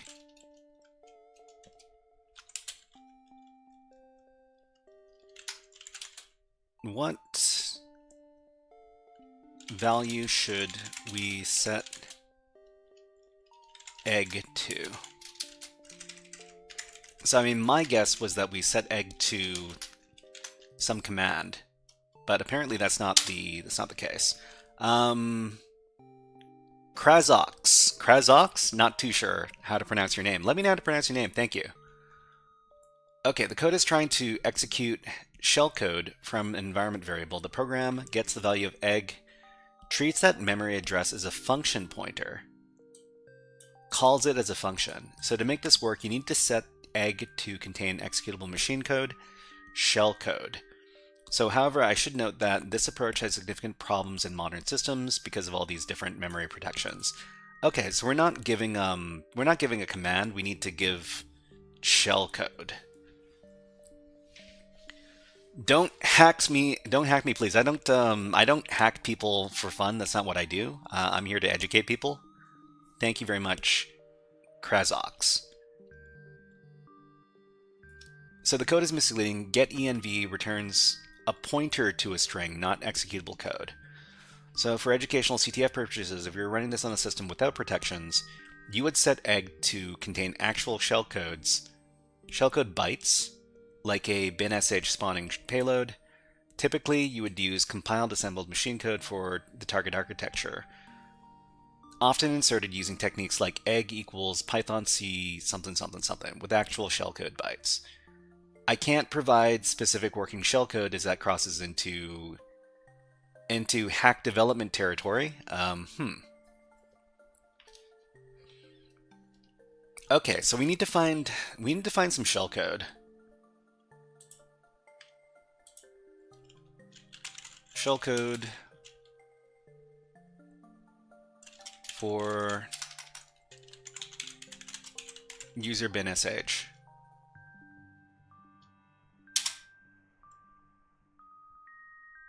Okay, so let's see. Linux x64 bin_sh.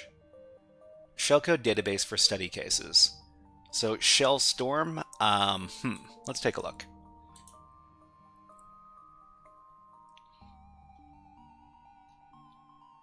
So let's see. They've got a bunch of examples here. Let's go user bin_sh. Doesn't exist. How about bin bash? Which bash? User bin bash. I wonder if bin_sh works. Okay, bin_sh does work. We don't necessarily need to use user bin_sh.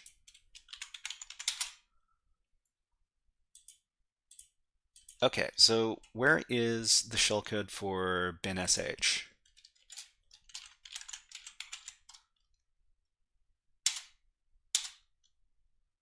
So we want something very, very simple. We'll start at the beginning of the page.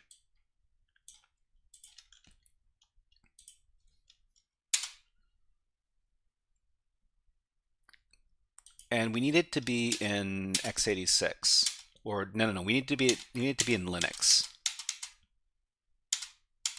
FreeBSD, and let's just scroll down to Linux. So Linux x86, x86 64. These are not 64-bit binaries, so we can't use 64-bit shellcode.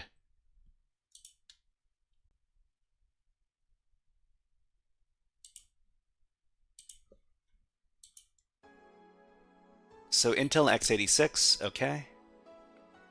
Where is...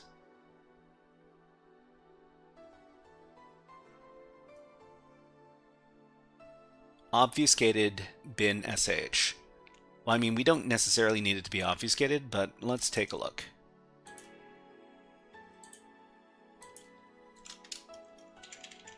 Okay, so obfuscated bin sh, 30 bytes.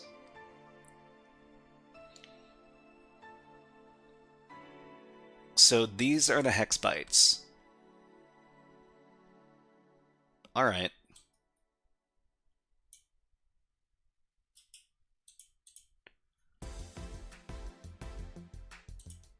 So how do we put it? How do we put this in the environment variable? Let's see. So export egg equals $Python C something something something with the actual shellcode bytes. So I mean, we could probably do this. So these are the shellcode bytes. We're going to put this between some quotes. Whoops. And this is a Perl command. Or we're going to make it a Perl command. Let's go back to our previous write-up.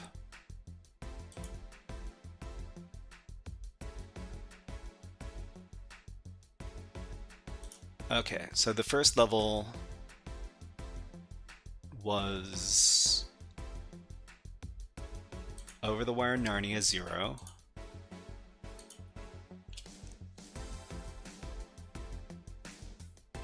And we used this Perl command to create the hex bytes.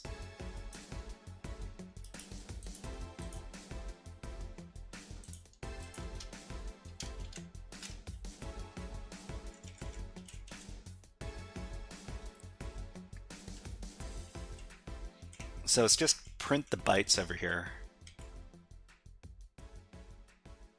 Why does it look like that?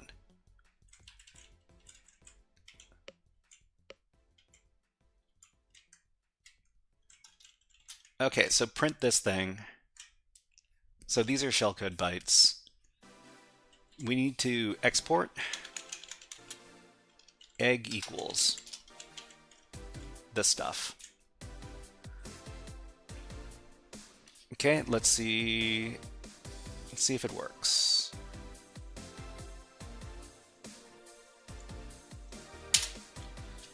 Okay, so if we get our environment variable,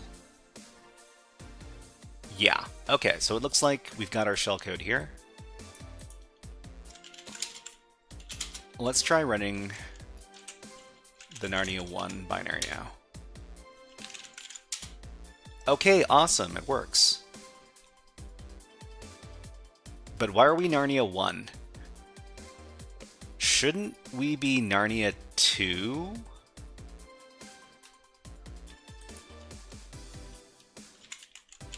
Let's exit out of here.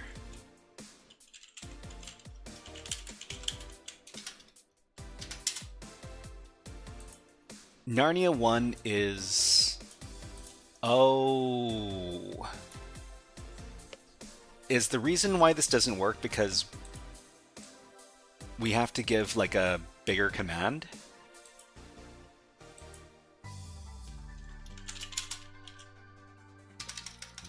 So it's we have to I think what we need to do is we need to preserve the permissions when we run sh.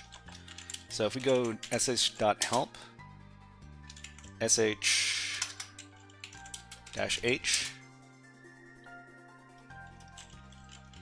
man sh. Okay, so we need to do -p for privileged. Do not attempt to reset effective UID that does not match the UID. So most of the time when we do these kind of privilege escalation techniques, we need to do bin bash -p.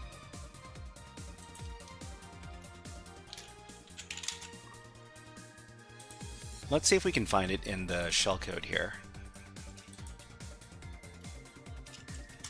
So bin bash -p here. So this is, yeah, all right.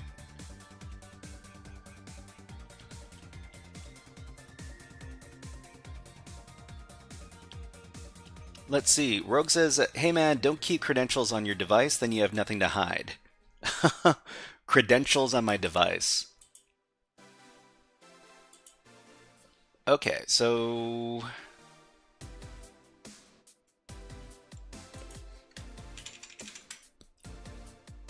Object dump, you can see the shellcode. Here's the code written in NASM. Great. Oh, okay. This is a pretty big...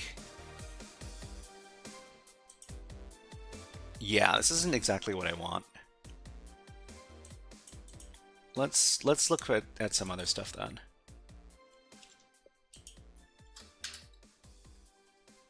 This is a netcat command, but we don't want a netcat command.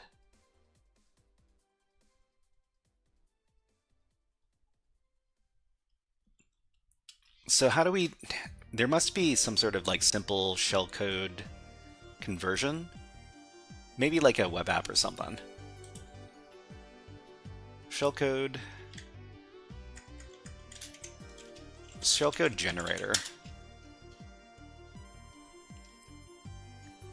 There are also tools out there that create shellcode, like really primitive shellcode. I think MSF Venom can generate shellcode as well.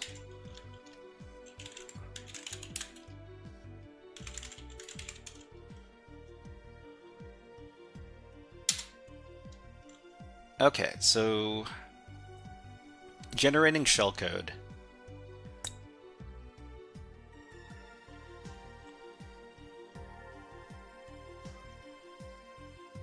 Okay, I'll try asking. Copilot does it all. Maybe? Okay, so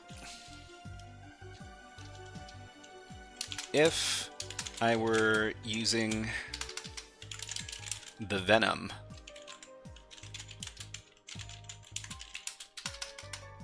what syntax would I use with the command to generate shellcode?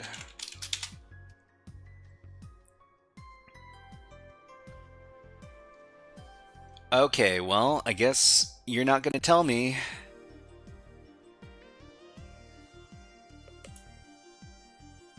Alright, let me get a cheat sheet.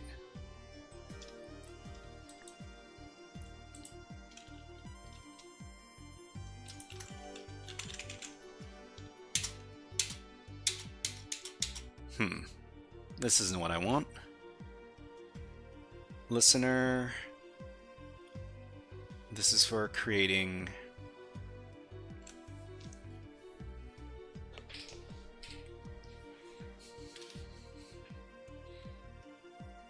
doesn't always get it right. No worries, no worries.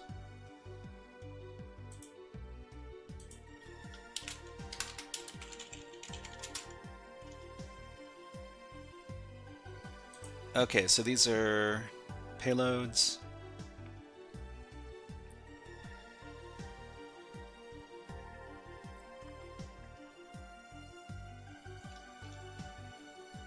Okay.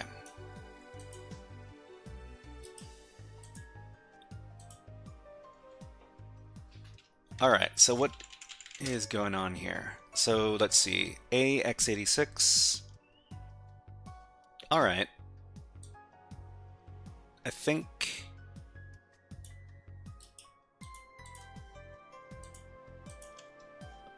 we'll generate the code on our terminal.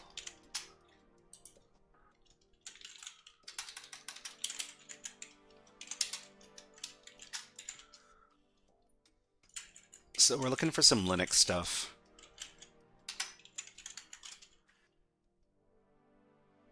Format Python. x86 alpha mix seems okay, but we want it to run a specific, like an arbitrary payload. Plugged in a USB OMG programmer chip, and I used my Copilot to remove any payloads created by plugging it in. It was secondhand, purchased in private via Silicon Labs. Yeah, I mean, I've heard about that about the wire, but I haven't heard, yeah, too much about. I guess the USB is the wire because it uses like a USB-C connection, I think. Is it USB-C or is it USB? Which USB does it use? Okay, so we want it to run an arbitrary command. Maybe we can get a help for this.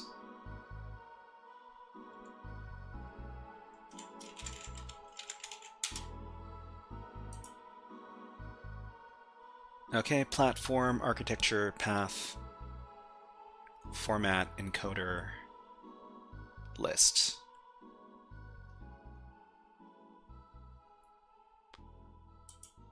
Okay, so how do we get it to run non-alphanumeric characters?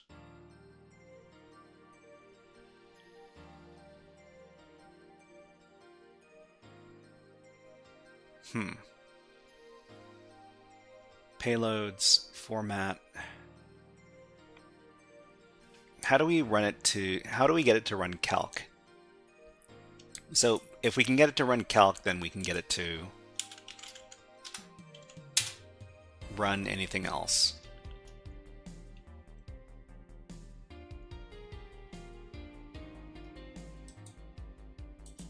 Okay, let's look up calc. Nope, not here.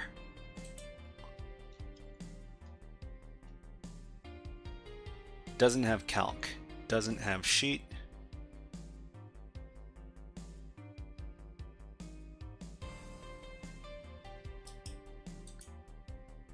Callbacks, cheat sheet, obfuscation.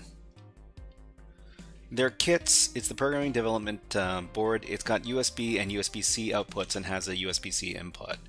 Yeah, that's what I thought. Calculate. Just the word calculate.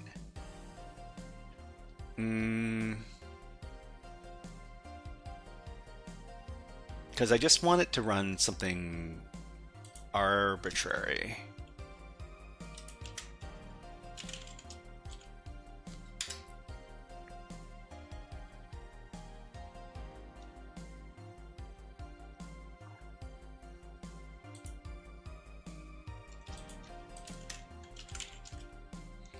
Okay, our payload calc, but this isn't, this is C.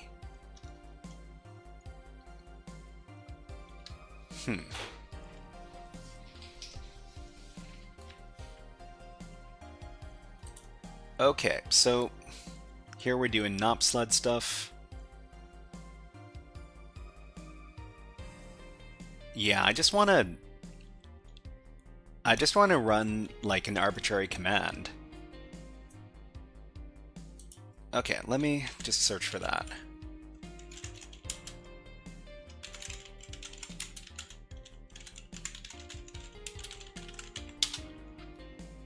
Okay, I want to learn the whole of Hack5's equipment, but not paying for any more of their stuff. I want you want hardware for free. If you want software for free, it's a lot easier to obtain. If you want hardware for free, that's tough.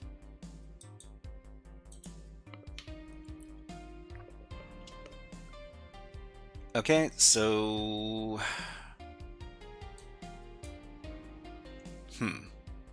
nope, this isn't what I'm looking for.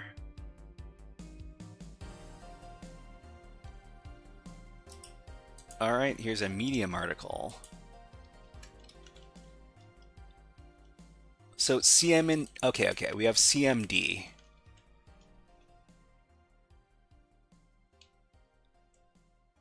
CMD equals ID. Okay, so I think this is the payload that we're looking for.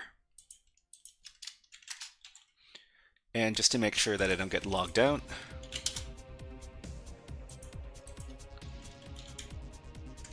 format C. So I mean, we prefer format Python. CMD equals bin sh-p.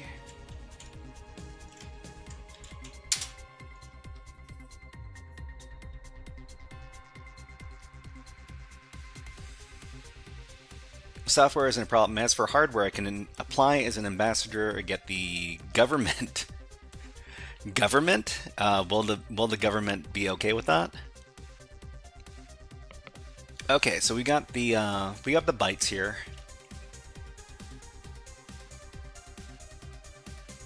We just need to edit this down.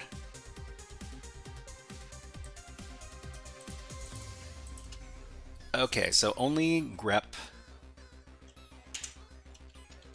So run the thing. Grep out only the lines with plus equals.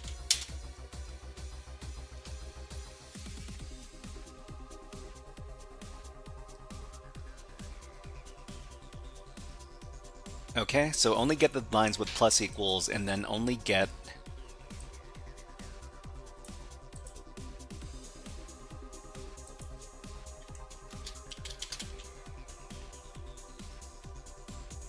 tr, was it cut?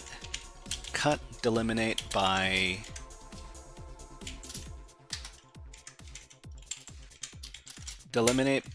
the double quote, and get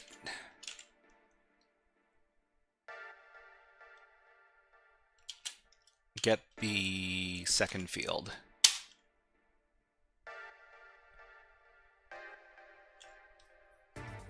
Okay, so this is good, and then we need to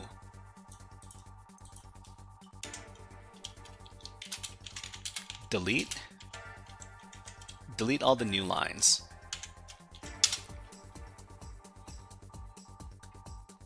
Okay, they do whatever told for king and country, right? So you're you live in Scotland, so all right. So all right. I mean, if it works out for you, then that's great. Okay, so we got the payload here. Let's go back. We're exporting something something.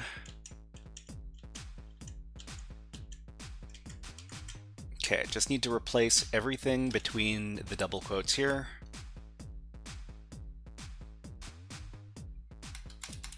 With that new shellcode. Command substitution ignored null byte in input. Oh. Command substitution ignored null byte in input. So there are null bytes in here.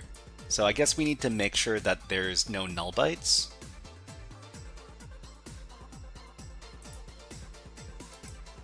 Okay, so let's see.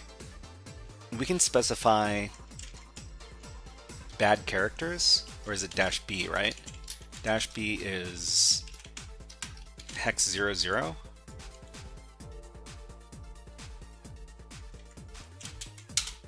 To make sure that there's no well, what's a null byte? So the null byte is a 00. The 00 byte over here, it's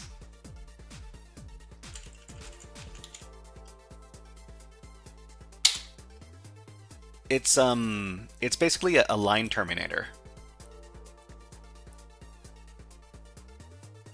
Okay, so there's no line terminators in here, but the payload becomes bigger.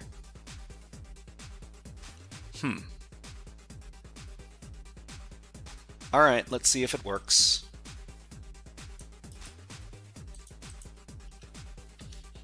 Basically tells something to stop. Okay, so we got, yeah, so I think, yeah, there's no line terminators here now. There's no null bytes. Let's get...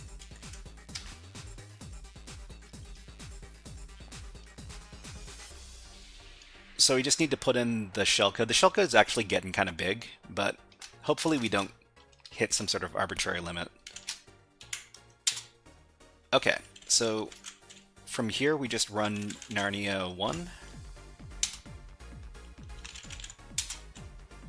We're still running as Narnia 1. This is no good. So I mean, the shellcode did work. We got a shell. But we got a shell as Narnia 1.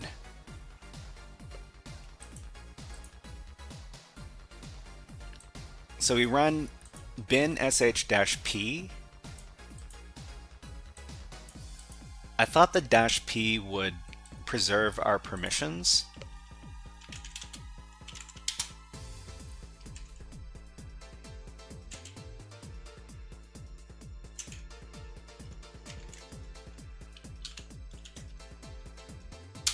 Yeah, man sh. So if we run bin sh with -p, we should be able to preserve our user permissions. Yeah, but it doesn't. We ran the shellcode here that runs the command /bin/sh-p, but it didn't work. Thank you very much for following TheoryCat135. Thank you. You know what we haven't done in a while? We haven't done a Hack the Planet. Hack the planet! Hack the planet! Shut up and get it. Okay, so I guess we can talk a little bit with the AI about this. It won't give us the exact shellcode, unfortunately. Alright, so I've been working with some shellcode to run, what was it? Bin sh, and I've tried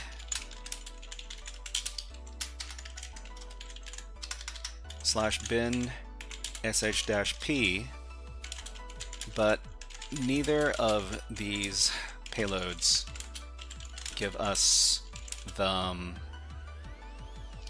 SUID binary owner's permissions, which is Narnia 2.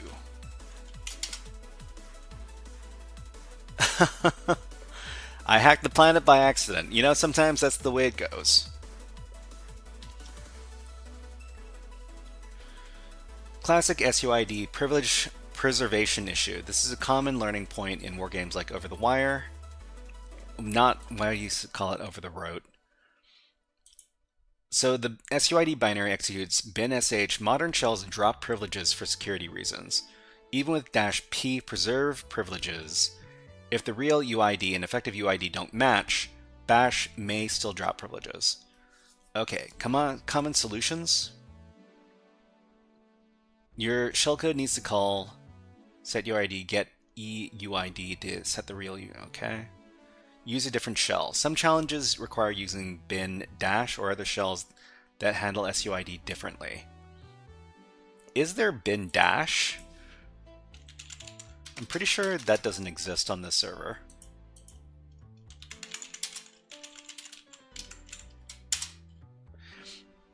What is dash? I've never heard of it.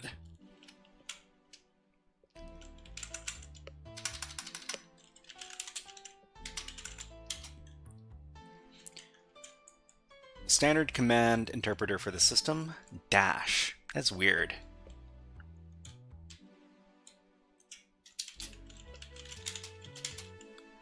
Okay, so what are we talking about? Some challenges require using bin dash or other shells that handle SUID differently. Direct syscall approach. Instead of spawning a shell, your shellcode could directly read or cat the password file or execute specific commands. Check the shellcode's syscalls. Make sure that your shellcode is actually calling. Set UID 0. So for Narnia 2 specifically, without giving away the full solution, the shellcode needs to be properly set UIDs before spawning the shell. Look for shellcode that includes set UID, set REUID, or set UID calls.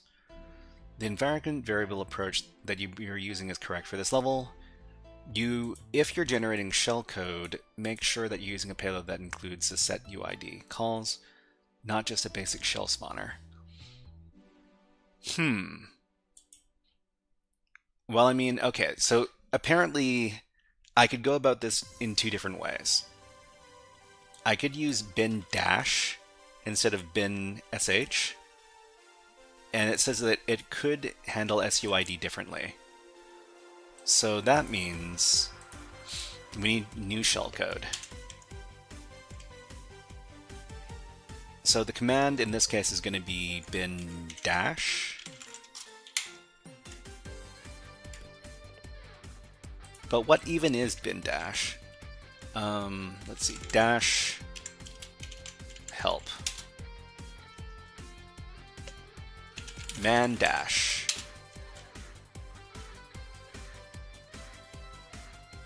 So is there a dash p for bin dash?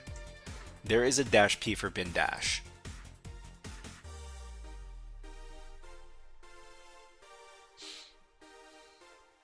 Okay, so let's try making new shellcode with the dash p here.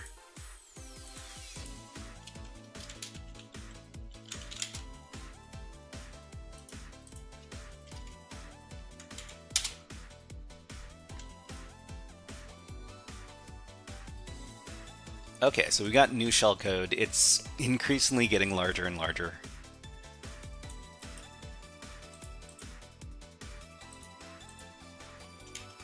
We just need to do a new import for the egg variable.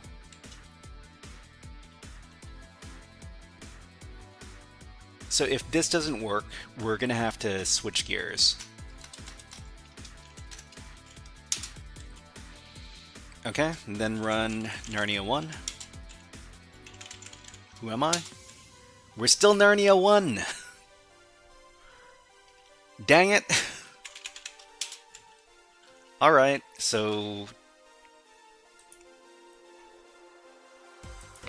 Alright, so what does it say? Set EUID, common solutions for SUID hacking challenges.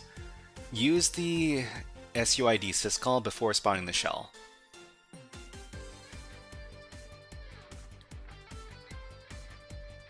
Let's see, Mexican says, I recall that MSFM runs with the argument -b to remove specific bytes. Yeah, we're doing that right now. So in here, when we run the command here, we do -b to remove bad bytes. And the bad bytes, what that we're removing are the null byte here. Okay, so the command has to be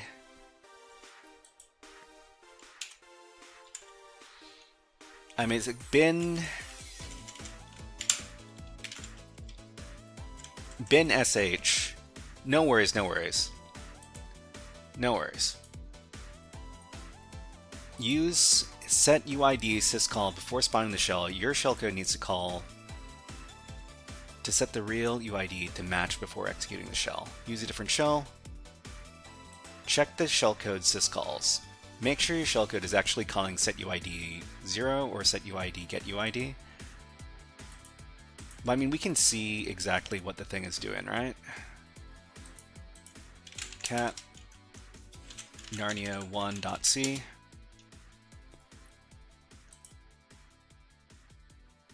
So this is, I mean, this code isn't setting any UIDs.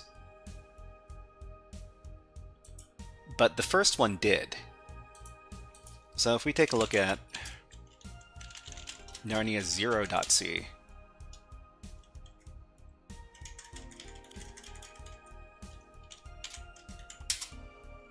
permission denied, we can't take a look at it. That's okay, we can take a look at it from here.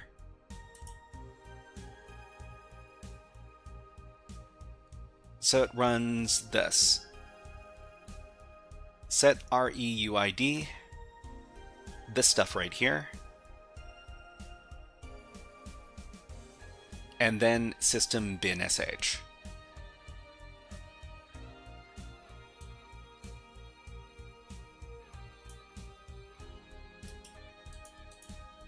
Okay, but how do these translate into Linux commands? Okay. So what we want to do is run the Linux equivalent of these C code instructions.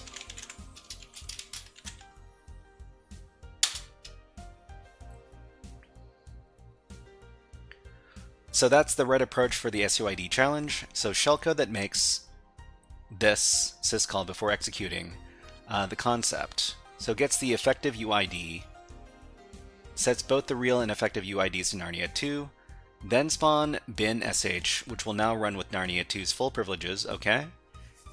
And write system shell, let's see, manually assemble the system calls, find existing shellcode.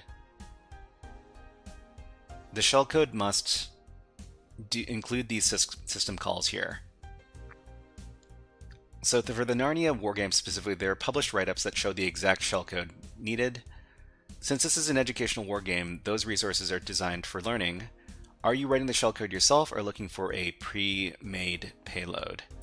So, okay, so if we wanted, what was it, bash commands that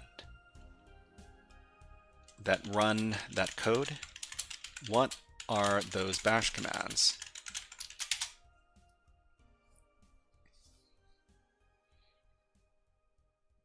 Okay, so if you want to run those operations from bash commands rather than shellcode, you can't directly call this from bash itself. You have a few small options.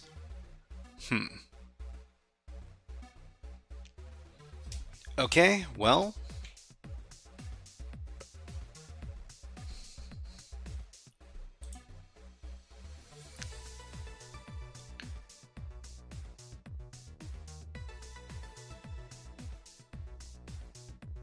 for the Narnia 2 challenge specifically, you're probably constrained to what you can put in the egg environment variable as shellcode. As someone who's used DeepSeek, I do wonder what the difference with, for Claude AI is. I mean, I hear that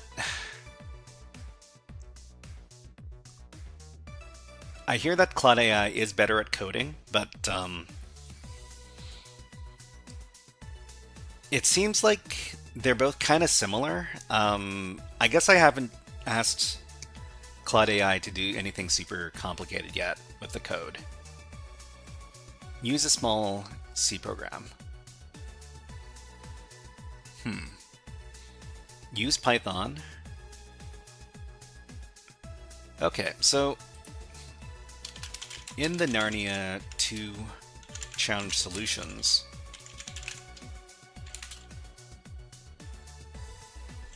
do they reference well-known shellcode, or do they create their own?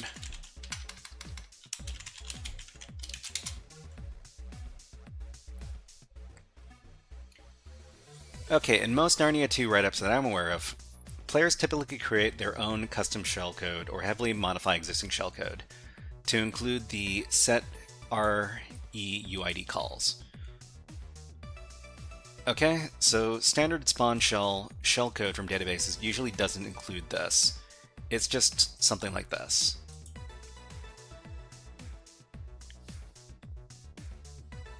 You need compact shellcode that fits the specific goal.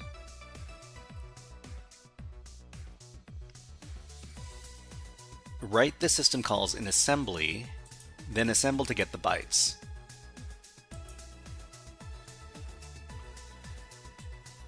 Use shellcode from other CTF solutions. It does seem like it's specific to coding.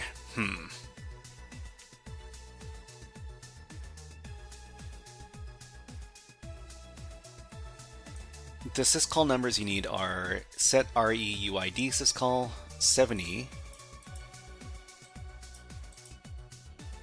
Most write-ups talk through the assembly construction process as part of the solution. We'd like guidance on the assembly structure.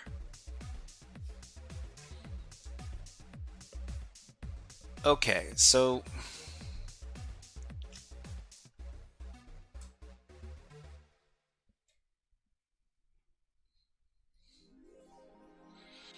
Edwin Seb says, is this the intended Privesc path? You know what? I don't know. I don't know if this is the intended path. So we've tried using a tool to create the shellcode, but every time we create the shellcode with a simple command, like bin sh-p, it doesn't quite work because of the way the binary is created. So the way the binary is created in this case, it doesn't set your effective UID to the one for the privileged user. So we need to find some way to insert that into the shellcode. But Edwin Seb, hey, welcome to the stream. Nice to see you here. Let's give you a fun video redeem. How about some Nyan Cat? Actually, let's give you some Jurassic Park.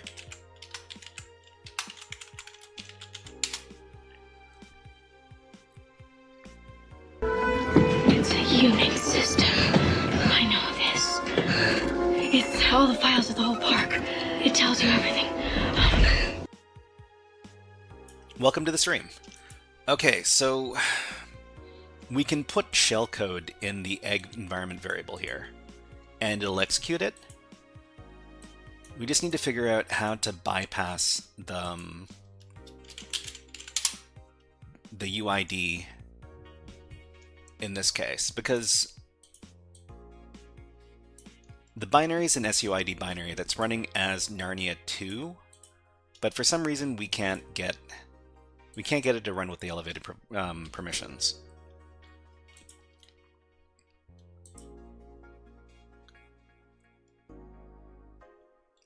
Okay, so the assembly structure, we need the x86 assembly to both set the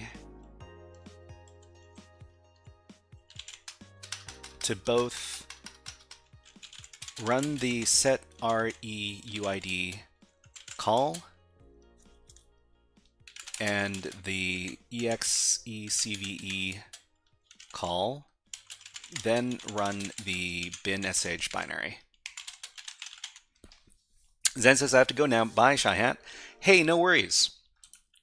Thank you very much for coming by. Let's give you a Nyan Cat to see you out. Hope to see you next time.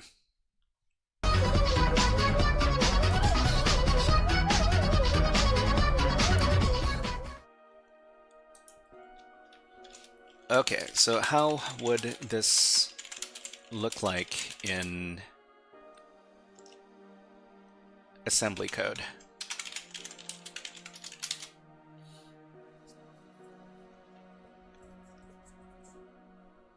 Okay, I would need to decline providing specific assembly code for this. Okay.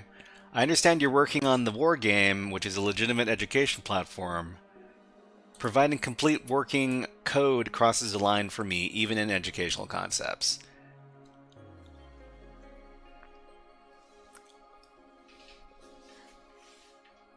Okay.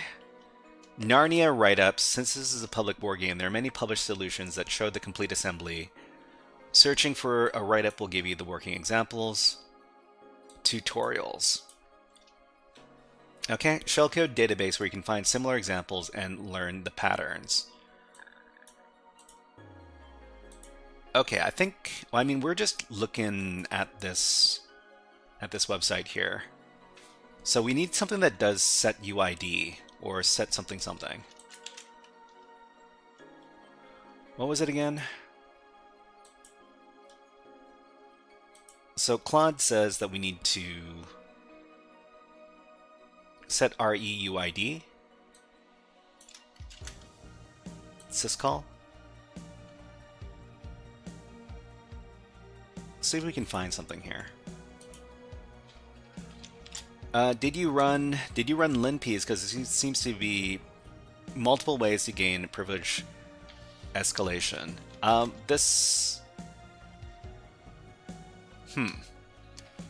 So set REUID and execute bin user bin python. Execute user bin python. So is there one for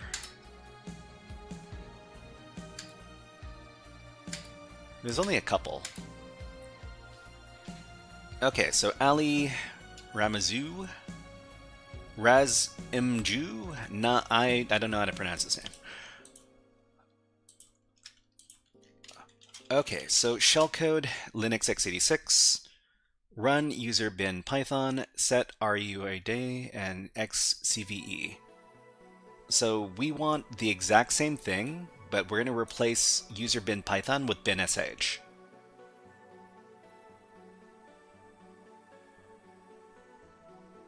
So how do we... which part of this do we need to replace?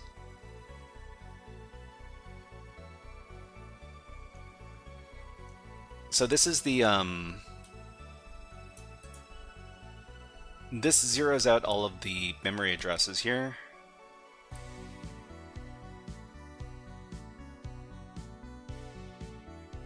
Okay, so, I mean, we've got the assembly here.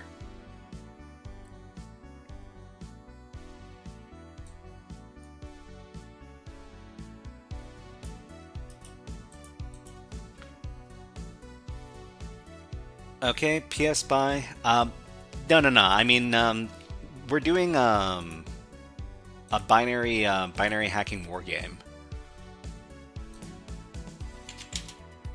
This is all about hacking binaries.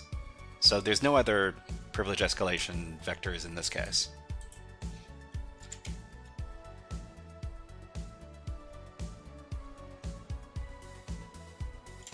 Okay, so let's ask Claude.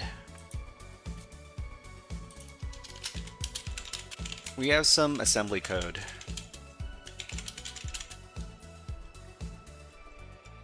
That runs Python. That runs the Python binary.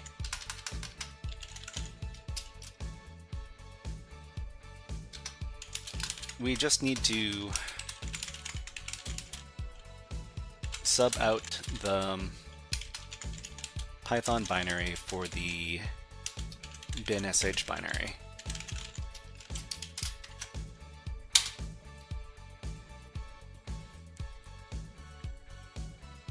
Okay, I can help you understand how to modify this. What do you need to change?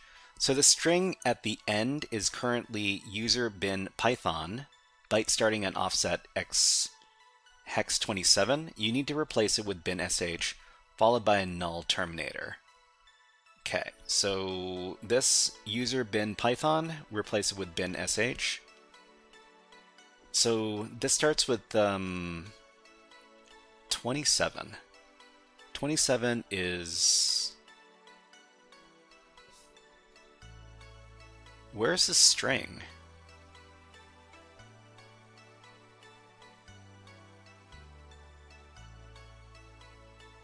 So 2F7573.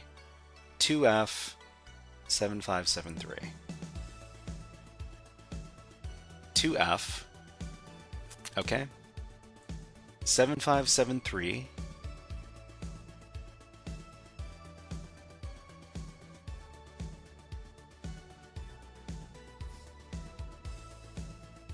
Replace it with bin sh. So 2F 6269 6E 2F 7368.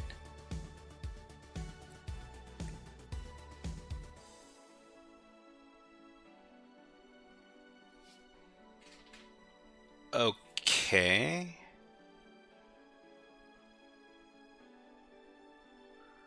But what is all this stuff then?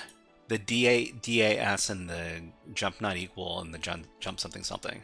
I guess this is what it would be interpreted as if it was literal instructions, maybe? I'm not sure. So we replace everything until the 6E. So the 6E is located where? Here. We're inserting these characters 2 at a time or 3 at a time.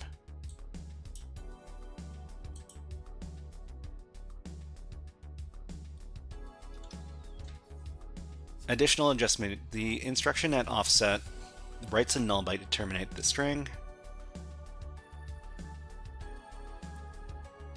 you need to change, so that you need to change the length. So 15 bytes, this is 7 bytes, 8 bytes total. The pointers at the offsets need adjustment based on the new string length. Okay, so this shellcode structure uses the setREUID call, followed by exec, which is exactly what you need for the Narnia 2 challenge. I mean, if that's the case, then I'm really happy. Well, we'll see.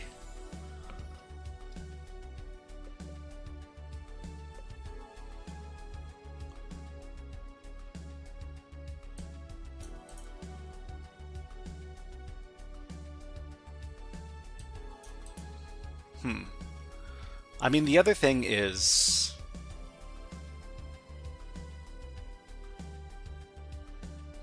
Okay, so if we're to create the shellcode here, this would be a... Thank you very much for following, FireDog99. Welcome to the stream. We're going to call this ASM stuff. So shell.asm.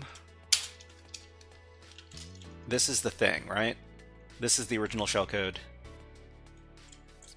We need to start replacing this. 22, 27.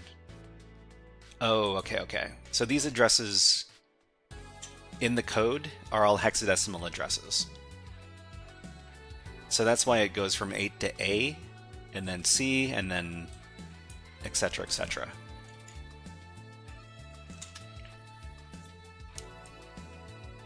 Somniasm, hello, nice to see you here. Reverse engineering? No, we're writing shellcode for binary hacking.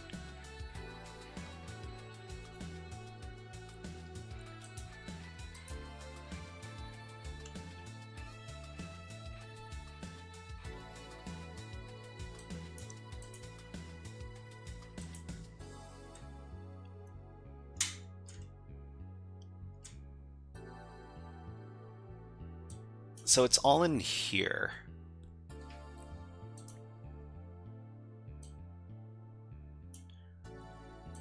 I'll ask the AI to help me rewrite this, because I don't feel like doing all this calculation stuff. I wonder if we need to start first and last.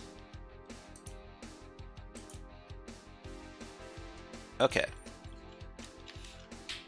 Directly, yeah, so we're creating assembly stuff. Okay, we need to...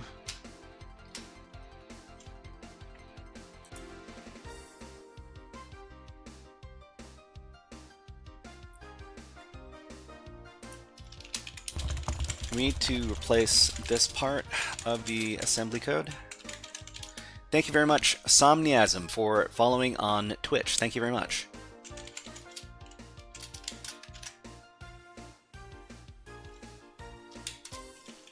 Do we need to replace the instructions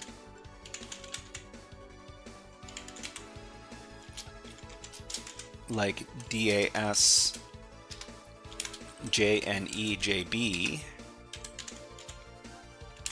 Or do they all stay the same?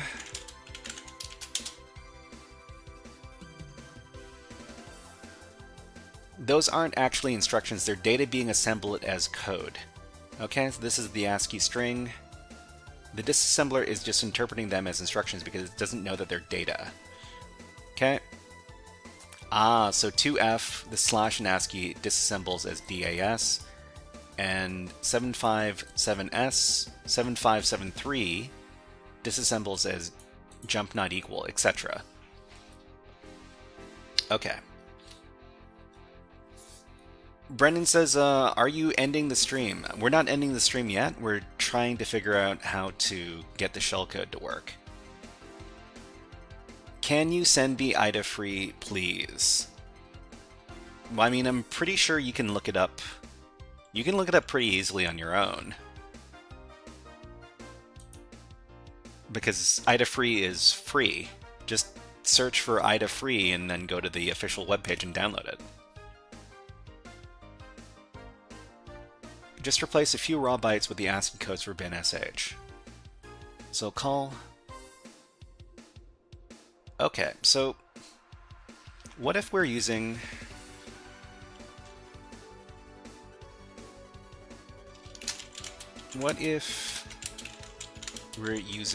the NASM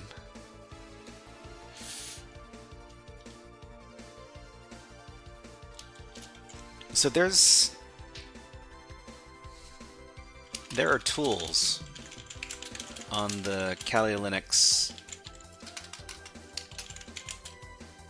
OS that turn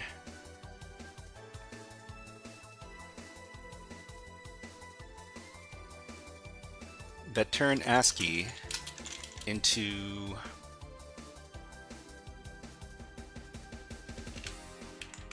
assembly code. Correct? Can we use one of those tools?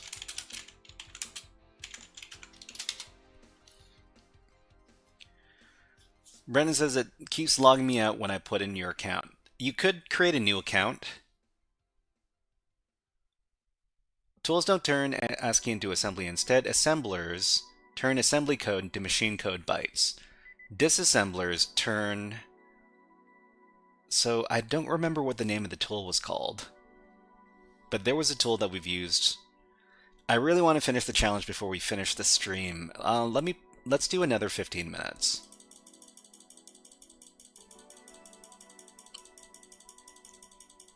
Just need to count all the way back down here. Unfortunately, we can't. I have to click on this a number of times. Let's do a maximum of 15 minutes. Tyler Ramsby, hello, nice to see you here. Okay, Somnasium says you can try Ghidra instead of IDA. Yeah, I mean, Brennan, if you want to use a free disassembler tool, you could try using Ghidra instead of IDA. Tyler Ramsby, hey, nice to see you here. If anybody didn't know, Tyler Ramsby is a cybersecurity content creator. Let's give them a shout out on Twitch.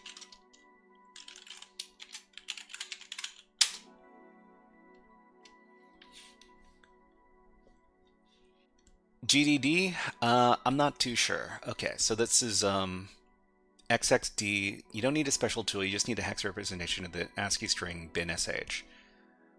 Okay, so what you're actually doing, we're creating shellcode over here, Tyler Ramsby. Nice to see you here. Okay, so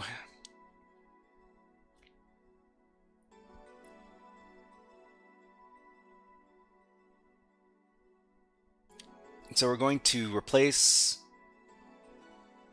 Python, user bin Python in the shellcode with bin sh. Let me copy this.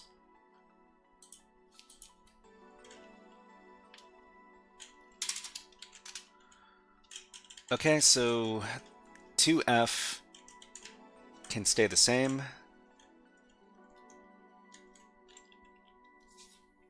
Binary Ninja? Binary Ninja? I don't think we need to use that. So 6269? I just need to figure out where we're going to put it inside here.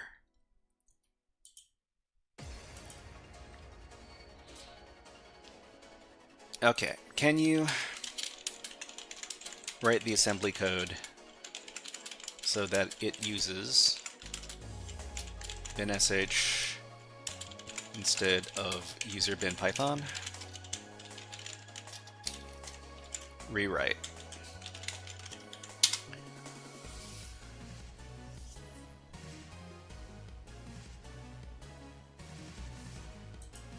Okay. It won't do it for me. Blazebits, hello, nice to see you. Ghidra NCP, NMCP, just outsource your thinking, also have no idea what's going on. What's up? Blazebits, hello, nice to see you here. Are we being rated right now, or is it just random cybersecurity content creators coming in to chat? Nice to see you here, by the way. I guess we can also shout out Blazebits. Shout out There you go. Just visiting all the cool people. Yeah, thank you, thank you. Okay, so replace all these, adjust the offsets.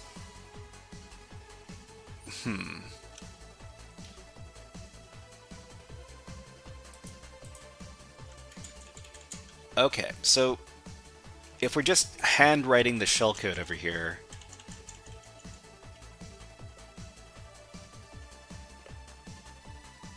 we need to figure out which one of these bytes to put on which one of these lines.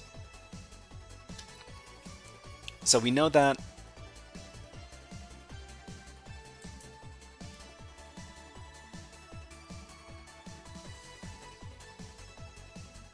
this over here is bin Python, user bin Python. It ends with the 6e byte. Learning how to hack. Yo, I'm new here. Aren't you gonna say hi to me? Hello, nice to see you here. Welcome to the stream. Learning how to hack. Let's give you a hack the planet. Hack the planet! Hack the planet! Shut up and get it! Okay, so the 6e is the end of the string here. So 6e, the 2f, so this is what we need to replace right here.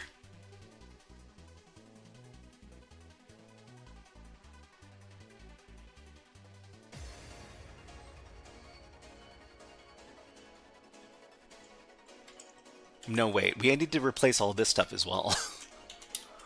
It goes all the way from here.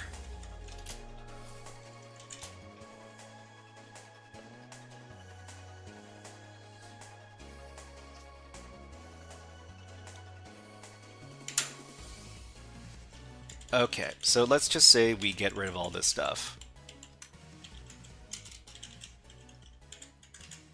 Then here, we need to put in 6.2, 6.9, and then here it's 6e, 2f, and here it's 7.3, 6.8.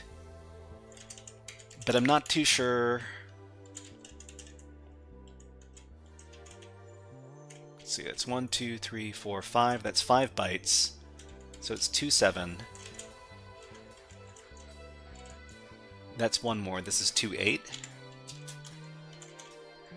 And you add 2 more. That's 9, and then A. That's 2A.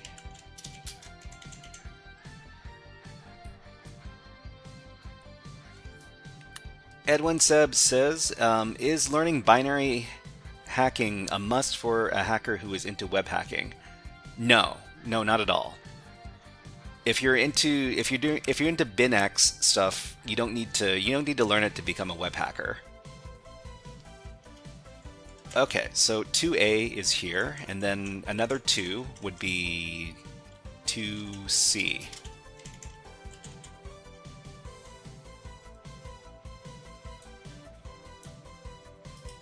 Okay, let's... I think eventually the AI will take pity on me, I think. Alright, this is what I have for the last section.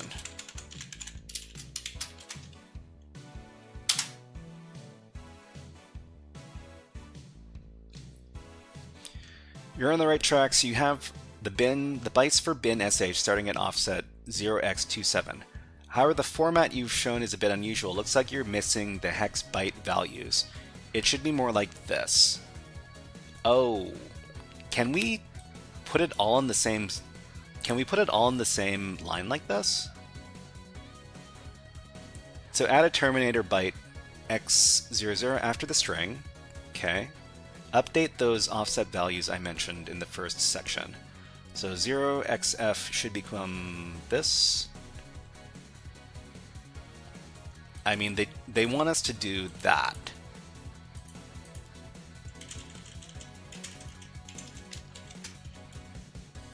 But I'm pretty sure this isn't going to... I'm pretty sure the assembler isn't going to like this.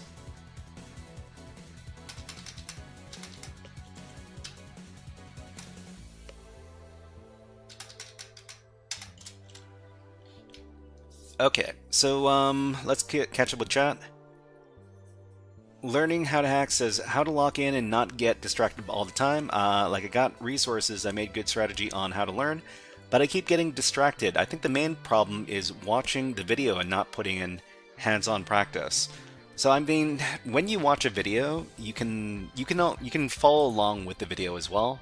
If you're taking a look at the stuff that that I put out, so you go to YouTube.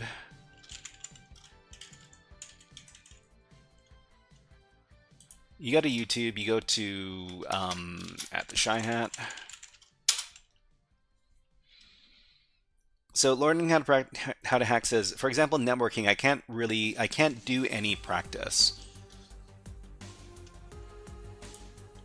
So when you're talking about networking, that's true. That can be kind of tough. But I mean, as far as the interactive stuff is concerned, you can totally work along with the challenges, right? So I've got my playlist over here for Pico CTF. If we choose one of these challenges, it's going to give me ads, isn't it? Okay.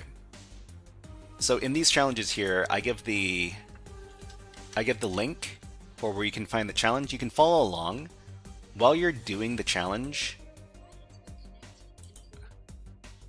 Why is this so long? So you can work along with it, and you can follow along step by step, all that good stuff.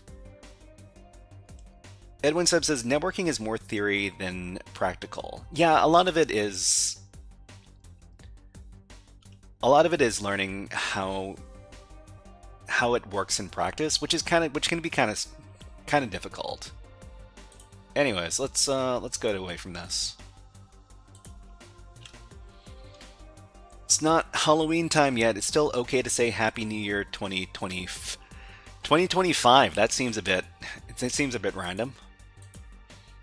They want us to put this in, and then they want us to adjust them first. Update the offset values I mentioned in the first section. So first section is here. 0xf should become 0x hex 07. Hex f should become 07.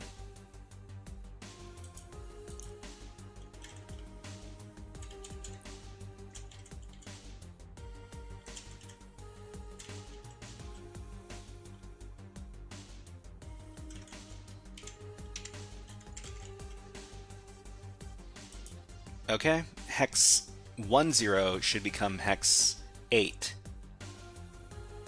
Hex 10 becomes hex 08.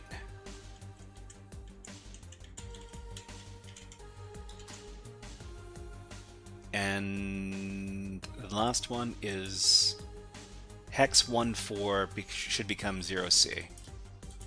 14 becomes, but which 14?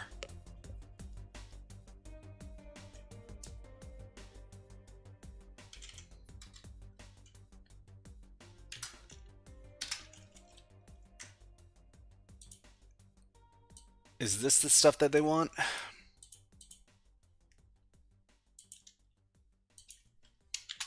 Is this what you want for the first section?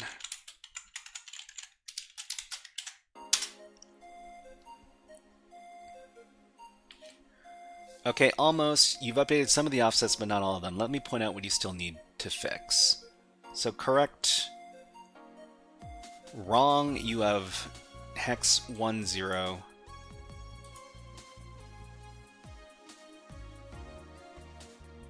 Correct. Correct, correct, wrong.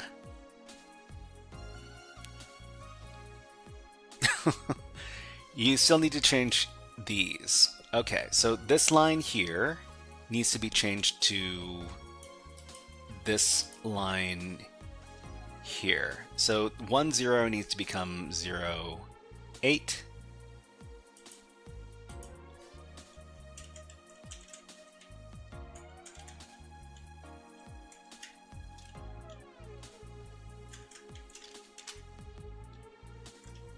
Yeah.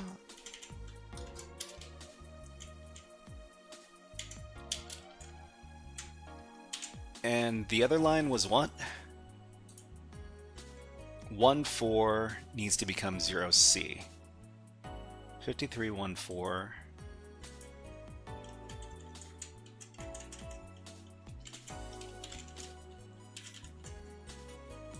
Okay.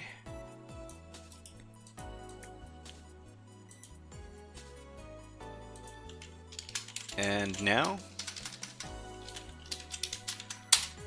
Sorry everybody, I've never done hand coding shellcode before, so this is a tutorial for me.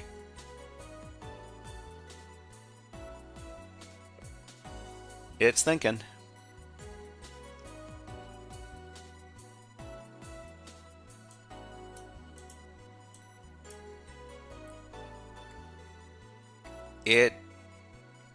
It's taken a really long time to think.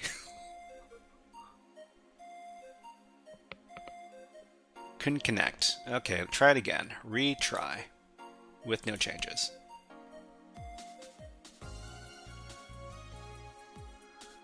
Okay, very close, but there are inconsistencies between what you wrote and what the actual bytes show.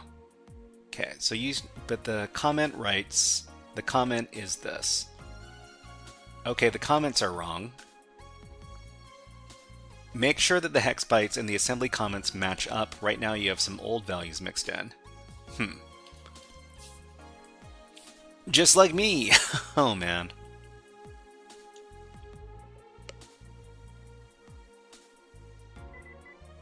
Okay, so I think we might need to call it, because I'm way past the regular stream ending time.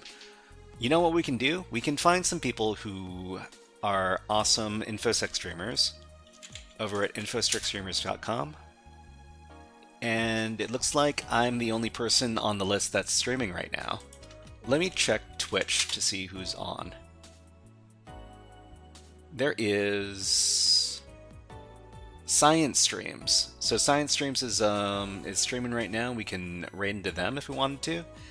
Before we go, let's talk about what we're doing next week. Well, we haven't published the schedule for next week yet, but the next time we're going to be streaming is going to be on Monday.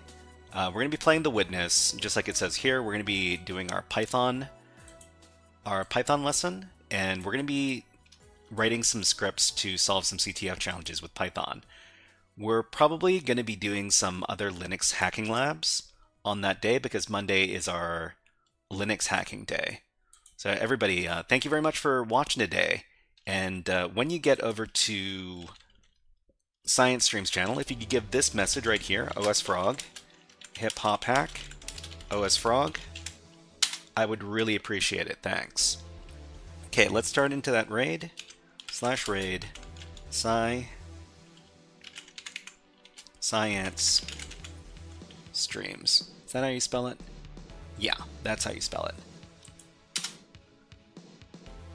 Okay, everybody, are you ready to raid? Please give them the OSFrog Hip Hop Hack message when you get onto the stream. Everybody, we'll be back on Monday. Have a great weekend, and we will see you next time. Okay, ready? 3, 2, 1. HackerFrogs out.